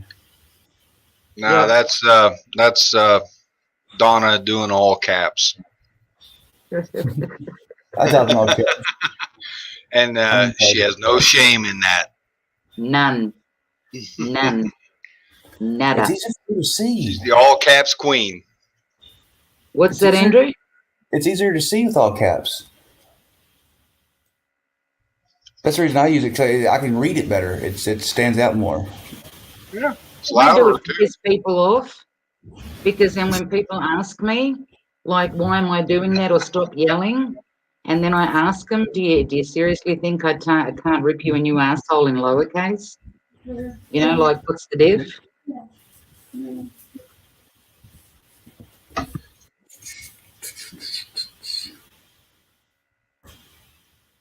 I mean, I'm not seeing nothing in here that's I would worry about. You should look at mine. I got shit placed all in mine. So my source page is like a mile long. I mean, not technically a mile long, but it's huge. I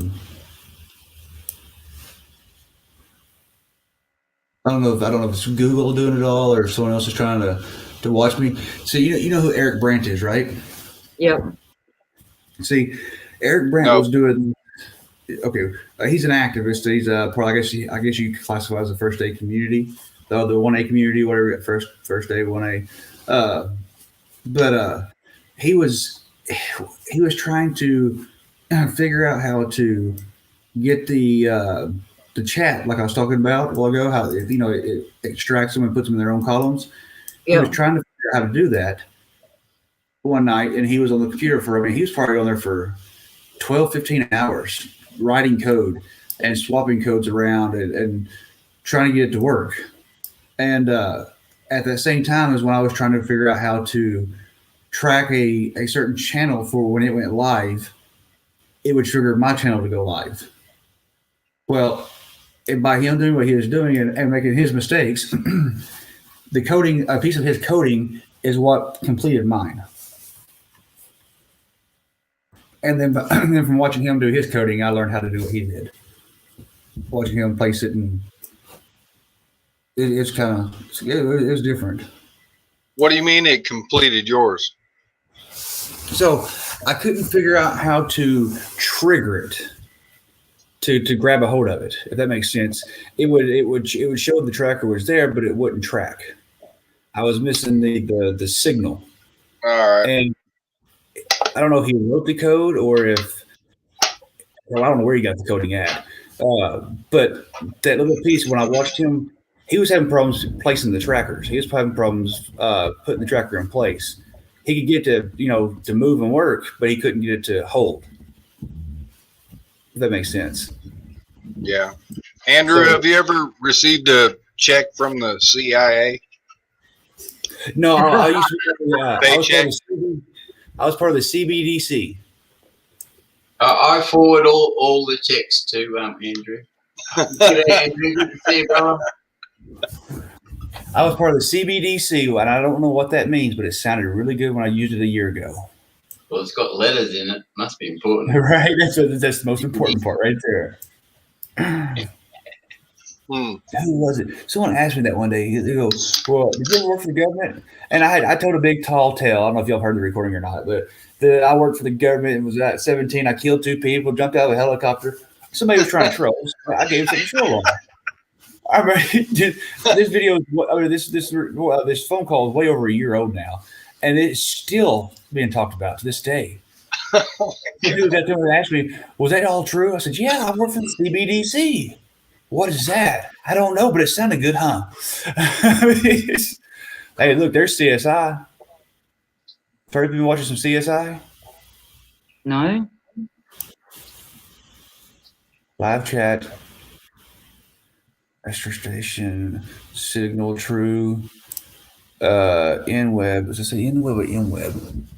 It says MWeb. CSI. Watch, fix, true, browse, next. So they talk in a language you can't just understand what the hell they're talking. I don't know what it is. Web refresh, info panel. Cavilar lazy list. Huh. Who's got a lazy list? Autofill. I heard Wobbly worked for the BP. The Bush Patrol. See right here, you know what I was talking about? Look, the text will be font. You see how this is all? BP's a petrol station here, so that's where the bees go for a pee. You see how this is all all capitalized and everything around it's regular size or uncapitalized. See, that's out of place. I mean, it's not out of place. It's just it's been put there. It's not normally in that spot. That makes sense. Okay. And I mean, Google could have put it there. YouTube could have put it there. I mean, or it could be a new advertisement. Or is your channel monetized? No. Oh, that would be an advertisement spot then. Shill, not. You should be a shill. They make a lot more money. I know people making well, I know somebody make a couple $1,000 off last month's YouTube. Matter of fact, they made $11,000 off YouTube last month.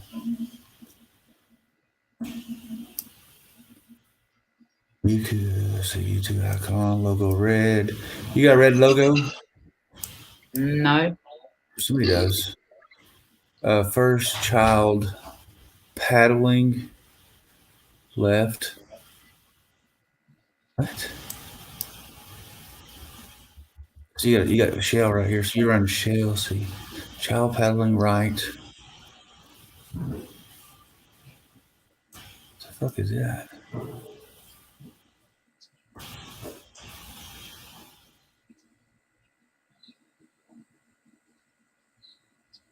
Child paddling. What the hell is that? I don't know. Maybe a video that was watched. I mean, I would never have written child peddling. no. You might not have wrote it. So if you watched a video and that person has watched a video, say kids paddling in a canoe upriver, and or they tumped over a news story about it. So I think what you're looking at right here, and the guys don't get me, I don't know for sure because I can't read all this. I'm not that great. But what it looks like to me, because the way it's written out here, is it's got a lot of different random stuff thrown in, like skeleton icons and master heads, and so what it sounds like to me, this is the tracking part of what they're doing to you. What's that? Hey, Andrew, is there a chronology for these characters? Like versus top line, left to right, next line, left to right, line below that, left to right. Is there chronology there? It's all part of the type of coding of how it's written out and the way it functions. Well, I know it's part of the coding, but is there a timeline there is what I'm asking. Chronology. Like if it skips time over, right? So you can't tell whether the top line is earlier or later than the line below it? You might be able to. I've never tried. I don't want to lose this. I would think that would be key. Let's see. Okay, you can quit going and blowing up now. Quit. Thank you. Quit. Thank you. Oh, now my phone. I'm just wondering how all these characters sync together. That's the beauty, and I mean, it's got to be left to right. Come on, computer, quit freezing. Daggone it. I would think. This is my computer wants to work right, so I can zoom out. It's a big computer. Am I going on part of the key or something? I see true there. That's good. We're all looking for truth. Yeah, but very rarely find it. I haven't found any in 6 years. I found a whole shit bucket load of lies, but not a lot of truth.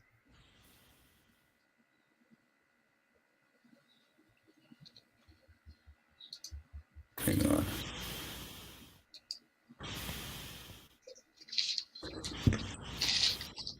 Man, you is there a dictionary, kind of like a Black's Law dictionary for people that trying to figure out law, etc.?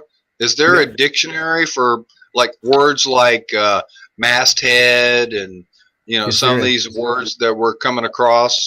Yes. That you're showing? Yes, there is. There's actually a dictionary for coding, yes.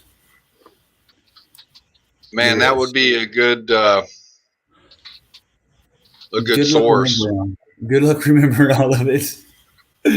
So I don't know if this is see all your lines are numbered one through whatever it is. In this case, 68. But as far as the time, a timeline goes, I don't know. I'm sure there is some kind of. See, this is pretty much what this shows you is essentially just as how the channel is set up. It's like the coding for that channel itself. It's not really an ongoing script, if that makes sense. Right. So when you write this, when someone writes this script, do they start at the top left Not always, no. and then work their way down left to right?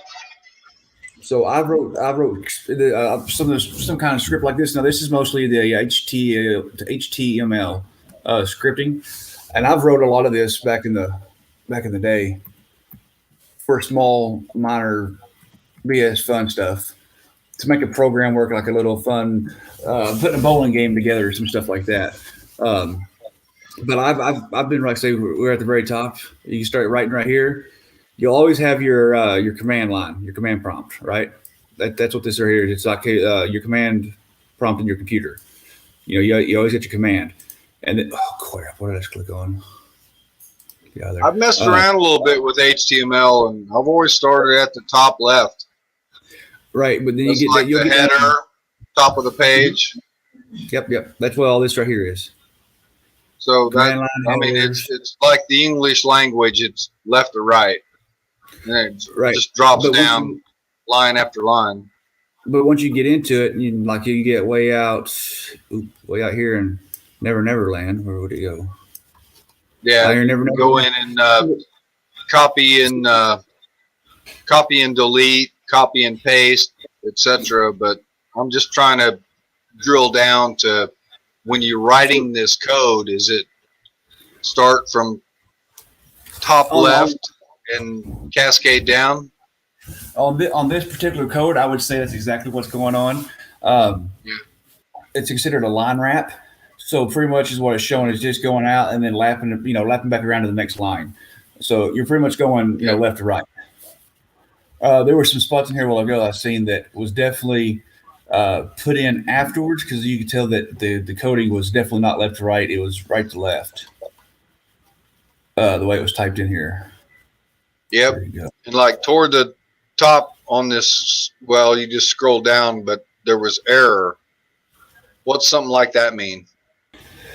On a page like this, it could just be that's the error mark that it will display if there was an error. Once again, you got to remember this. What we're looking at is pretty much how a page is set up. It's not a live source, if that makes sense. To get more of a live source, you have to go into your inspection page. That's more of a live source. So pretty much what we have right here is a stale source, is what I call it. It's a stationary. I'll show you real quick. A live source would be your inspection area. Oops, wrong button. More like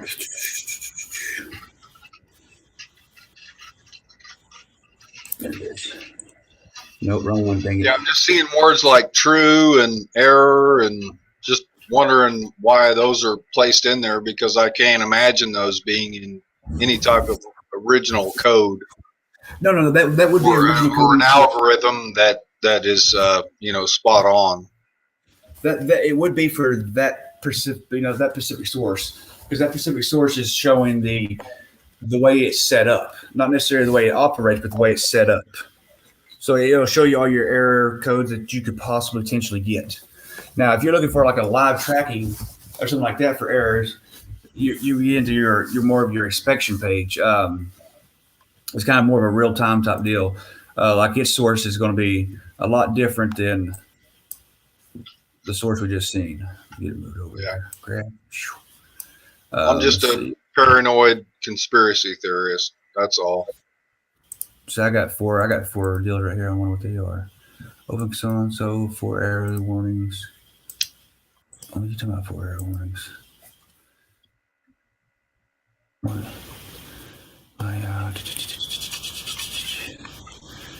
See, you put show HTML comments. You got word wrap. Uh, you got to reveal the DOM. I mean, you can do. There's so much stuff that people don't realize that goes into this that builds it. I mean, it's and see, the being track part. A lot of your Google track, you can stop right here while you're on StreamYards or and YouTube.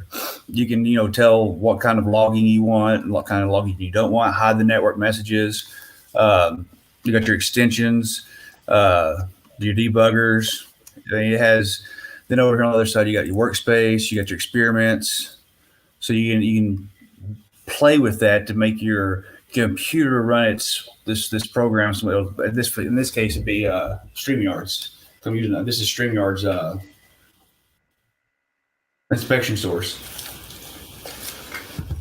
So I mean, just like who is anybody here using Chrome? Well, Perth, you're using Chrome, aren't you? No, Well, hell no. I use Brave That's browser. CIA tracking. Right. So I'll show you this. Yeah, because we got my screen playing here. So you get rid of this. If you go to another page like so, and you go here, and you go, no, not down there. I'm sorry. You go to address bar. You type in CHORME // Oh, you can't have capital dum dum. All right. CHROME //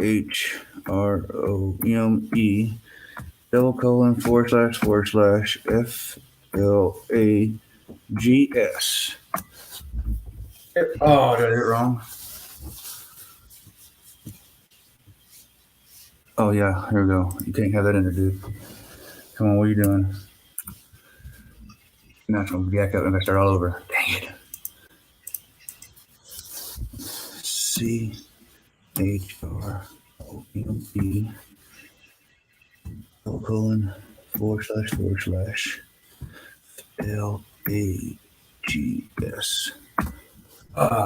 made it. Okay, so this is Chrome flagging. So, like you see how everywhere I go on my screen, it's always dark screen.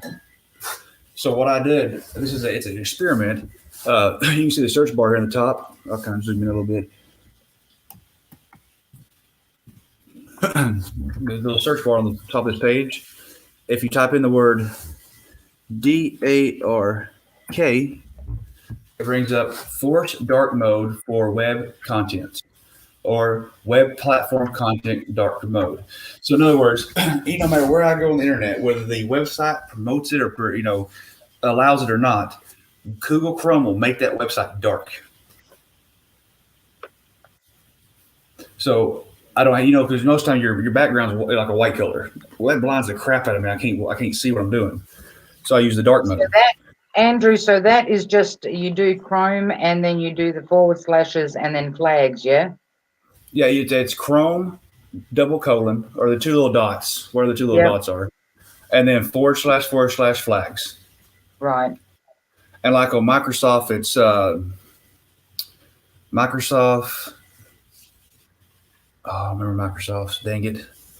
Hang on, go over there. Because I'm the same as you.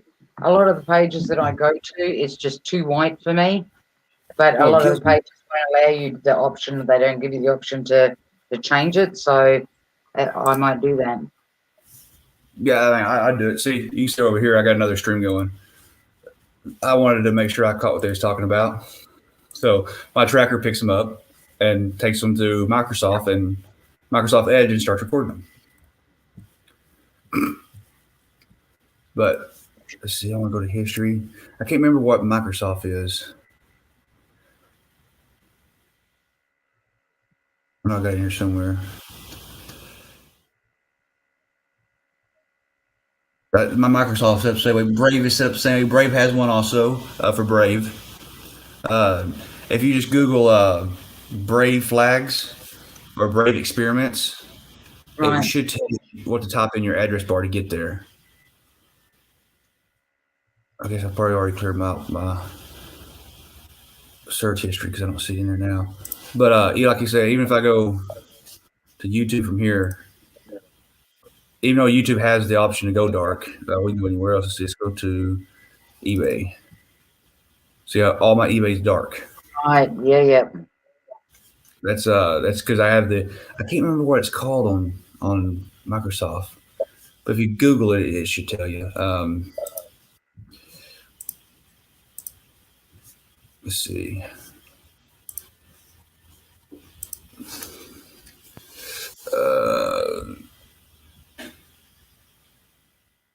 I think it's Microsoft Experiments. I'm 90% sure that's what it is. But anyway, every browser has it, and Chrome is just called flags. But not inside those flags, you can control how Chrome uses your GPU, how it renders it. You can control how much CPU the usage it uses. Only thing I haven't been able to find yet is to be able to control the RAM. Because if I could allocate more RAM towards the browser and less CPU, oh, that'd be great. But I ain't figured out how to do that yet.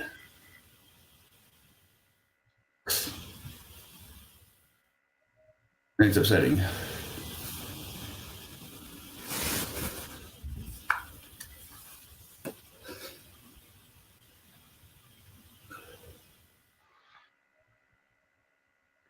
See, like watching all of that stuff and seeing all of that stuff, it's on one side, YouTube is great because it can help you out a lot. You can learn a lot from people's videos. For example, I never knew what a DOS attack was, right? Or a DDoS attack. And then I went on the hunt to find out what is it. And I went to YouTube and I found a guy on there, an awesome presentation that he did, simplified it to the max, right? There was nothing complicated about it, nothing that you couldn't understand.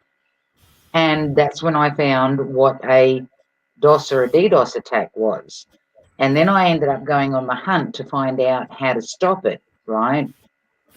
But what pissed me off too, like with YouTube, is the fact that there were videos there teaching people how to do it, Yep. And I thought, isn't that sad? Like on one side, you can get help how to stop something, but then on the other side, there's people there teaching people how to hack other people's shit.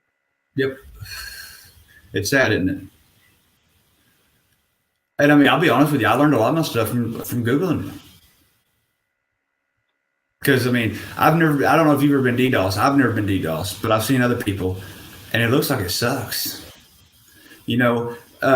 There's people out there that's another thing. You always hear, don't click links, people. Don't click links. Seriously, don't click links. Because so many things can happen with just one click. They could place trackers on you. They could have an IP grabber inside that link and grab your IP, your static IP address, or your private IP address, and track you down to your front doorstep. They could have a tracker on that link that enters your computer and gives them control over your network, so they can DDoS somebody. See, a lot of people that DDoS, what they'll do is they'll send out randomly emails to people, and people will click on them because it'll say something interesting, and they'll want to click on it to see what it is. So as soon as they click on it, that tracker's placed. Now they have control of that network. And what they'll do is they'll send it out to multiple people and have all these computers across the world at their command. And then they'll hammer a server and just take the server down. See, not only that, like when it comes to a DOS attack, which I found out, which is one person directly hitting another person, it's not multiple. Right. Because somebody keeps doing that to my modem. They're DOSing you. Yeah. It's a type of DDoS attack. Instead of being a DDoS, I guess you could call it a DOS, because a DDoS is where they go after large servers, like a company server. It's like when they hack Google, that's what they do to Google. They'll gain all these networks, and then they'll attack that one port on that one server at one time, which will shut the whole server down, and it leaves it vulnerable. And that's what they're doing to you, except they're using a high-powered network they have to overpower your network.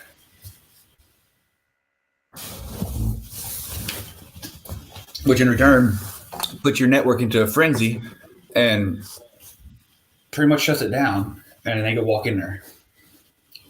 Well, see what they're doing. In my case, they're riding my bandwidth. They're doing what with it? They're pretty much piggybacking off my bandwidth. Oh, so they're stealing.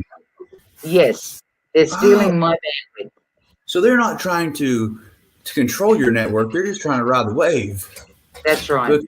Because they're broke ass people who can't afford their own. So That's right. They're air attacking you. Sorry? That's what they call an air attack. It's a how can I explain it? Hang on, I'll show it to you. Hang on, let me get it pulled up.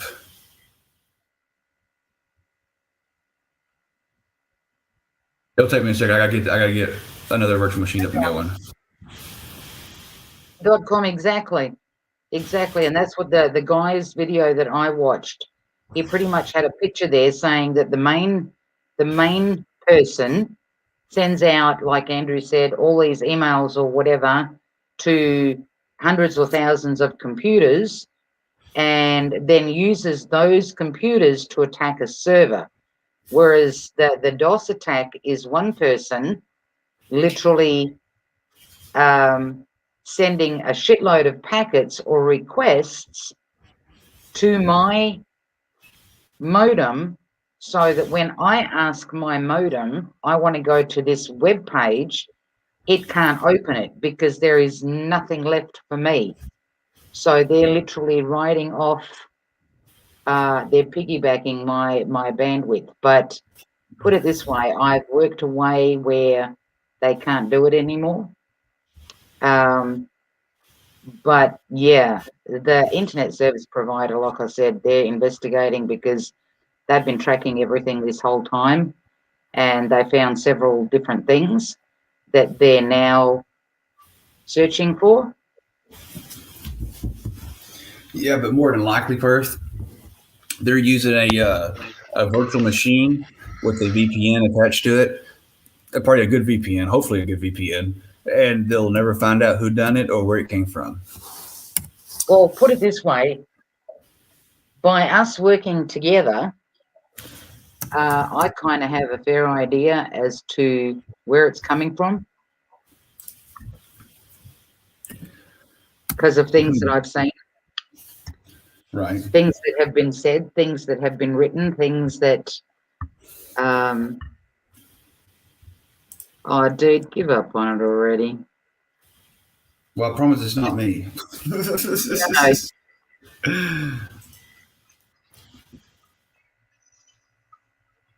All right, so let's see if I can share this. I don't know if my graphics card's going to let me. It should.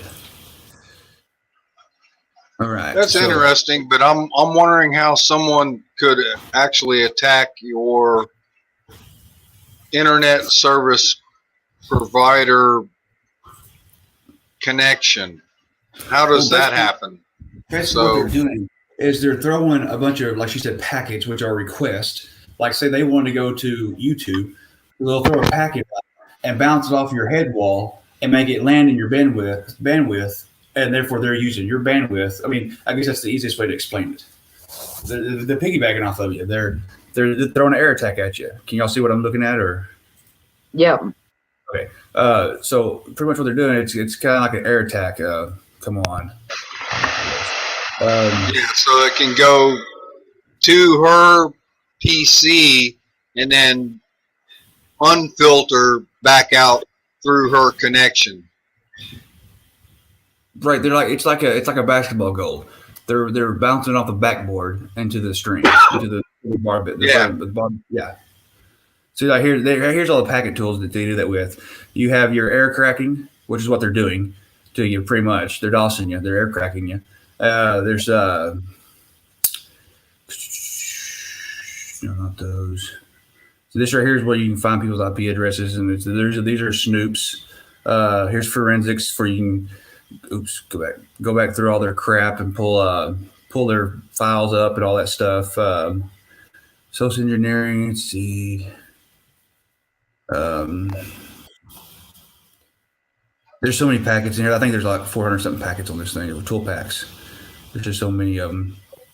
So you have database assessment, which is I don't know how to say that. Squall map, SQL Yeah. map, just like it's like in mapping.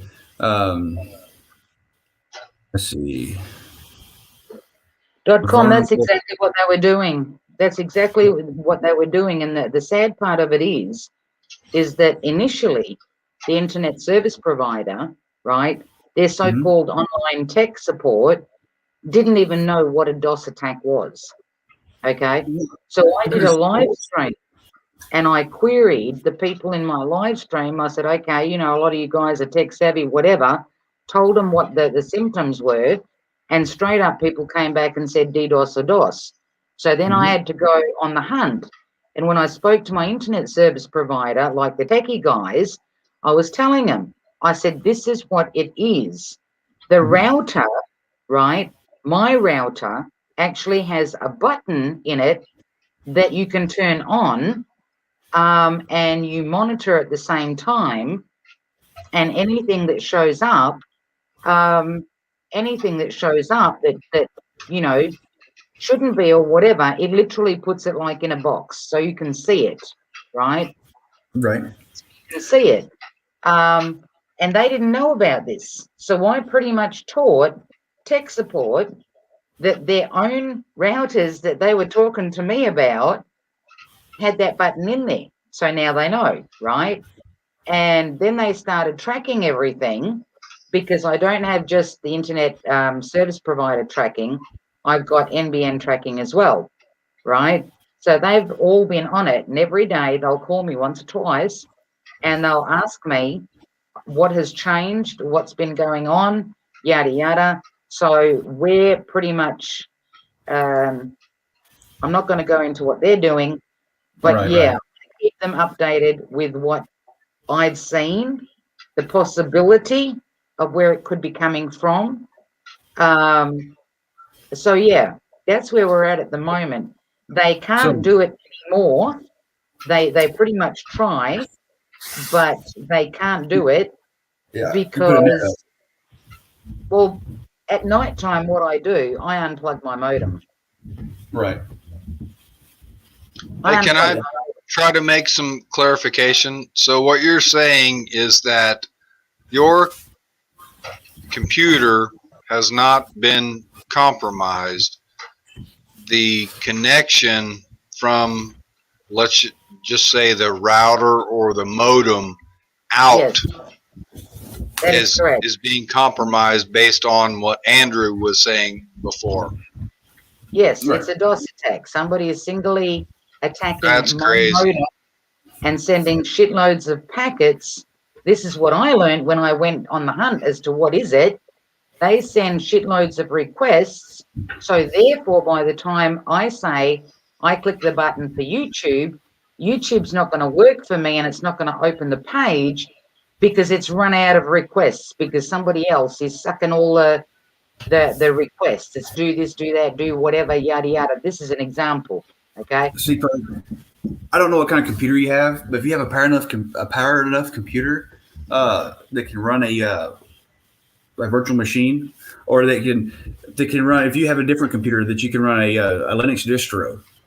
It can't be Windows because Windows don't offer the packets, the pack tools. But Kali Linux is the best one. Kali Linux is a offensive security system. It's built for hacking. I'll be honest with you. That's what it's built to penetrate other people's networking and stuff. That's what this is: online and offline air attacks. I mean, this got so much here. What I'm getting at is under where we go right here, analyst. You have a framework identification. What this right here is it's like a tracker. So when someone is doing that to you, you can start this up, and it throws up a big net. And instead of them being able to ping off of you and use your bandwidth, it'll catch their packets, draw them down into you, and then from there, once you get that packet, you can take it to like your forensics down here and open it up into a PDF or imaging or whatever it is. You can run it through all these different tools until you crack it, and then you'll look at the reporting of it, and then you can stop it. That's what these are here. These are stops. Put stops to it. But that, I mean, you probably would benefit off this right here a lot. Hey, let me ask you, Andrew. So I'm wondering, why was Perth vulnerable, or her internet provider vulnerable? So she's having problems. And how vulnerable are other people? And what are your chances, just a Joe on the street that's, hacking around on the internet? I mean, is there a prevalence here? Why did this happen to her, and who's vulnerable for it to happen for whatever reason? If you're on YouTube or any kind of social media site that's got the controversy that YouTube has, and the infighting and all this, back and forth, you'd be a fool to come on here without a virtual machine. Yeah, but why would that be the case? Just because you're looking at controversial information. So anybody in the chat, it's like it could just happen to you. Absolutely. Someone just like I ran into a community the other day. Supposedly some of these people, they supported a chomo, and the other people on this side of it was mad because certain people were going over there and they didn't like the people being there, so they'll attack you. How do they know that it's you? I mean, who attacks who? Well, if I say, okay, I'm just going to say, Perth went to, I'm going to say, I don't want to say names because you said not to say the channel names. Perth went to a channel that I'm not getting along with right now, put that way. I got mad at Perth for going over there because I thought Perth was supposed to be on my side. Well, then I could do that to her and mess with her stuff. Just because I'm mad at she went to someone else's channel and I didn't like that other person, which I would never do that, just by the way. But, I mean, everybody's got free will to go wherever they please is the way I look at it. But we're still in high school. It's that malicious just because Absolutely, absolutely, mate. Really? It's horrible. It's horrible. It's absolutely, it's astonishing is what it is. Insidious. That's why I said, right, because I went through all of this to find out what it was exactly, how I can stop it, right? And then I thought, well, I've got to go one step further because I can't wait. And plus two, it helps my internet service provider and NBN if I do my tracking also, my watching and my investigation. So I've been doing a lot of watching, okay?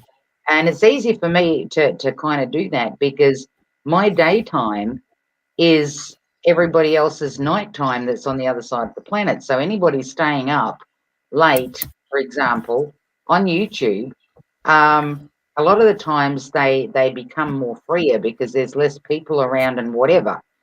And I've sat and I've watched and I've listened and I've watched and I've listened. And when my speed goes down, I've watched to see who's online or who has just come online, right? It's amazing what you see. All right. So what I was really getting at was I kind of got the notion, when you went through all that stuff, Andrew, and you did a great job, was that, and per what Perth said, talking to her internet provider, etc., is that it was just like maybe some kind of freeloader, but you're saying this is more malicious and it was targeted.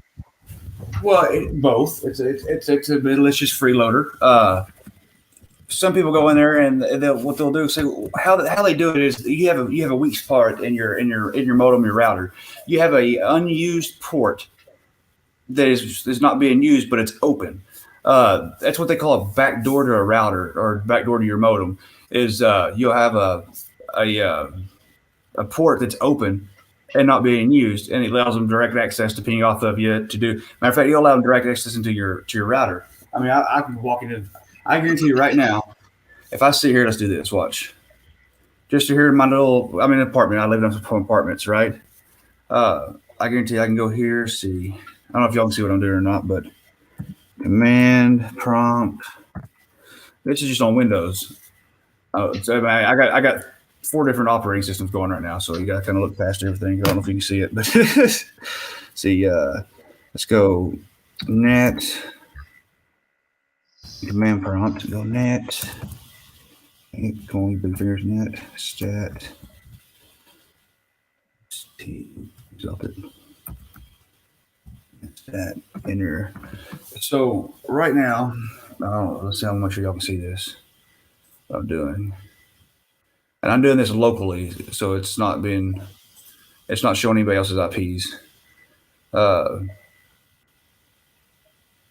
mean, Jesus, my mind would quit working. Stop screen, share screen. Jesus Christ, dude. Here we go. How do you do it locally versus virtually? Well, it's still virtual, but it's just everybody on the public IP address that I'm on. I'm pulling their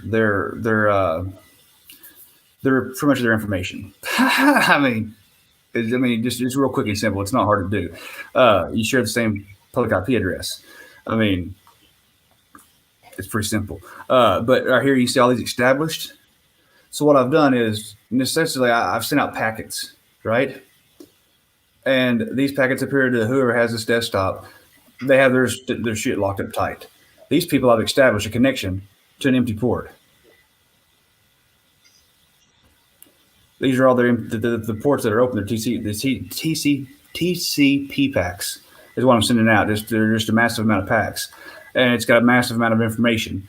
And I'm testing who essentially I could go into. Mm-hmm. All the ones they say established right there are established connection to all the people around me. So what's your take? Was that person using Linux? You kind of parsed on whether it was malicious or a freeloader. Why? Both. How would it be both? I mean, A malicious freeloader Put it that this doesn't way. know her Put it from this way. Jack? No. Put it this way for her to see. For example, okay, which I found extremely odd. Looking back at it, I found it odd. Okay, where a couple of people have said to me, "Your channel is taking off," right? And I could see that I was getting more subscribers and whatever, and more views to my videos and yada yada yada. All it would take is for somebody that was doing similar things to me, maybe, or jealous at the fact that my channel is taking off. That's all they need to do something like this. Because while I can't post, okay, while I can't upload videos because I don't have the speed, right? My bandwidth is gone, okay. Then they in turn, if they're piggybacking or whatever, riding off my bandwidth, they've got the speed to do whatever they want. I no longer have. So if I'm not posting and you're posting, do you know what I mean? So it's a benefit to you. Not always is it just for somebody to do it because they hate you. There could be something behind it. There can be a reason behind it. Yeah, at the end of the day, it's just like Andrew said, if they want to fuck with you, they'll fuck with you. Yeah, but if they're in Bangladesh and they need bandwidth, they're not coming to your no-name channel to try to get behind your router to get bandwidth. So that doesn't make sense to me. And I remember when you took off. That's when I found you. Was Oroville Dam. Well, so what sounds like happened to me to Perth is somebody is doxing her to DDoS somebody else. So someone is taking control of her bandwidth, so they can direct it to a certain server to DDoS somebody. Is what it sounds like. So it sounds like her network is being weaponized for somebody else's bigger plan or bigger picture. Is what it sounds like. It's not necessarily an attack against Perth. It's been needed her bandwidth and her networking to DDoS somebody else. So they're going to DOS her to gain control of her network to DDoS somebody else. See, so there can be many different reasons for you to see, Yeah, I but mean, like I said, with the things that I've seen, with the things that I've heard, uh, certain things that were written, um, it has made me wonder, and I've passed that information on, and I've told parties concerned as to where that might be coming from. So yeah, because like I said, I sat back and I waited. I waited until my speed dropped, and I was keeping an eye on YouTube to see who would go live at that time. And then I would pull my speed back because now I know how to do it. I would pull my speed back and I would keep watching, right? And I would sit there and literally watch to see if that person or persons um, start having issues streaming. Yeah, well, Donna, my query to Andrew, and he's definitely sharp with this kind of stuff. It's based on our friendship, and I don't know. I wish this would get resolved for you, and I'm a little defensive for you. That's where I'm coming from. So just so you know, Oh, listen, like I said, I mean, it's been a I don't learning curve for me, rather than take it in a negative fashion. The only sad part is that my internet service provider tech team uh, isn't as good as the ones that I had with my previous internet service provider, but they literally quit their company, not fell apart, but they moved their customers onto a different internet provider because of NBN, right? Prior to that, I had the best fucking tech support team that you could find, and that was a Perth-based company. But the guys were fucking brilliant. They would not let you hang up the phone or whatever until they sorted your shit out, and they were real cluey about a lot of stuff. But when you get to bigger, um, more, I don't know if you can call it popular, but ones that have been around a long time. Like I said, my internet service tech support didn't even know that the modem that they were talking about had a DOS protection button in it that I could have turned on. I found that out. Then I passed that information to them. So now I look at it as a good thing because I learned something new. And I also pass that knowledge on to people that will benefit, that can pass it on to other people, stuff that they should have known about the actual modem, but they didn't. so it tells me that you're pushing at least 300 megabytes per second or more through your modem and router. I have no idea on that, Andrew. I couldn't tell you, even if I wanted to. I have no idea. You'd have to, because I mean, for a modem or a router to have that protection you're talking about, it's more of a server type modem. Actually, you probably push it at least 500 megabytes per second out there, to be able to throw up a guard for that, for that your bandwidth, for it don't steal it from you. You're pushing a lot of bandwidth. I can see why somebody's using your bandwidth. Absolutely. If you got a modem that's capable of blocking that DOS like that, you've got one hell of a connection. Well, like I said, I've managed to figure out a way, and this is from me doing a lot of shit and testing and trying and whatever. But I figured out a way. As soon as the minute that it drops, and I know that they're wanting to pull it, I pull it straight back. You know what I mean? Yeah, I'm not going to absolutely. say how, but I pull it straight back, and it's a game now, right? Because they'll let it go for a while, but like I said, I'm still watching, and I can literally see when somebody has issues. I have the bandwidth. When my bandwidth starts dropping, then things are okay at the other end. Like I said to people, if you just watch sometimes on YouTube rather than interact all the time, it's amazing what you can figure out and what you can see.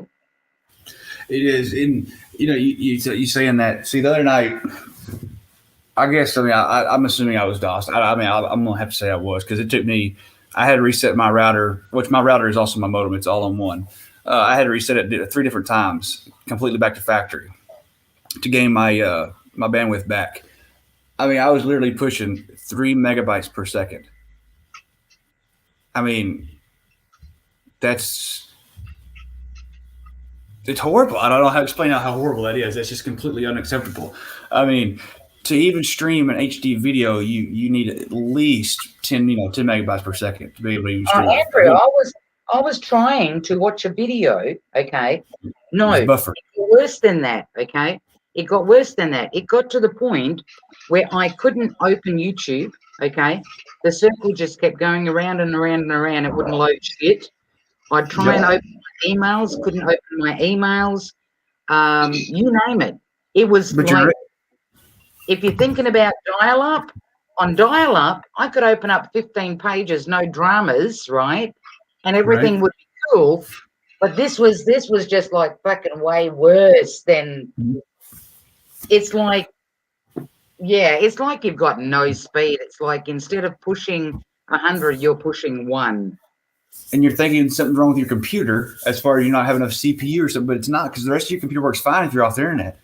It's only when you try to access that internet. That's exactly. And that's where the problem was between me and the internet service provider tech team, because on their end, they were saying everything is fine. Okay? Yeah, they were saying it to you. Yeah, it was great coming to you. Yes, they're telling me it's my equipment. So we had this full-on fucking brawl, right? And I was going fucking ape at them. And then it like stopped for a while. Nothing was happening for about, I don't know, 4 or 5 months or whatever. Out of nowhere, the speed came back, and I thought, okay, didn't think nothing of it. And then before Christmas, it started all over again. So then I had to convince them that, hang on a minute, you might not be able to see it, but then I came across a couple of guys that noticed something, right? They picked up on an email address.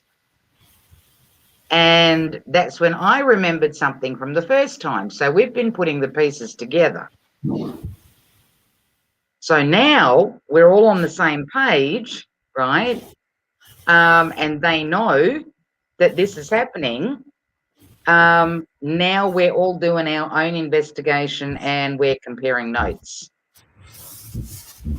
Right. I still heard that if your computer's strong enough, you got enough RAM and enough CPU and enough cores, I would install a virtual machine, and I'd download or upload, I guess you'd call it, the Kali Linux system. I mean, I don't know how diverse you are with computers. You might have to go through there's YouTube it. There's crash courses on it to learn how to use it, basically real quick. Because Kali Linux is mostly command prompt tools. You got to know the command lines to operate the packets in them. But I'm telling you, you can not just only block whoever's doing that to you, but you can throw a net up to catch them. And once you do that, you can actually take what they threw at you, that packet they threw at you. You can bring that packet in, like I said, and crack it open and gain all their information and send it right back to them and find out who they are. I mean, that way you'll have them red-handed who it is. I kind of, like I said, I kind of already know, because things that I saw, things that were written, fell into place at the same time that I was watching what my computer was doing. Right. So I kind of know where it's coming from. So that community I indulged myself in the other day that turned into be a heck of a mess. Oh my God. I thought our little community had drama. Jesus. Anyway, a bunch of their people came over to my channel, and that's when I didn't realize I had two different ports open, and I left 2 back doors open, and they walked right in there and shut me down. Like I said, they put me down to 3 megabytes per second. and I had to fight to get them out of there. I mean, it was fun, but aggravating as hell. So I let myself be vulnerable like that. I mean, I wasn't even running on a. See, if you run on a virtual machine, and they try to do that to you, well, they get nothing from you because there's nothing real. That's what it is. It's a virtual machine. Everything you do on there it's not saved. It all goes away once you exit out of it and shut it down. And they try to get in your bandwidth or your network through the port on your virtual machines. They go nowhere. They get nothing. And that night, I just so happens all I had running was my VPN, and it was only on a seven different ping ratio. So, I mean, they still had to work to get it, but they damn sure got it from me. I didn't let it be known because I didn't want anybody knowing that I got DOSed. I feel like an idiot. But well, it's not even, Andrew. It's not even that, mate. It's a simple fact of if they're doing it, okay, then obviously they're listening to what you're saying. For example, whether it's on a live stream or whatever, right? It's like when somebody wants to find out if they got your address or your phone number correct, they will call you while you're on a live stream to see if the phone rings, how you answer, and whatever, to check whether that is you. Same with sending something to a front door. They will do it while you're on a live stream because then they know, hang on a minute, somebody's at my front door. They kind of know that they know where you are. So I've never thought of that. Same, you don't want to put it out there. And I never initially wanted to put it out there, and I wouldn't have. I would have all done it all like in behind the scenes, but because I didn't know what it was, because I don't fucking think maliciously, right? I had no idea because I'm trying to get help from my internet service provider, but then I gave up and I thought these guys just don't fucking know. That's when I went on the internet, did a live stream, and then asked people in my chat, do you know what it is? Well, they came straight up with it. And I'd never fucking heard of that before, Right. So, like I said, you live and you learn with this stuff. I mean, it's sad that you have to go to that extent to try and, protect yourself. And I mean, of all the years that I've been, well, not that many, but fucking years that I've been on, that nobody's ever done it before. But, the timelines and like I said, what I've seen, what I've heard, it's an eye-opener. And it's sad. It's sad because...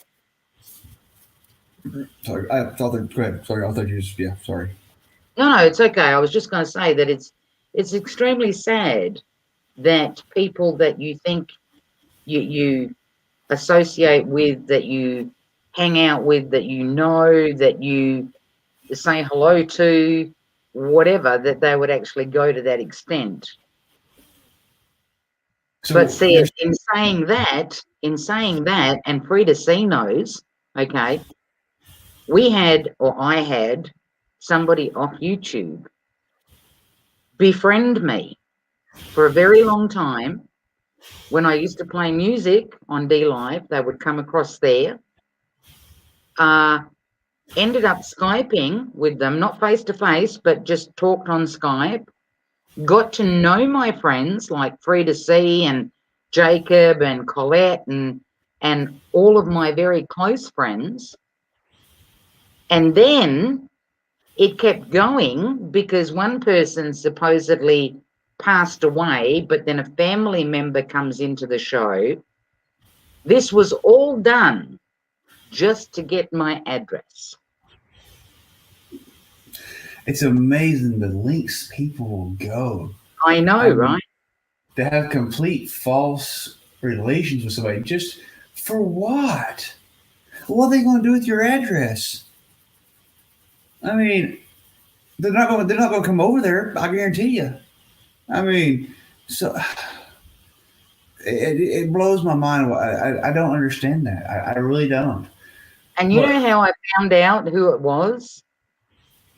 I literally put the hard word on him because, like I said, we weren't talking face to face. But I said, let's talk face to face. And I showed my face, right? I showed my face. And then they kind of disappeared. So what I did then, I started watching every chat. I would have 3 or 4 chats up at a time, and I would watch, and I would watch, and on the odd occasion, I would comment once or twice. And I was waiting because people that are that sick, and to me, you have to have some kind of a mental problem to be able to do that for so long, okay? To go to that extent.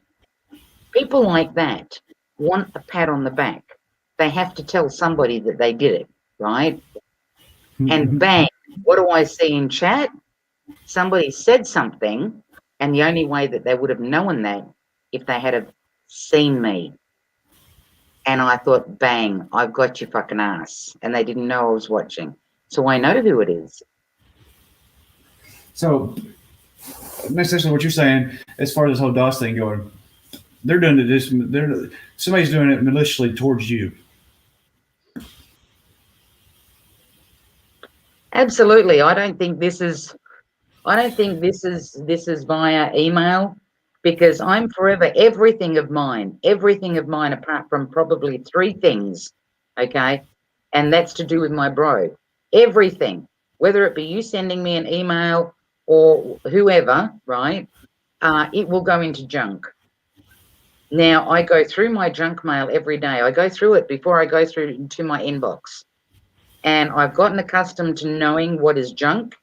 And for example, if I see in there Andrew or whatever, and I know that you've sent me emails before or whatever, then obviously I will remove that and I put it into the inbox, because I know then that it's you and that I'm not going to get anything from that. Right. So I sort my junk box before. I mean, my inbox doesn't need to be sorted, because they're the genuine emails that I get from people that I know. Do you know what I mean? Mm-hmm. So I personally don't think that they did this as in a DDoS, as in using my computer to attack somebody else. I don't think so. I think they discovered that I have unlimited bandwidth. I don't have a cap on mine, and yeah, they're just riding the wave. Yeah, Well, they're fucking with you. They're they fucking can't with you. anymore, but yeah, Yeah, they're fucking with you. exactly. I don't understand that. I got DOS the other night. They weren't trying to write. They weren't trying to use mine, or like you said, they weren't trying to use the technical ways. They were just doing it simply the fact to shut me down because they didn't like Exactly. what I was talking about. That's exactly what it was. Well, see, the way that I saw mine, Andrew, to me, it looked like somebody was pissed at the fact that my channel had taken off. That's what it looked like to me. I sure hope it ain't the person that I think. I'm picturing. I'm not thinking it or accusing it, but I have a picture in my head. Because I sure hope it wouldn't be. But I'm not going to say names, but that's pretty shitty if it is. Like I said, when it happened to me the other night, the person who did it to me was in a totally different community. Matter of fact, he's a northern New England guy. And he was. I made some comments to him. I spat it off at the mouth, pretty much trying to bluff him, because he made a comment that he was he would rape a woman and leave her for dead, and that crawled all over me. I mean, that just and I went in on his ass. I did. I told him. I said, dude, I'll get all your information. I said, I'll put you out there like I'll light you up like a Christmas tree, and I never planned on doing it. Right. Is why I pulled. I like you can't say channel names, but I pulled somebody else. Like an idiot, and well, they showed me that they knew also how to work a computer. Yeah. Quickly, and they did. That's exactly what they done. And see, that's the sad part, because like we all share things. I mean, I like to share shit with people. If I learn something new or I see something new or whatever it is, I like to share it. But in sharing it, we're also giving information to people who can use that, or they take that information and they use it against you. You know what I mean? Yep. So, I mean, what do? Do you change who you are? Do you stop sharing things to help other people? I don't. I can't. I'm not that type of person. Like, for example, the DOS attack or whatever. I want people to know that it's possible. And I want people to know that they can actually fucking stop it. And there are ways to stop it. You know what I mean? Absolutely. I don't expect them to go to the lengths that I did, because I'm just a fucking, when I stick my nose into, when I get curious, I got all the patience in the fucking world to just sit and listen. Well, not listen, but just watch. Just to get the answers that I need, but people need to know that kind of stuff happens. And do you have to do anything fucking wrong? No, you don't. That's the fuck part of it. You don't.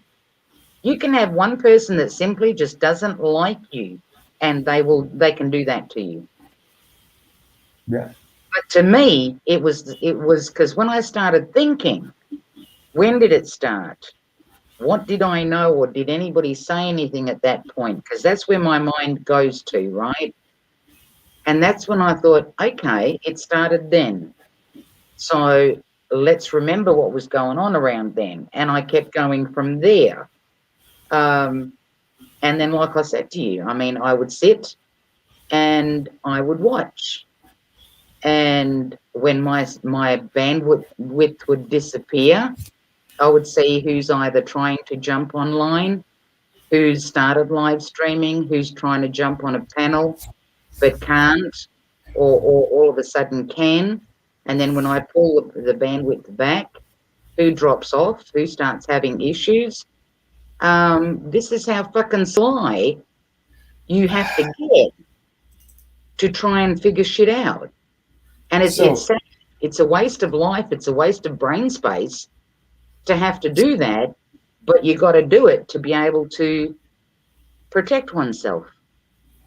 So were they do that to you? I don't know. Was it like 2 days, maybe 3 days ago? Was they trying to get your bandwidth then?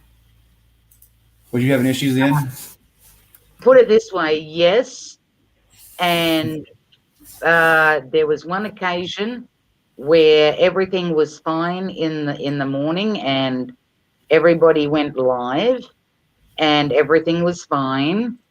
And then I spotted that my bandwidth was dropping, and I thought, no, you fucking don't, you piece of fucking shit.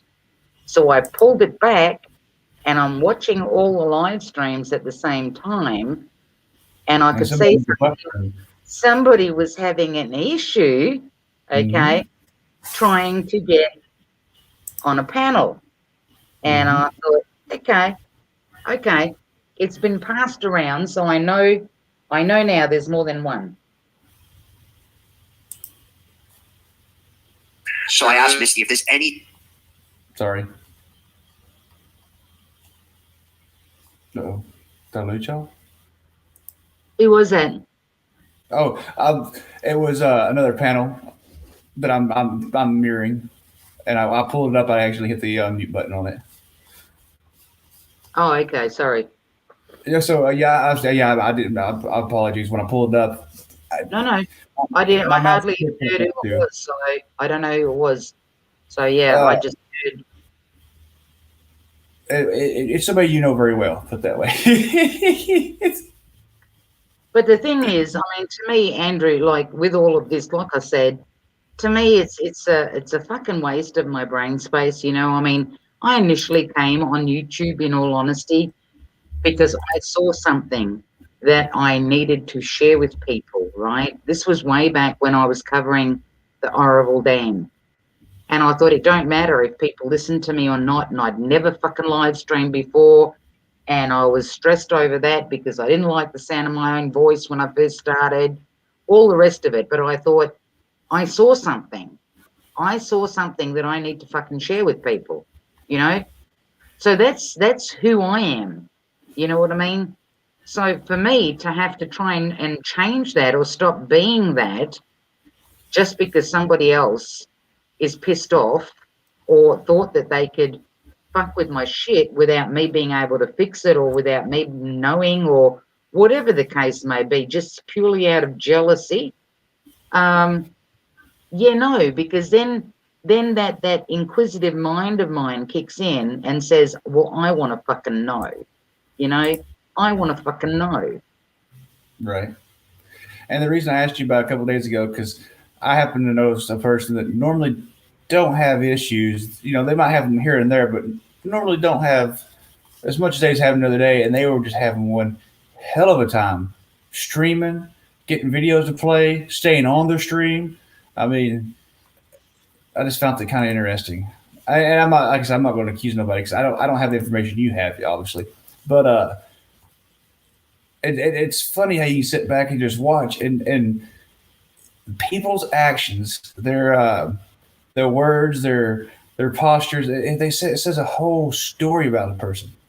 Mm-hmm. It's amazing. Andrew, to me, Perth Observer, it's there. I observe. Right. You know, and if you noticed, it's only been recent that I started literally saying, hey, in your channel, or Paulie when he goes live, or whatever it is. Prior to all of that, all I used to do was watch everybody, okay? Literally sit back and watch everybody, because to me, I want to know people's character. And by having 3 or 4 chats up and listening and just watching who's moving from here to there and who's saying what, it tells me about that person's character. Whether I like them or I don't like them, it doesn't matter. But to me, my hobby is people watching. I mean, it might sound sick, but I want to learn about people. You know what I mean? What makes them do what they do, and why would they do that? What do they get out of hurting somebody? Can they not see that what they're blaming somebody else for, they're doing themselves? These are the things that I look at. This is not me spying on a particular person, right? Mm-hmm. And then when I kind of know as to who's who and what's what, now I don't care if I say hello in the chat. You know what I mean? I do a lot of things like you said that I go after other people for doing. Andrew, let me tell you before you go any further. Wobbly Boost, for example, just don't even be careful of him. He's not a friend. He will DOS attack you. He will fucking fuck up your lawn. I don't know, Wobbly Boost, what else I can see. He's even saying that he's a terrible person. No, I'm kidding. I'm just giving Wobbly Boost a bit of grief. But I've known Wobbly Boost for a long time. I was like, damn. I was thinking, huh. No. He's okay. He's like me. He wouldn't do something like that because it's a waste of fucking brain space, mate. You know.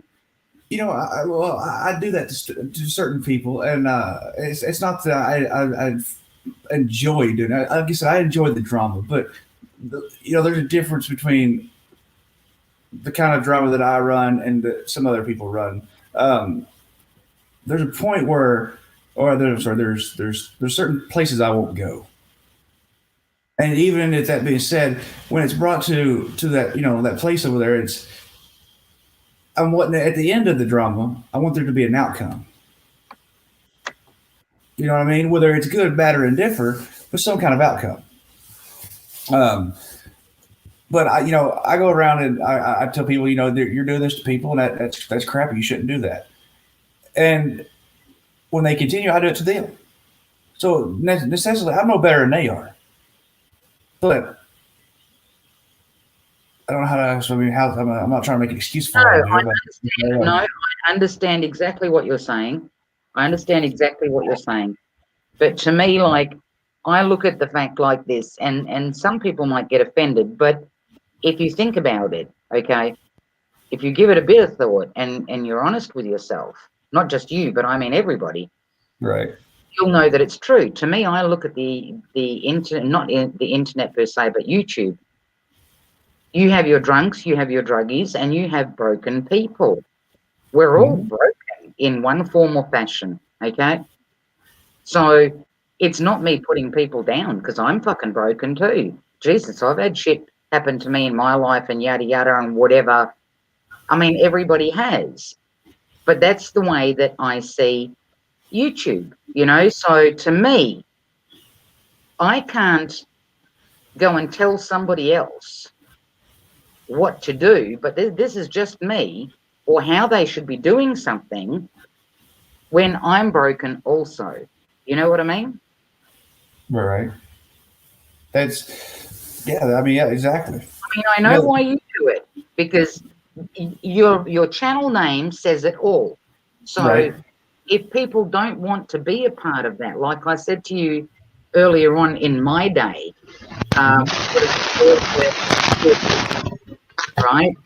When I said to you, nothing against you personally, and it's my choice whether I'm there or whether I'm not there. But for me to tell you that you can't run a drama channel is not that's not my thing to do, because you run your channel the way that you want to run it. You know what I mean? Right. And And that's the reason why I came over here tonight. I switched total channels up because you have made the comment. I don't know where exactly you made it at, but I remember hearing you say it anyway that you don't want it over here to keep it out. You keep it out of here. So I mean, I thought to myself, I'm not even I'm not even gonna put the name in there. Because once you do, that brings it in, that entices it. I mean, just the name of it alone entices it. So that's the reason I switched the accounts and everything to come over here. I mean, I it's appreciate you doing that, but in all honesty, if you have come over under the Drama Dome channel, it would not have bothered me because I know it's you. Do you know what I mean? yeah, but it would have bothered me.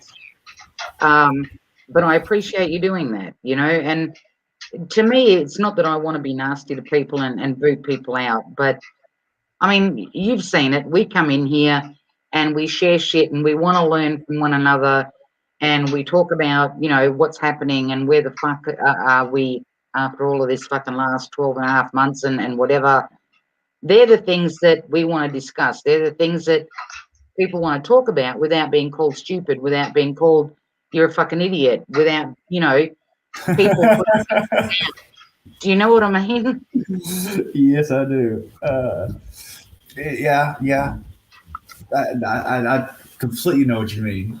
And yeah, all your favorite. Yeah, I know exactly what you mean. But to me, at the end of the day, it's sad that somebody would go to that extent to mess with somebody purely out, and I can't see that it's anything else, but simply out of jealousy. Because, like I says, when I thought back, a couple of people had said to me, "My channel is growing," or Perth, you're becoming popular now, and I thought, what do they mean? I'm becoming popular? Like, do they know something that I don't know? So I never really gave it much thought at the time. But then I started watching after that, a ways after that. I started watching the views on my live streams, the views on my videos, the whatever, and I thought, okay, maybe the channel is picking up. And yeah, I mean that's enough cause for somebody to do it, because have you ever, I mean, seen me go somewhere and literally rip into somebody, whether it be on fucking live stream or whether it be on what do you call it, in a chat or something? I've never done that to anybody. I've never gone in there and called them, oh, you stupid fucker, or this, because to me, I don't want to do that. I just don't want to do that to people.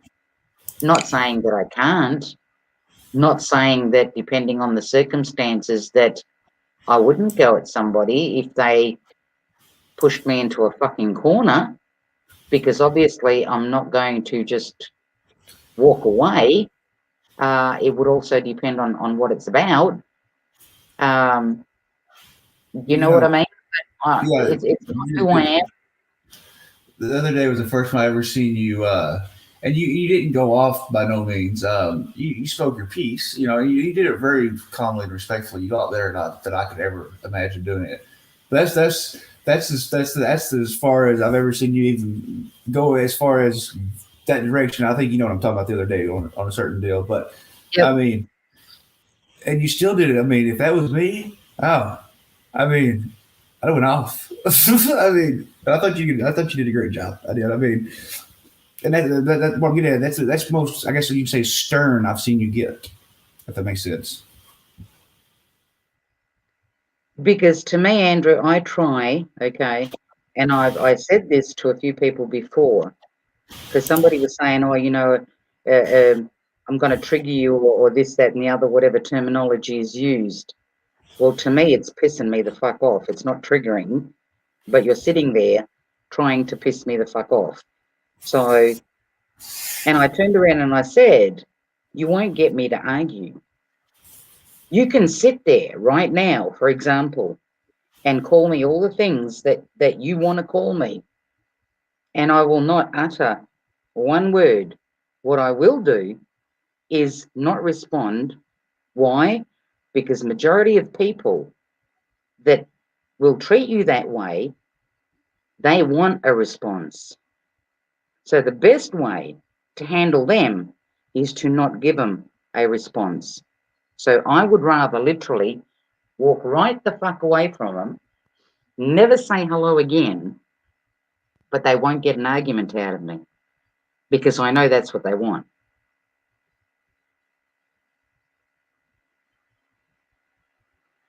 And people can call it rage quit, they can call it whatever the fuck they want. I can be on a panel and, people can talk about whatever the fuck they want. I am not going to, and there's many times where I've wanted to open my mouth and I figure no, because the minute I do, they get what they want. Yeah. See, I guess I'm more. I guess more confrontational. I guess I mean, I don't try to be, but I guess I am because if someone sit on that panel doing that and they want a reaction from me, all right, you want to be relevant with me? I'll make you relevant. I'll give you all the attention you will want. You might not like the attention you get, but you're gonna get the attention. That's And that's fair enough. That's the way, like I said, everybody, right. you've got your cake cooking channels, and one person cooks the cake this way, another person cooks the cake that way. All right. We're all out there, you know what I mean? We're all out there Absolutely. and we all treat different things in a different way.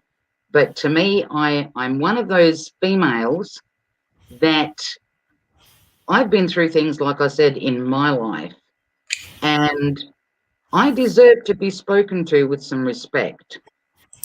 Right. Because if I'm not going out of my way to disrespect anybody else, then I deserve to be spoken to with some respect. I'm not one of those females that can get up there and be abused by men and be called bitches and cunts and Lord knows what. And then the next day we're going to get on a panel and I'm going to laugh with you. Are you fucking insane? It's not going to happen. It's Right. Oh, And I look at that and I think to myself, and now you understand, Andrew, why I people watch. yep. I mean, I've people watched for a long time. Is just because of the simple fact, I go to a restaurant and eat, and I've gotten better as I've gotten older here, but used to it was bad. I used to work at a bar or a nightclub actually. We ran anywhere from 900 to 1,200 people through the door on a Friday and Saturday night. Each night. That's a lot of people run through a nightclub, and being a head security, my main job was to make sure my security guys do what they were supposed to do by taking care of our crowd. Well, to sit back and watch people, just to see how the way they interact with it's an amazing. Exactly. It is. It's fascinating how the human race, how different from each person another person is, and the way they I guess their mind thinks. I guess you can say it's what it is. It's interesting. And that to me is why I did as much lurking as I did, because I simply wanted to see what people are made of. When they sit there and they go, I'm a nice person and whatever, and you're hearing them on panel saying that, but you just finished watching them on X amount of different fucking chat rooms, stirring the fuck out of people and saying shit that I couldn't, not that I can't, but I would feel bad saying it to them because I don't even fucking know them. Do you know what I mean? And that Yes. same person can sit on a panel and go, I'm a good-hearted human being, or I don't mean to hurt anybody. And I'm thinking, are you fucking serious? I just watched you fucking do it. And I've had moments where I've been sitting here with all these fucking panels open and I watch it. There are times where I piss myself laughing, right? And yet there are times where I think, oh my God, I am not allowing that person anywhere near my fucking channel. Do you know that there are people, Andrew, that I have blocked before they even ever came to my channel? They can't unless they come under a sock account and totally disguise who they are. They were blocked. Then that's just from watching other people's chats. Because I thought, no way am I bringing that kind of negativity into my channel and amongst the people that come into my channel. Not going to happen. And if I told you who they were, you'd piss yourself laughing, mate. You really would. I But got a feeling I might know. But I but could be these completely things wrong, that you too. see from just watching, and I try and teach the people in my chat, make a day. If you're bored or whatever, go to the shopping centre, find a comfy seat somewhere, get yourself a drink or whatever it is, and just sit and watch people. And you'll be amazed as to what you see. And it same applies to the internet when you're on YouTube. Yep. Just sit back and watch. Don't interact in the chat because once you do that, you lose focus. Okay? Yes, you do. Because you can't keep an eye on everybody. But if you just sit back and you watch the conversation, and if you've got 3 or 4 different chats up, you plan them one next to the other, and you just watch what people do. It's fucking amazing. It's funny you say that because I'll sit back and I'll have 4 or 5 different streams going, and I'll have all the volumes going and clashing with each other, but I won't be listening to none of them. I'll be listening to, I guess you say their actions as far as if their camera's on, I'm watching their body language because the body language tells you a whole story. That too. I mean, and then the tone of a voice, the vibrations they put forth, the certain words that somebody uses, and the context they always use them in. It tells you. I mean, it tells you everything you need to know. If you just got to sit back, Not only that, Andrew. Not only that, but how many people listen to the? I shouldn't be doing that. I tell you what, I don't know. You people in chat, fucking teaching you all of my secrets. Jesus. My question is, how many people ever listen to the joining words? You know what I mean? When people put sentences together, and the more you interact with them, okay, the more that somebody, for example, me sitting back watching, and they're interacting with people, okay, they're interacting with people. If you listen to the joining words, you will discover was, is, did, has, all of those joining words will literally give that person away if they're bullshitting. But when the chat is going, like when the panels are going fast, people forget to listen to the joining words. They hear the bigger stuff. They don't listen to the joining words. Joining words are very important, people. Because everybody's looking for that big burn.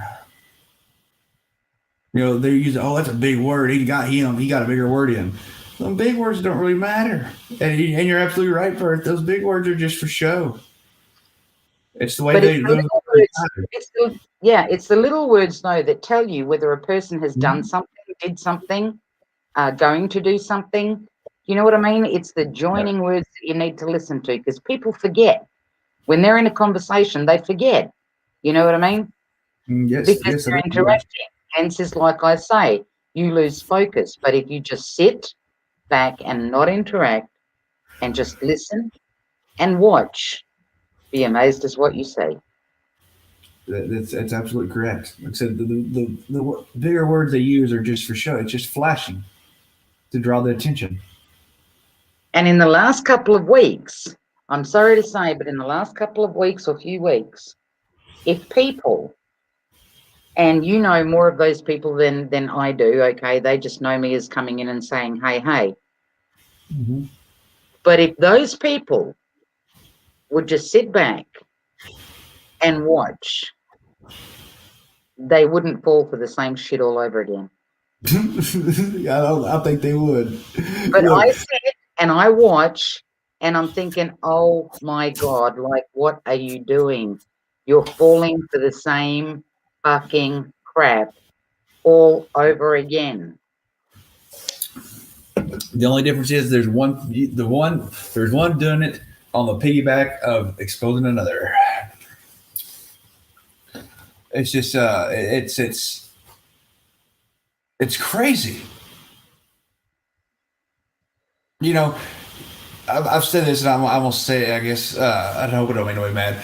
I've determined that the human race within itself is one of the most dumbest races on earth, It is. or species, I guess, whatever you want to call us. Dogs are smarter than we are. You know, necessarily a dog won't poop where he sleeps. An And unless, animal cares yeah, more, Andrew. An animal cares more. You know what I yeah, mean?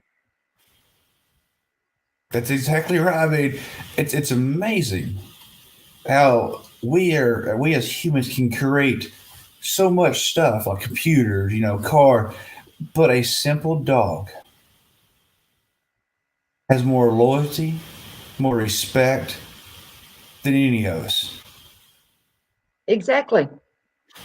I mean, it just I remember, mate, when I remember my pooch, and it used to fucking amaze me, and that's what made me love him even more. I could come home 10 times in one day, and every one of those 10 times that I have come home, that dog puts on a show for me like he hasn't seen me all day. He's so excited and happy to see me come home. Do you yep, know what I mean? And I used to look at him and I used to think to myself, not one person that I know is ever that fucking happy to see me. You know what I yep, mean? And to yeah, know that when I'm upset, and this is an animal, to know that when I'm upset, that he will start doing stupid stuff in front of me and start jumping on me to distract me from being upset. And yet, what do humans do? They will go out there, and granted, not all, because not everybody thinks that way, but you've got humans that will go out there and fuck with people for the hell of it, because it's funny. yeah. I mean, you know, I go to other channels and I troll other channels, but I don't do it firstly. You know what? Basically, what my main deal is, I go over there and they'll be on a subject. Okay, now if it's an important, sounds like an important subject, I'll back out. But if they're just up there, going on about it, just a random old subject, I'll go up there and I'll take over the panel. I'll take control of it and lead it down whatever path that I want to go for however long I want to do it. And that's kind of the trolling I do. But at the end of it, I tell them who I am, what I'm doing, and invite them over to our channels. I'm growing. I'm trying to grow a community. Because we have our little community, our little niche, but it's the same old. And I think that the reason there's so much negativity is because there's not enough. Um, I guess new people to go around to keep everybody's attention going. To meet new Exactly. people. Yeah. Yeah. Crazy. But like Yeah, I mean, I've watched your live stream when you go onto that. I don't even know what it's called. What is that app where people show themselves? oh my God, chat roulette. Oh my Oh, God, I have sat here and pissed myself laughing Just at the way that you fucking talk sometimes, like when you dirty bastard, you know what I mean? It makes me fucking laugh, you know. Hence, going back to what I said to you, my choice whether I want to be there or not. If all hell's breaking loose or whatever, and I just don't want to hear it, I'll leave, and I don't know, I'll go fucking watch a TV series or whatever that I'm binge watching at the time, or whatever the case may be. You know what I mean? But there are Right. times where I sit there and I watch and I piss myself laughing. And to me, it's not so much what's going on with what you're looking at, but just the way that you talk to people. Do you know what I mean? Um, Right. and the faces that you put on and whatever. It's entertaining, okay? Yes, it's a drama channel to some extent, but you can also be very entertaining. You know, I'm all about the drama. You know, and like I said, when the drama comes, I want there to be.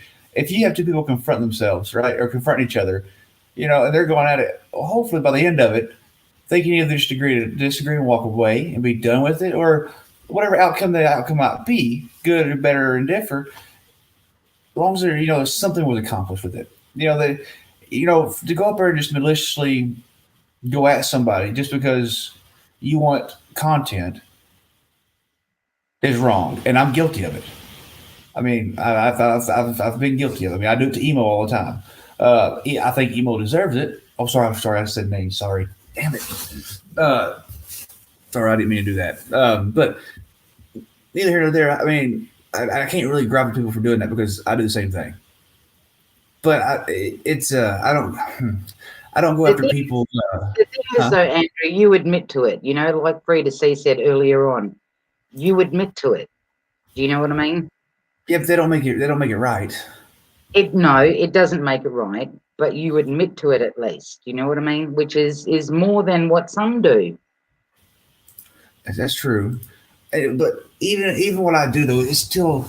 I mean, I've seen some that they'll literally go after a family or relationships or just for their click or their view, and it's like, you know, I might go up, you know, go after somebody and poke at them to get them to rage or something, but I'm not going to go to the depths of that. You know, does that make sense? Yeah. And I've seen that, and that's crazy. Andrew, put it this way, to me, after what I said to you about the extent that somebody went to just to find out my address, okay? Yeah, that's crazy. To me, I don't know what that actually gets people. Like, I really don't know. I mean, what does it put food on their table? Does it bring them more money into the household? Does it feed their children? Like, what do they get out of it? At the end of the day, they might, if they're lucky and they have to expose themselves to get that, right? They might get a laugh from somebody and go, oh, wow, good on you. Like, whoop-de fucking do. You spent all that fucking time doing that to somebody just for a whoop-de fucking do at the end. Right. I mean, yeah, I want. You know, I've seen some people spend. I mean, a massive amount of time. I mean, I even spend too much time sometimes on the crap that I do. It's like, and I have to. I catch myself, dude. Really, really. I mean, ugh. You know, one of the main reasons I started that channel was to draw in all the so-called trolls, or you know what I mean. Yeah. If you could keep them all in one spot and all occupied, then they wouldn't jack in with nobody else. That was my one of the original thinkings of the channel.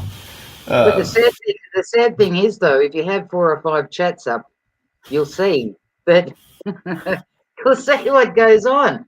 I mean, yeah, you know, I see people swing this way, swing that way, swing this way, and I'm thinking, rather than swinging, why don't you just sit, focus, watch, learn, and then you can stay in one place. You don't have to swing anymore. that's it. But when you do that and then you speak upon it, you get brutally attacked. Mm-hmm. I mean, brutally attacked. I mean, I think you know exactly what instance I think you were speaking of. I mean, I didn't choose any side. What I spoke upon was the way it was dealt with, and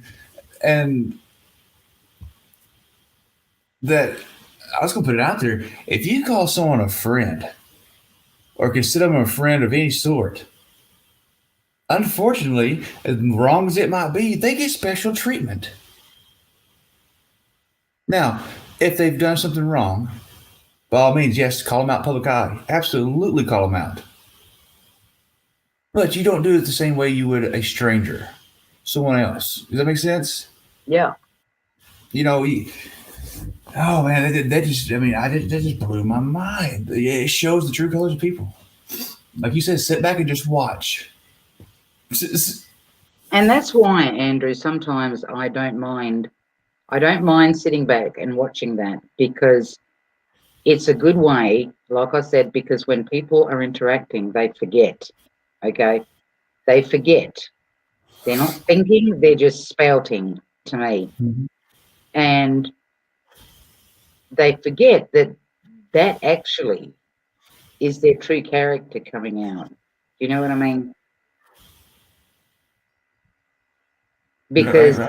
everybody tries to be, you know, polite and this, that, and the other, and whatever, and yada yada, whether it be for the clicks and views, whatever the case may be. But then when things start to happen, that is the time that you wait for. That is when people's true character comes out. It is.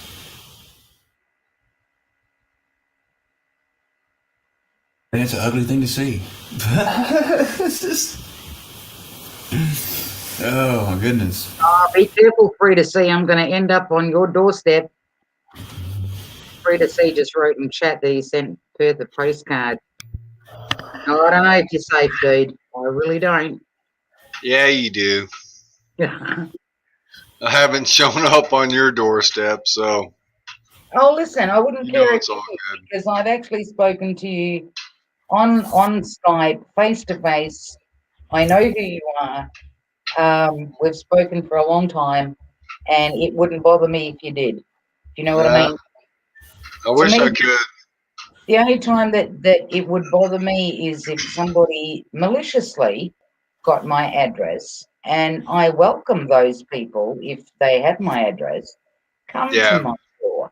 I Because have your address, but it's buried way deep in my emails. So unless somebody like Andrew wants to hack my shit, it ain't happening. I no, have but no you know what I mean? what. Like, I try to be the best person that I can be here, okay? I'm not saying that when I get off this that I curse the fuck out of people and Lord knows what. Yes, I curse. I curse worse probably than a friggin' sailor, as they say. You know what I mean? But when somebody invades my privacy to that level, that's when the real fucking shitty side of me comes out, and nobody wants to see that side. I don't like that side. You know what I mean? Yeah, I do have Donna's email address. I'll sell that for $20 a pop. Just fucking $20? Are you kidding me, dude? All right, $21 a pop. I don't Mister, even hang go on there. I now. thought you were going to say $20.50. I was going to go, fuck you. Remember when you sell an email account, you don't only sell an email account, but you sell a lot more with it. You sell at least two very identifying pieces of information. Oh, if I sell it, I'm selling it to you, Andrew. I You got the back end and all that stuff. Just know when But hey Donna, do you remember that little virtual video tour I gave you when I was out in Sedona, Arizona, a couple of Absolutely. years ago? It's great. That was nice.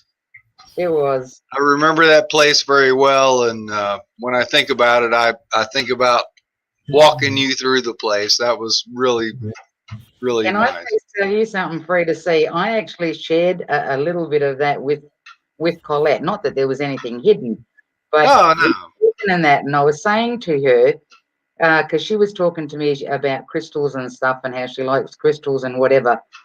And I was telling her about a bracelet that I have. And that brought you up because I said to her, I said, and you wouldn't fucking believe it. And I said, here I am getting taken on this bloody tour, right? And I says, Frida C is telling me about this bracelet that he picked up from, if memory serves me correctly, from an Indian stall, was it? Yeah, Navajos. That's it. Yeah, And Navajo Indians. I showed her the bracelet and I said, fuck me if I didn't have the same thing except a different color and whatever, you know. I said, but it was pretty much the same thing. So we talked about you probably about this was about 2 or 3 weeks ago. Yeah, my ears were burning. I remember that.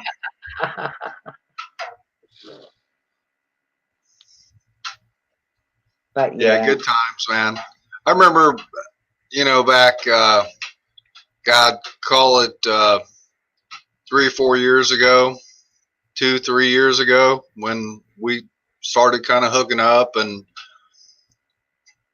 I know it's been probably 5, 6 years ago before all this truth train started getting on the track, and everybody yeah, was so positive, and those were good times. And I emailed you not too long ago about our D Live days and yeah. those things. And gosh, we were so innocent, so to speak, back in those days, and we really thought everything was just going to turn around and everybody was going to wake up, and it was so fun exchanging ideas and information and music and things back in those days. And Yeah. wow, have we come to the end of the tracks, so to Oh, speak. listen, And now that it's not so warm and fuzzy anymore, but that's okay. But that's where we are, and we realize that, and we just keep chugging along. Same old tracks, just not as warm and fuzzy.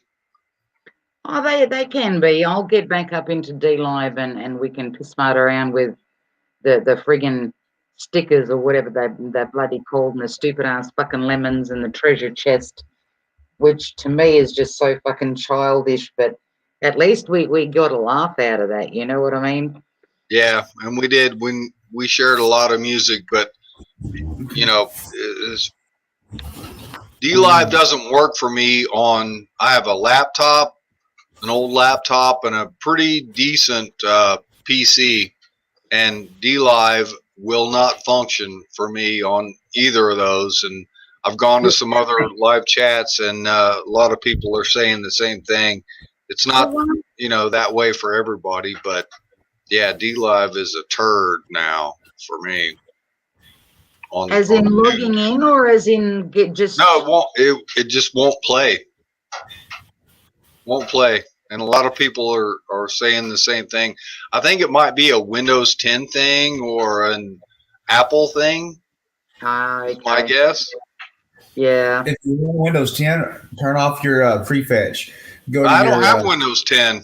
My laptop is Windows XP, I think, and well, my PC is Windows 8 Plus or whatever they call it. If you're running Windows XP, you can't even get on the internet.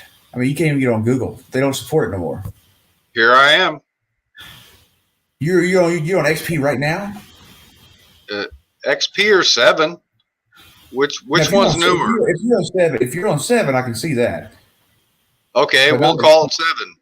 Okay, it's still a turd, but it still works. I've got some Microsoft software on it.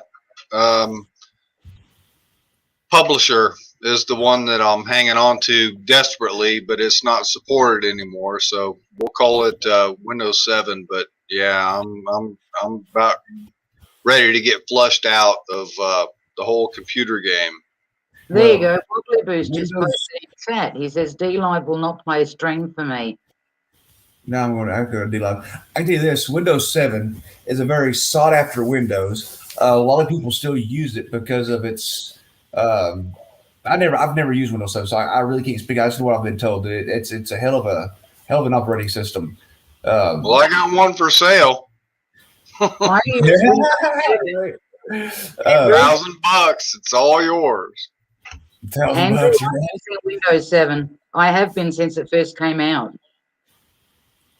Yeah, I didn't buy it. Looking for an OS disc not too long ago for it. it. I think so, a while back, yes. There's a certain edition of Windows 7. I think it was. There was some kind of special. I've got the disk for Windows 7, but I'm running a system that is Windows Ultimate, which That's is what it was. a bit up from Windows 7. But to me, Windows 7 was great because it's a total and absolute clean install. The only junk. It was so robust, man. Yeah. That was the best stuff. It just Yeah. rocked and rolled every single day, every program. Wasn't the fastest, but man, that was good stuff. I tried to upgrade to Windows 10 and it crashed my shit, and I had to back everything, go to reverse and restart everything. And yeah, I've done that twice with Windows 10. And when you do something like that, it kills your registry. You'll start losing drivers, and then if you don't know how to check for your drivers and go get them back, then it just jacks your whole system up. It will jack your whole entire system up, and that could be what's wrong with it right now. You could have, when you had to go back, you lost drivers you don't even know about, and that's the reason you're having issues. Yeah, but as far as the DLive thing goes, nothing has changed since Donna and I used to hang out on DLive. Just I moved to a new place, got a new internet connection, and every time I try to use DLive, it's just stops. It'll load, but it stops. Yeah, DLive uses a lot of bandwidth. How many megabytes per second are you running? Yeah, I have no clue. I don't even want to know. I'm not into that shit. Andrew, when you say that, are you talking about upload and download speeds? Yes. Oh, okay. At my end, I'm running 50/20. Really? Yes. Unless you can help me fix that, Andrew. Yeah, well, your internet provider is who feeds you your speed. But Perth, by you telling me that's telling me that you're absolutely correct. Whoever was bossing you was doing it just out of pure malice. I mean, just to get at you. Mate, I know. Oh, absolutely. There's nothing else they could have done with that. I mean, don't get me wrong. 50 megabytes is. I mean, you can use 3 or 4 different devices streaming HD videos. It's not bad, but it's not. You couldn't use it to really attack anything. Do a DDoS. So you couldn't. That's right. Yeah, but Andrew, my shitty old laptop and my pretty decent PC it will rock and roll on every other platform, but on DLive it's a turd. And what about Twitch? Wobbly Boost says the same thing about DLive, and I know that a lot of other people have had a lot of problems with DLive.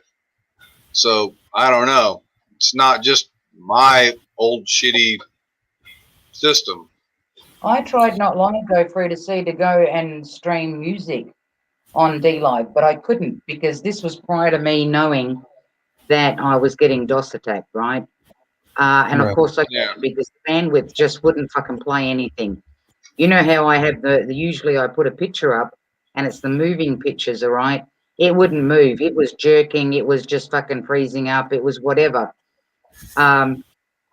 But with the speed that I've got, DLive opens for me because every so often I'll go there and I'll log in, just check and see what's going on, whatever, and then I log back out again, right? Or if somebody's left a message, I'll leave a message, then I log back out again. So it's still opening for me.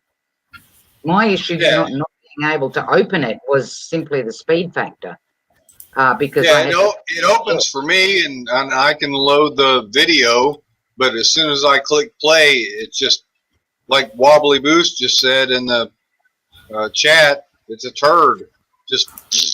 And I've seen a lot of other comments, people saying the exact same thing. Yeah, you know, Just a turd. I don't know if a while ago I shared the screen. I don't know if you pulled it up or not. That was a D Live.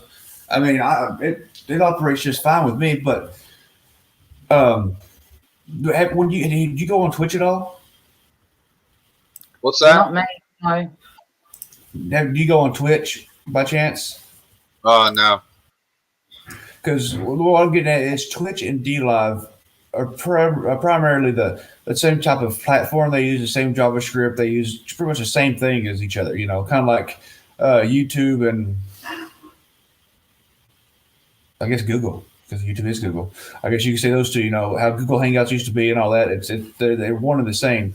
So if you're having problems on D Live, it makes me wonder if you're having problems on Twitch too. Because if you are, then it tells me that there's more than likely not necessarily a bandwidth issue or anything like that, but more maybe a driver or a hardware issue.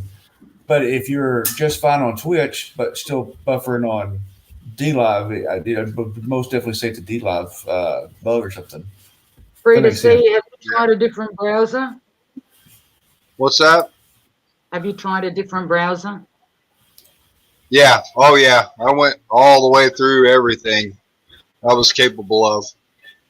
It just doesn't work on my two computers now. Have you And ever I used a will browser? say that BitChute works, but it's not so great. And what's the other one? BitChute's in league of its own. Yeah. Uh, And there's one called Daily Brand New Motion. Tube will work, but not so great. But It's called Brand New YouTube Tube. is awesome. Going what back do to BitChute, going back to BitChute, because I started putting videos up there that I know that I can't put on YouTube, right? So I haven't been with Yeah. BitChute long, but I find with BitChute, if my speed is not tip-top, I can't get the video up. It will not process.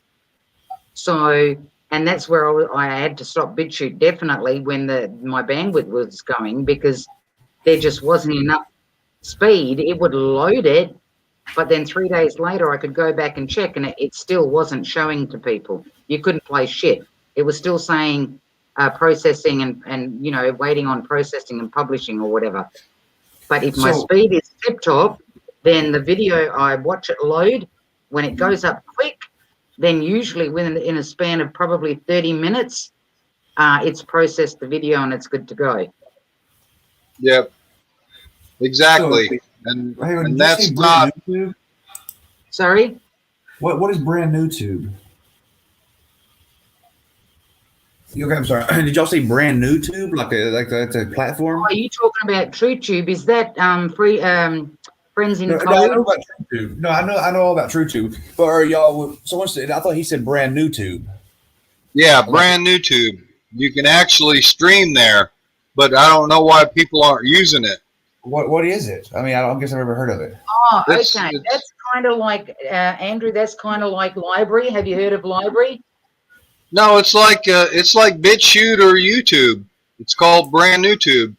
Vernon Coleman Are you is a calling good TrueTube? truther that led me there. Are you calling TrueTube? No. NewTube? No, No. Brand New Tube. Yeah, it's BRAND as in brand, Okay. Right. and then YouTube. I actually seen it. I went to watch somebody's video. I followed a link, and it took me there. That's how I found out about it. Yeah. Yeah, I can't believe more people aren't using it.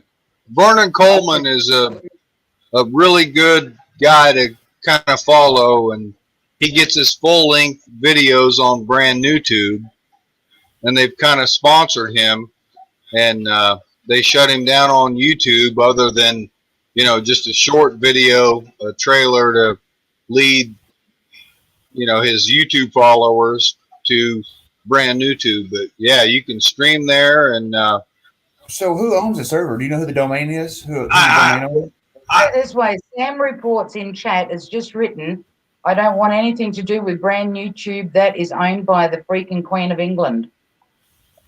well, who ain't? What platform isn't? Well, And what authority do they have to say that? You know, it's all the same shit. What's wrong It's with the all Queen? they're all dinosaurs if you speak truth. But what did the Queen do? She's refusing to fucking die, Andrew. Oh, I'm gonna fucking drop dead die. before that woman. Okay. Anyway, so have you ever tried a browser called Opera GX? Yes.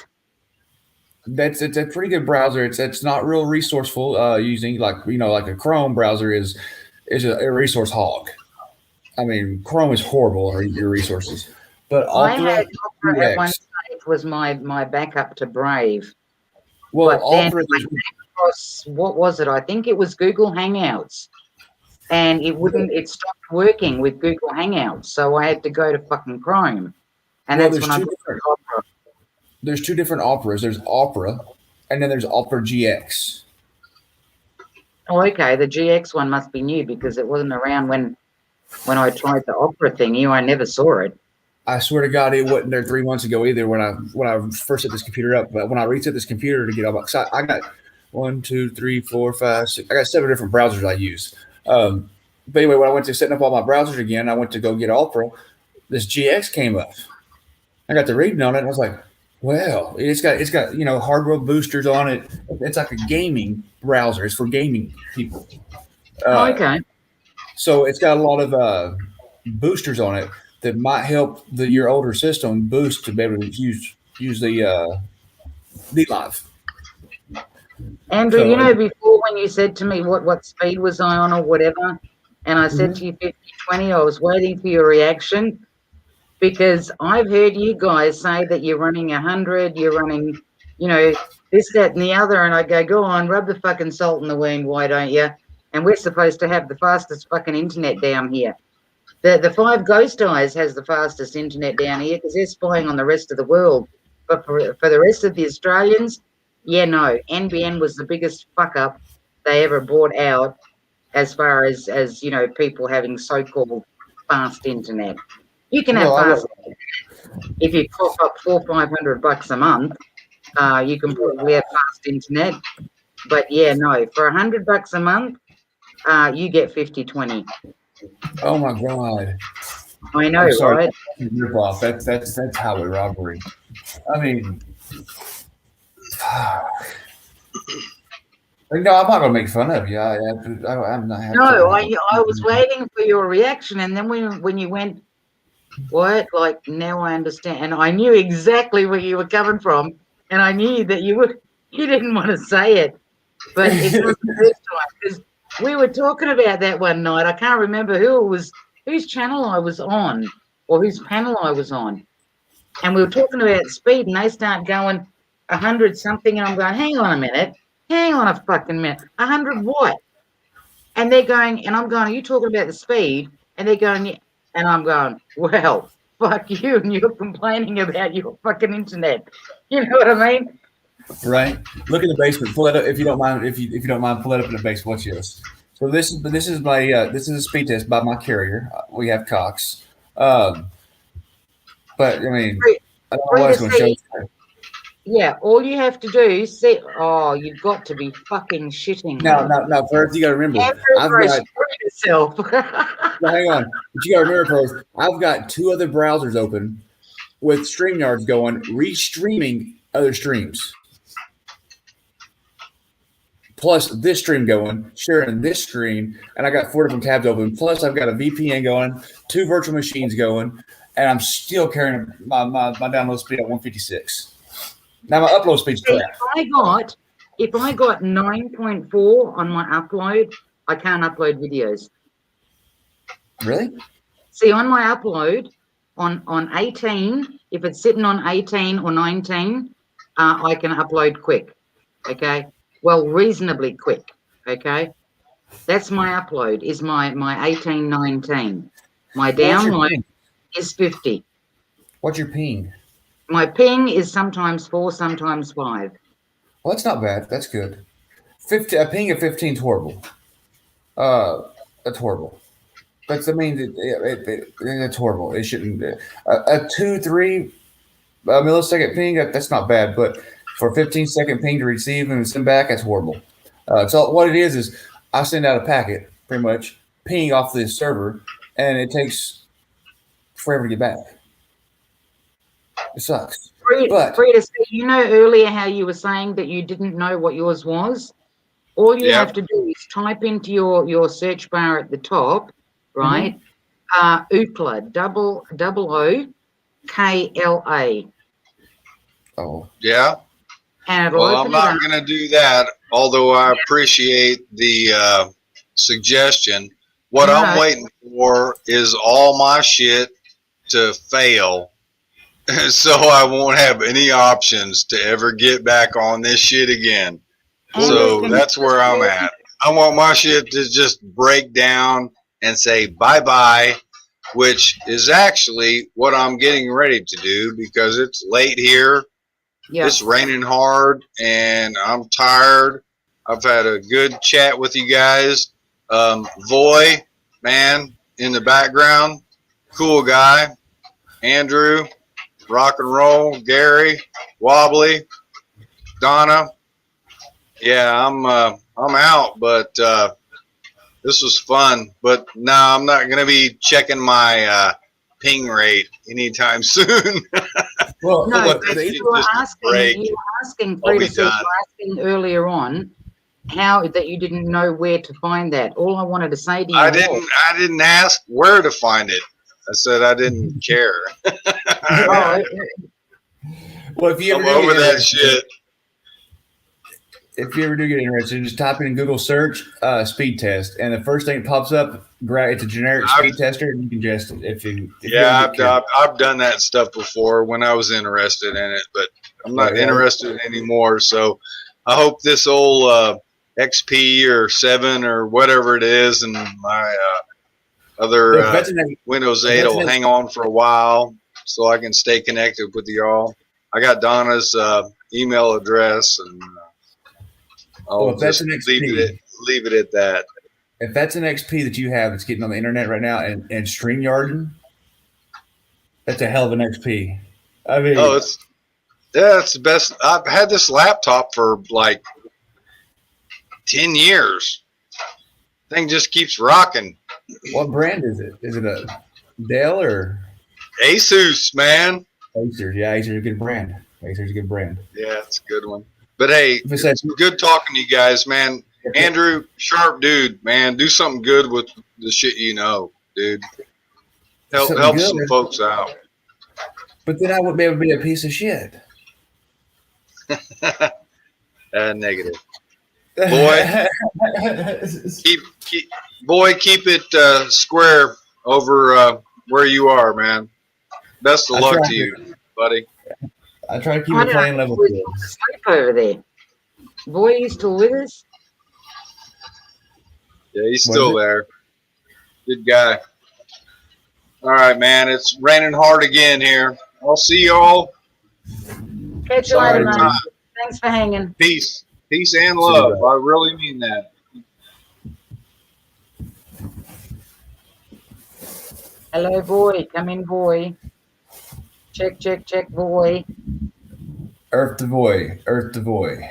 Yeah, I think boy's gone 9 eyes. Wobbly Booster, you still there? I am, but only just. What's going on at your end? Oh, I've got to duck out again. I've got another hour of useful sunshine to use. Oh, okay. I'll be back in about half an hour. I might be gone by then because I'm babysitting the boy today, my daughter's dog, and he's his elderly. And I only gave him a little bit of food this morning because I thought rather than feed him twice today, which he normally gets fed twice, I thought I'll give him a bit like midday, and then that should get him through. Like later on, I just kind of feel that smaller portions are better for him, you know. Has he been sitting right by your foot all day? Or? Yep, he's been down underneath my chair, farting his little ass off, and I've been trying desperately not to breathe at times. But hey, he's old, he's allowed to fart, what can I tell you? I meant to get back to it just to finish off the lawn and hose the lawnmower off about 20 minutes ago. But your chat's too fascinating. Your panel's too fascinating. However way. Cool. Good to hear. Well, we had a variety of everything today. You know, we had a bit of coding. We had a bit of seeing how people can actually fucking put trackers on people, which was it's a good thing to know. We had a bit of everything. Absolutely. I'm quite shocked that it's still up and that I'm still live because, yeah, with the things that I was saying earlier in the live stream, I would have thought for sure that the hammer was going to come down, but it didn't. Yeah, I was going to say, if you're not too talked out after 4 hours, I might do a conspiracy and music stream tonight. Oh, okay, cool. Yeah, once the sun goes down here, it's about an hour, a little bit more. Well, it's close on 3 p.m. here, and it's been... Yeah, by 5:36, that's when I want to do it. Yeah. Okay. I mean, I, have only had 1 cup of coffee this whole period of time, which is fucking awesome for me because I usually guzzle about 50 in that period of time. Yeah, well. But I haven't eaten, and this is what happens every time I do a live stream. I get so carried away talking to people and whatever that I forget that at some point I have to fucking eat. You think after all these years they'd provide you with a cook? So I know, right? Are y'all sure that? Are y'all sure this brand new tube is not YouTube's? That's Vernon Coleman's own. But Hang on a minute. I will find it for you. Did you find it, Andrew? Yeah, no, I found it, but it's just incredibly set up. I mean, identical to YouTube. I mean, even its source page is almost identical to YouTube's. That's the reason I was wondering if it's not you know how like these like Marlboro cigarettes, they made King Mountains. They came out real cheap and they grew, got real popular real fast, and then they jacked the prices up to yank people. I just wonder if it's what this was all about. Yeah, you'll find that if you look, there's a lot of those. I didn't know about BitChute. I didn't know about Brand New Tube. I didn't know about. There's more of them too. You got Daily Motions. I'm on 7 different platforms as we speak. Well, I get the feeling, Andrew, that YouTube was back. It was back to be killed. They set it up to die. YouTube's going downhill real quick. Platform can have that. So, and I think they'll just do that with whatever gets big next. But that's me being a pessimist. I'm having a pessimistic day. Well, bring me your glass and I'll fill it up for you. Yeah, right, bro.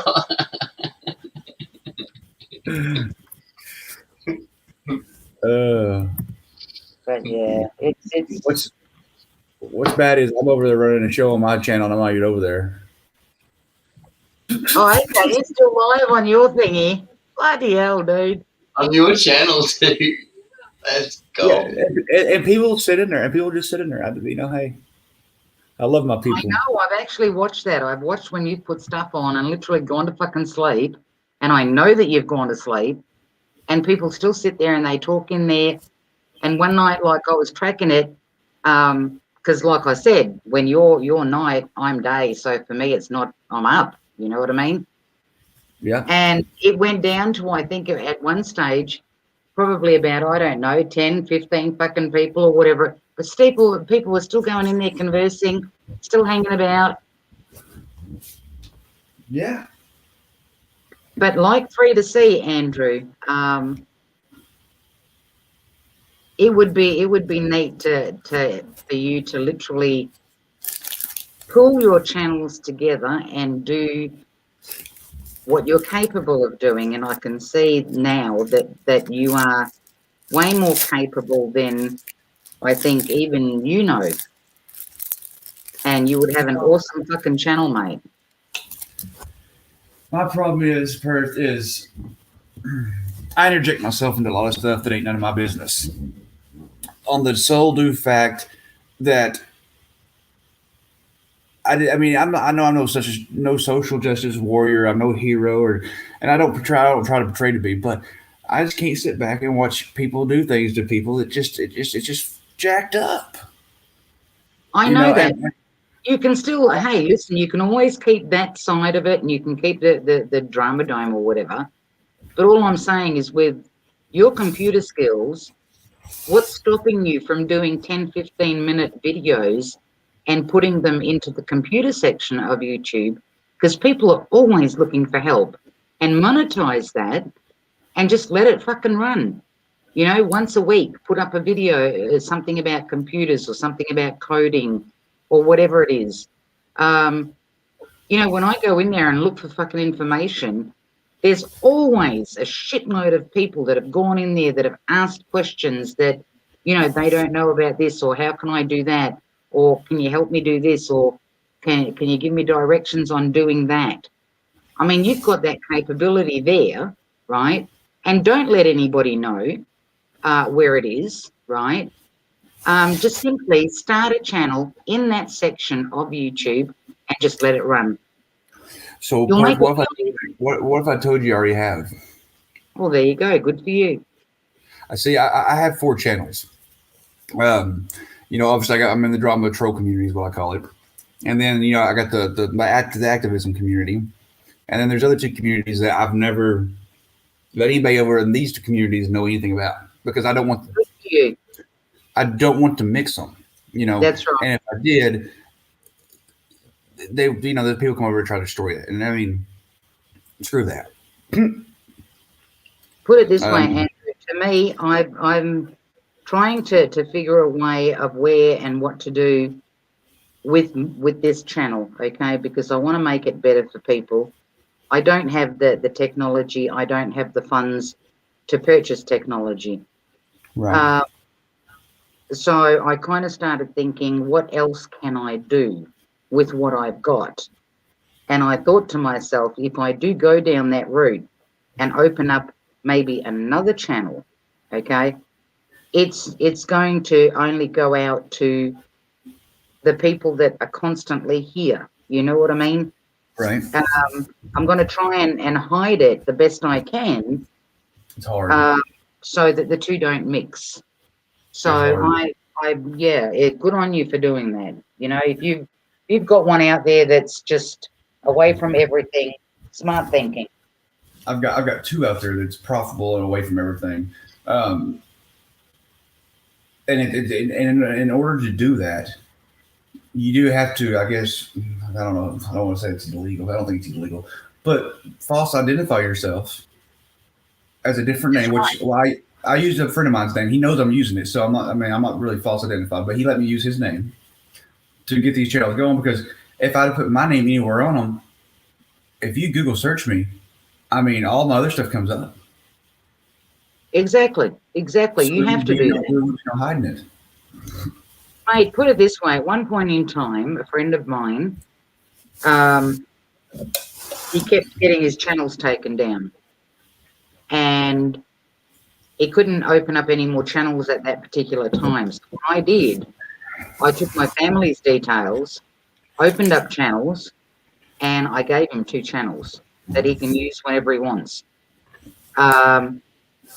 I'm not sure. I know that they're still there. Why he can't get into them, I'm unsure about. I haven't spoken to him about them for a very, very long time, and I didn't give it to him for him to ever give back to me. No, they're his. You know what I mean? But that's what I did. You know, I took my family's details because they're not on YouTube. I took their details and pretty much opened a couple of different channels for him so that he can get back onto YouTube, or that he can have spare ones there that he's got as backup, if anything else. You know what I mean? Absolutely. But you do what you got to do, mate. You know, this is YouTube. There's nasty people out there. There's jealous people out there that don't need fucking reason to. Crazy. You have to hide. Yes. You're something that you enjoy because somebody's going to try to tear it down. And not only that, not only that, people don't stop to think most of the time, and some of them do and they don't care, right? But for example, me, I'll use myself as an example. I'm not even close to, and it makes me sad when, for example, you were in your car at one point, okay? Whether you were or not, I was seeing you in the car. I was hearing, that you're in your car. Right. And I never laugh at that because I almost ended up literally walking out of this house, locking the door and just leaving, right? Because that's how bad it gets when you don't have money. Now, to me, I don't want to monetize my channel or even put up a PayPal because I know what people are going to do with it. I mean, look what they're doing with my bandwidth. Yeah, especially PayPal, because PayPal, if you upset somebody, just upset them. All they gotta do is donate a few times to you, and then retract it, and then Yep. report you for fraud, and you're shut off right then and there. You're shut down. PayPal don't investigate it; they shut you off. And it just kills me that people. I mean, and they do this just because. I mean, it's like gathering someone's information and holding it in a file somewhere just because. And see, the Why? thing is, I mean, that could pay a bill. For example, for me, that could pay a bill. It could, help me get a different set of speakers. It could help me whatever. But this is YouTube, and people don't stop to think, don't fuck with that because somebody's actually surviving off that. That is helping somebody. Like it's a difference between not necessarily living in a vehicle and living in a fucking mansion. I mean, I don't want to live in a mansion. Who's going to clean that bitch? But you know what I mean? Like, people don't stop to think by doing shit like that, how they're literally affecting a person's real life. They don't care. That's right. That's right. I really don't think they really don't care.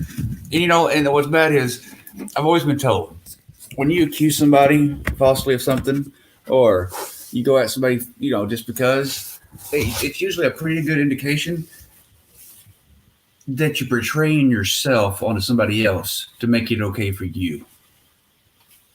Oh, absolutely. People that do that, they think that it's okay, and it's not. That's why I said to you earlier on, you watch people accuse somebody else of doing something, and yet they're doing the same thing, but they can't see it. And if you do try and tell them, oh, God, no, I'm not doing that. Yep. Like that word narcissist. Oh, my God. Please. At one point there, that was flying around like there was no tomorrow. And I thought, okay, the best question is, who isn't one? Because it seemed like everybody all of a sudden was calling everybody a fucking narcissist. And then for about a week or two there, if not longer, everybody was a pedophile. Every time somebody opened their mouth, oh, you're a pedo. You're a pedo. He's a pedo. They're all a fucking pedo. And I thought, hang on a minute. Is this just for one particular gender, or is this for both? It had me lost. Okay. It had me lost. And I thought, okay, everybody's a pedo. That's it. Well, you said it was a couple of weeks. I remember that going on for a good month and a half, 2 months. And the narcissistic thing. Yeah, it may have still. done. No, it may have done. So I started a trend. Everybody else could start one. Somebody started a pedophile one, then I started a narcissistic one. Well, I started a hypocrite. We're all hypocrites. And the bad thing is, it's true. We all are. At one point in time, you've done something that you're not proud of. At one point in time, we all have. And then you don't agree with it. But then we've also got on to somebody else or thought badly of somebody else because they did the exact same thing that we have done or still doing ourselves. That's a hypocrite. Mm-hmm. That's why I said to you, YouTube to me, and this is no offense to anybody, YouTube to me is druggies, drunks, and broken people. I mean, I've seen people get on YouTube that are totally fucking maggoted. I'm talking maggoted. And I think to myself, why? Why would you do that? Like, just why would you fucking do it to that level? I'm I still don't trying to know. figure out why people drink alcohol and get on YouTube. That's a horrible mix. It's never going to end Exactly. well. Never going to And end well. Jessica is right. She says it hurts watching people tear each other apart. That's humanity, Jessica. Sadly, but that is humanity.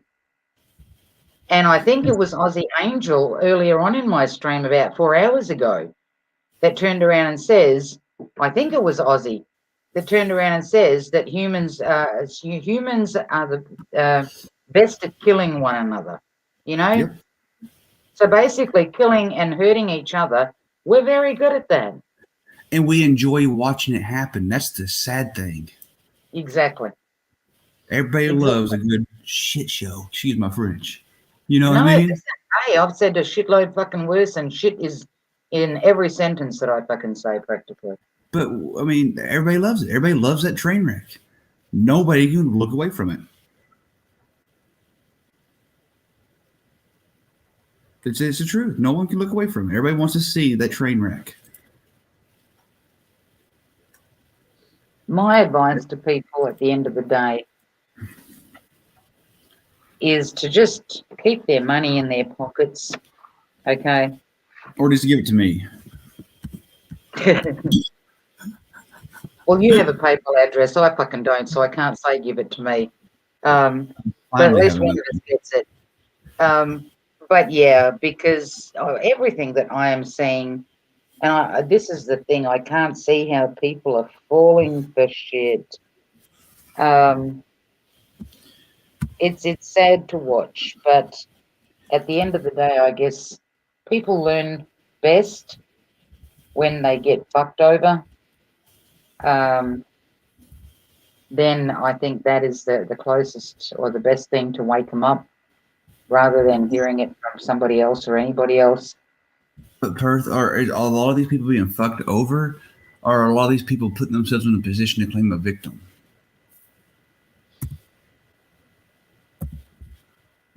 There you go. Wobbly Boost wrote something very profound in the comments section. Humans advanced at killing each other, only species on Earth that can lie to itself. Yeah. No, I'm serious though. Some of these people that, are claiming the victim, I think they purposely put themselves in that position to be able to claim victim. I think some of them actually have. And I think some of them that are claiming victim are completely the opposite. They're the what do you call it? I guess I hate to call it a predator because that's such a strong word. They're the ones that are. What you mean. Yeah. I know what you mean, mate. I know what you mean. I know exactly what you mean. It's amazing. You got people saying, "Oh, this person's stalking and harassing me," and if you sit down and you look side by side of the facts, it's the completely opposite way around. But one side of that has the entire masses that believes it. It's incredible. Like I said, now you know why I like to people watch. It's not because I'm some perverted fucking woman in Perth, Australia, but I like to people watch. It amazes me. It is amazing. It's like I said, it's astonishing. I mean, once again, humans are the dumbest race on earth. We're the only ones that will shit when we sleep. Literally. Andrew, I've said it many a times, and it doesn't matter, your beliefs or whatever. I mean, I'm a flat earther, and people have given me shit over it, and yada yada, and whatever. I don't care. I get to believe what I want to believe, But I kind of think that the way that I want to look at it, or that I look at it sometimes, is we are the virus in the petri dish, okay? We are the virus in the petri dish. And the aliens that are out there, I always say this, why the fuck would they want to let us out so that we can fucking go out there and destroy the universe because we fucking would? Yeah. If we can't survive amongst each other and it's constant hate, divide, kill, whatever, cheat, lie, whatever, and they're watching this, would you let us out? I fucking wouldn't. Right? No, I can't say that. I can't say that I would. I'd lock the fucking door and I'd throw the key away and go, fuck you, stay there until you knock each other off until there's no bastard left. Right? Until you nuke yourselves. Absolutely. So I don't like this brand new tube. It just keeps hanging on me.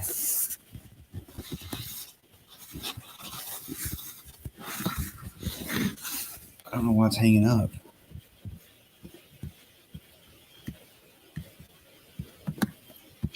Well, Perth, I hate to do it to you, but I'm gonna get off here. No, it's cool, mate. Thank you kindly for coming over. I really appreciate it. No, it's great having you.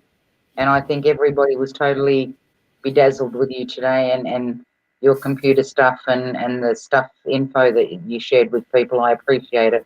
I really do. Yeah, I'm not always a piece of shit. I'm really not. I know that. Just half the time. I know that.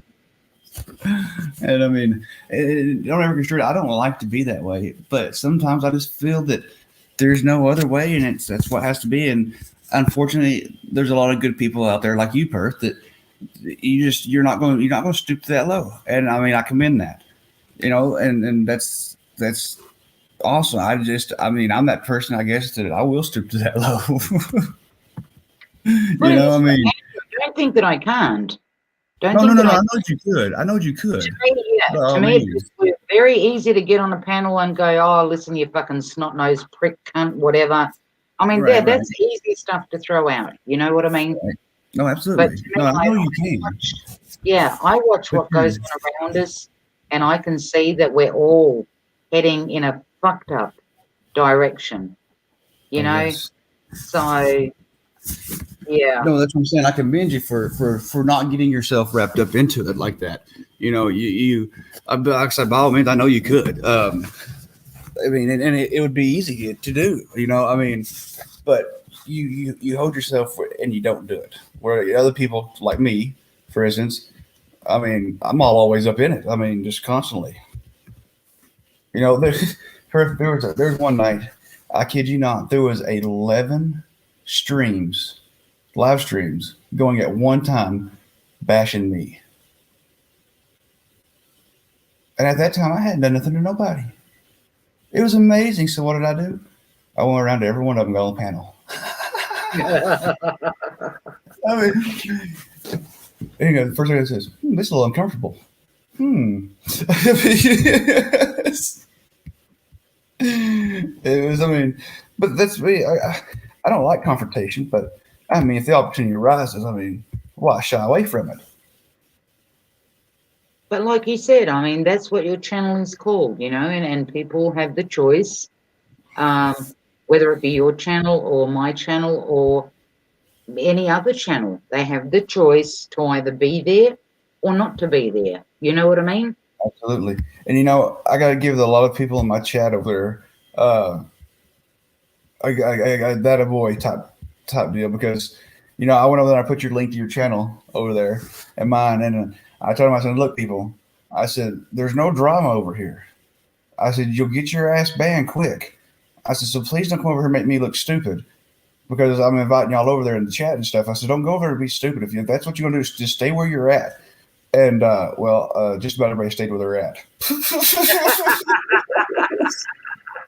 I've only seen like 2 or 3 minutes over here. Oh, that's too funny. Oh, God, Andrew, I tell you what. That's just fucking, now I've heard it all. You made my day.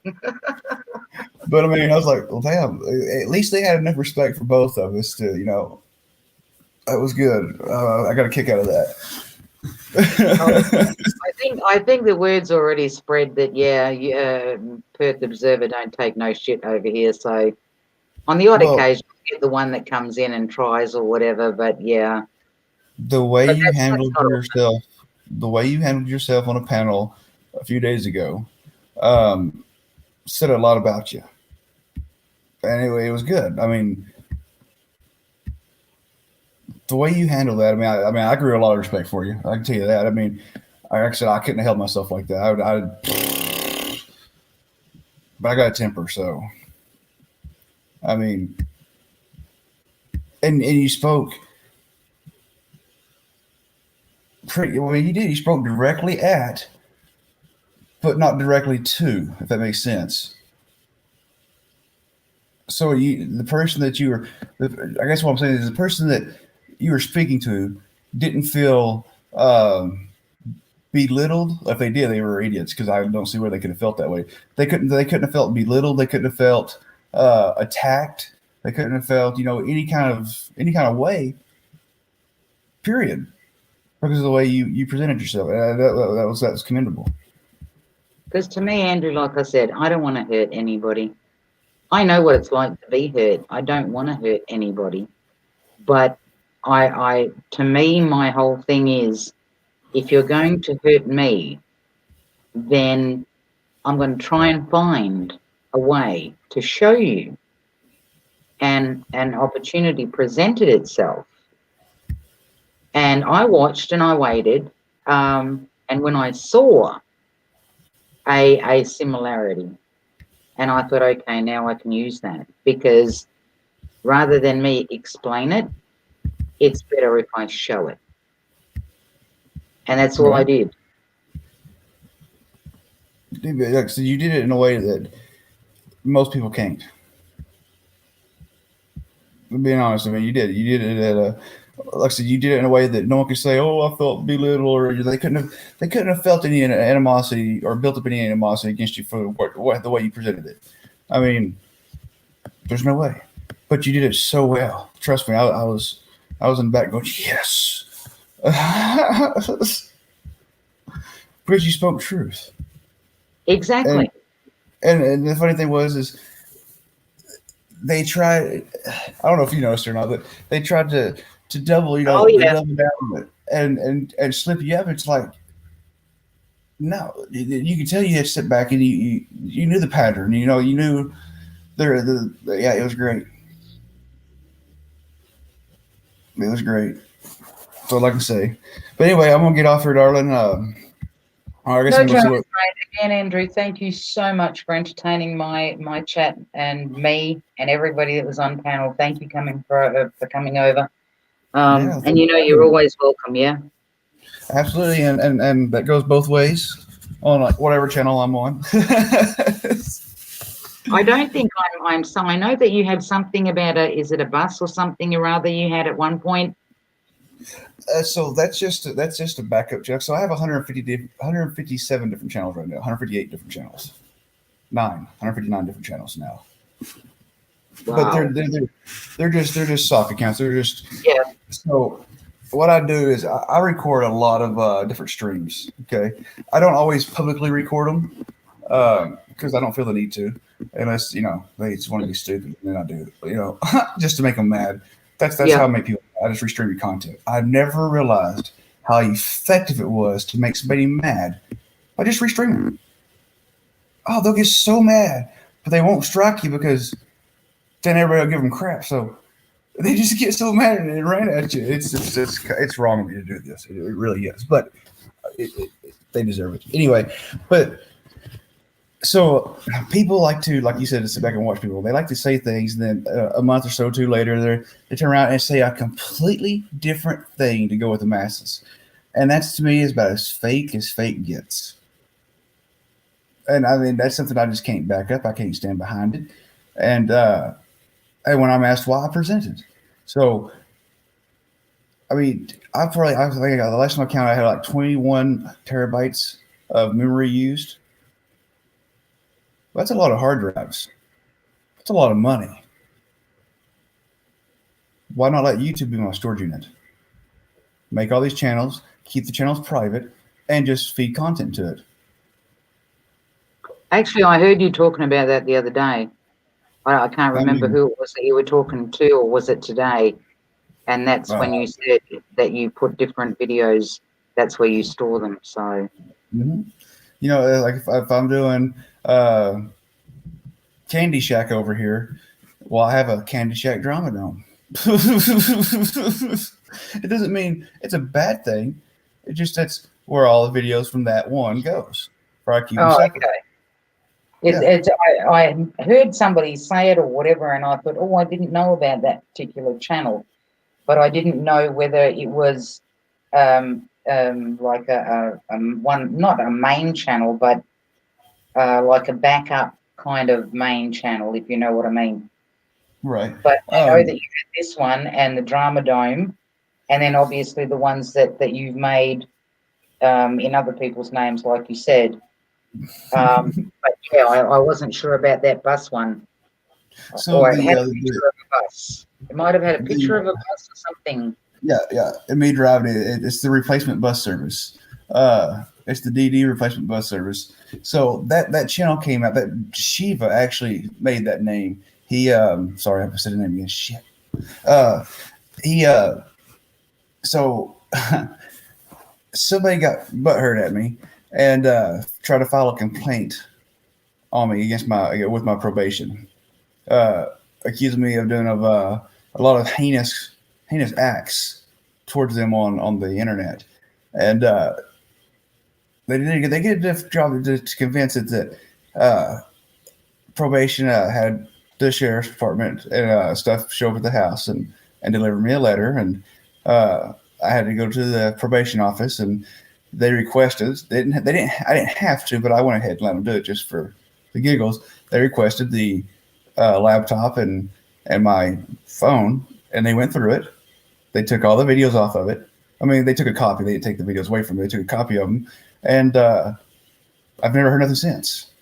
But I didn't have my stuff for 24 hours while they were getting the stuff off of it, so I couldn't go live or get online or anything like that. So I was gonna call it four.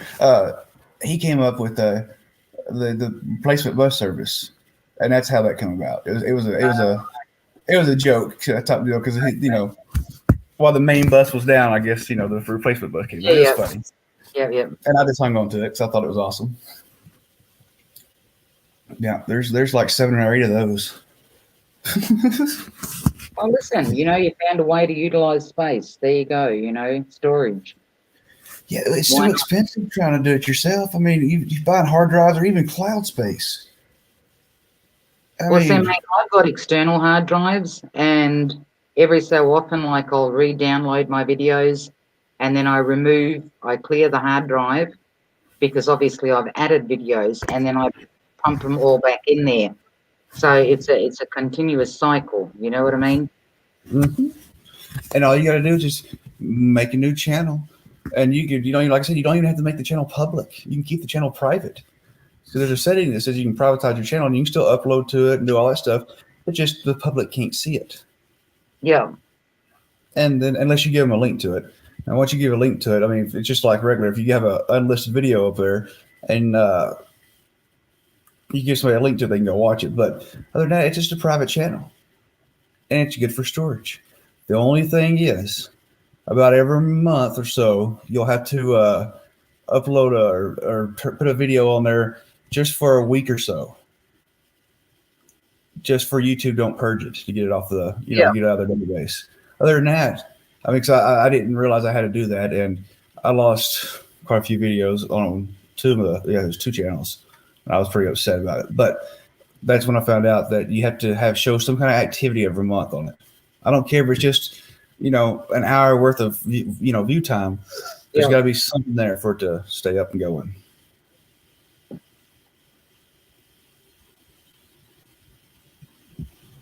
But Like I anyway, said, with everything that I've heard from you today, you're way more than what you say that you are. oh, I don't know about that, Perth. Yeah, I think so. Um, I think so. there's a reason I call, and say the things I do about myself. It's just it goes far beyond YouTube. But I mean, the way I look at it is I don't do anything out of just pure hate, or I don't do anything out of pure, I don't know what I mean. Just go. I just don't do that. Just do it. I don't do it just cause, and just because I own it doesn't make what I've done or will do in the future right. By no means does it, and I never will. But it is what it is, I guess.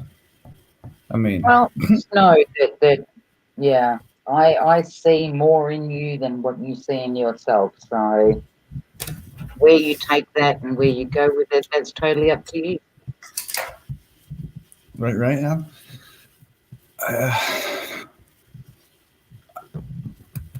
sometimes somebody just has to be a bigger man in all of everything, and I just don't like being the bigger man. That's okay. I just don't like being the bigger man. I want someone else to be the bigger man. I just don't like being that guy. But Nothing wrong with that. well, but there is, because that tells me that I have an issue of my own, and it's called pride. No, sometimes people can be leaders from behind. They don't have to be standing at front to be leading anything. You know what I mean? Yeah, but the first, I don't want anybody to follow me.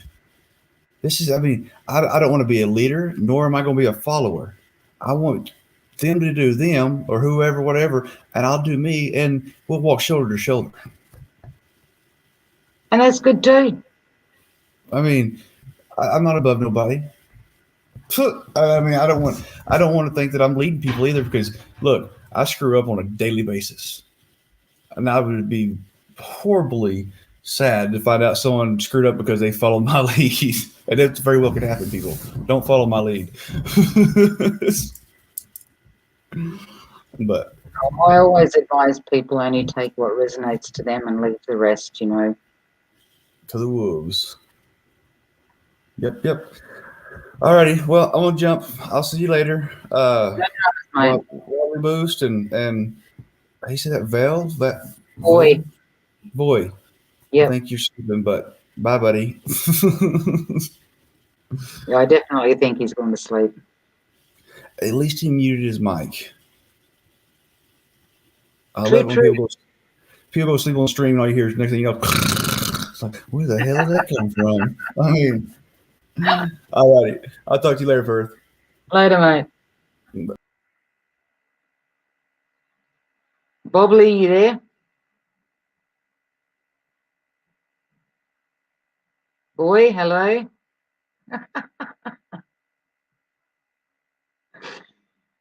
I have two people on panel. I think they both deserted me. I think Wobbly's gone outside to clean the lawnmower, and I think Boy's asleep. So, people, on that note, I'm going to end this and go make myself some food and feed the boy. And I greatly appreciate anybody and everybody that either stayed in here or that came through. I hope you enjoyed the stream. Fuck, it's been 7 hours. I won't be able to stream again until the 23rd, I think it is, because I definitely know that I'm out of streaming hours. So I won't live stream again until the 23rd. And as always, thank you for hanging. And I will catch you guys on the upside.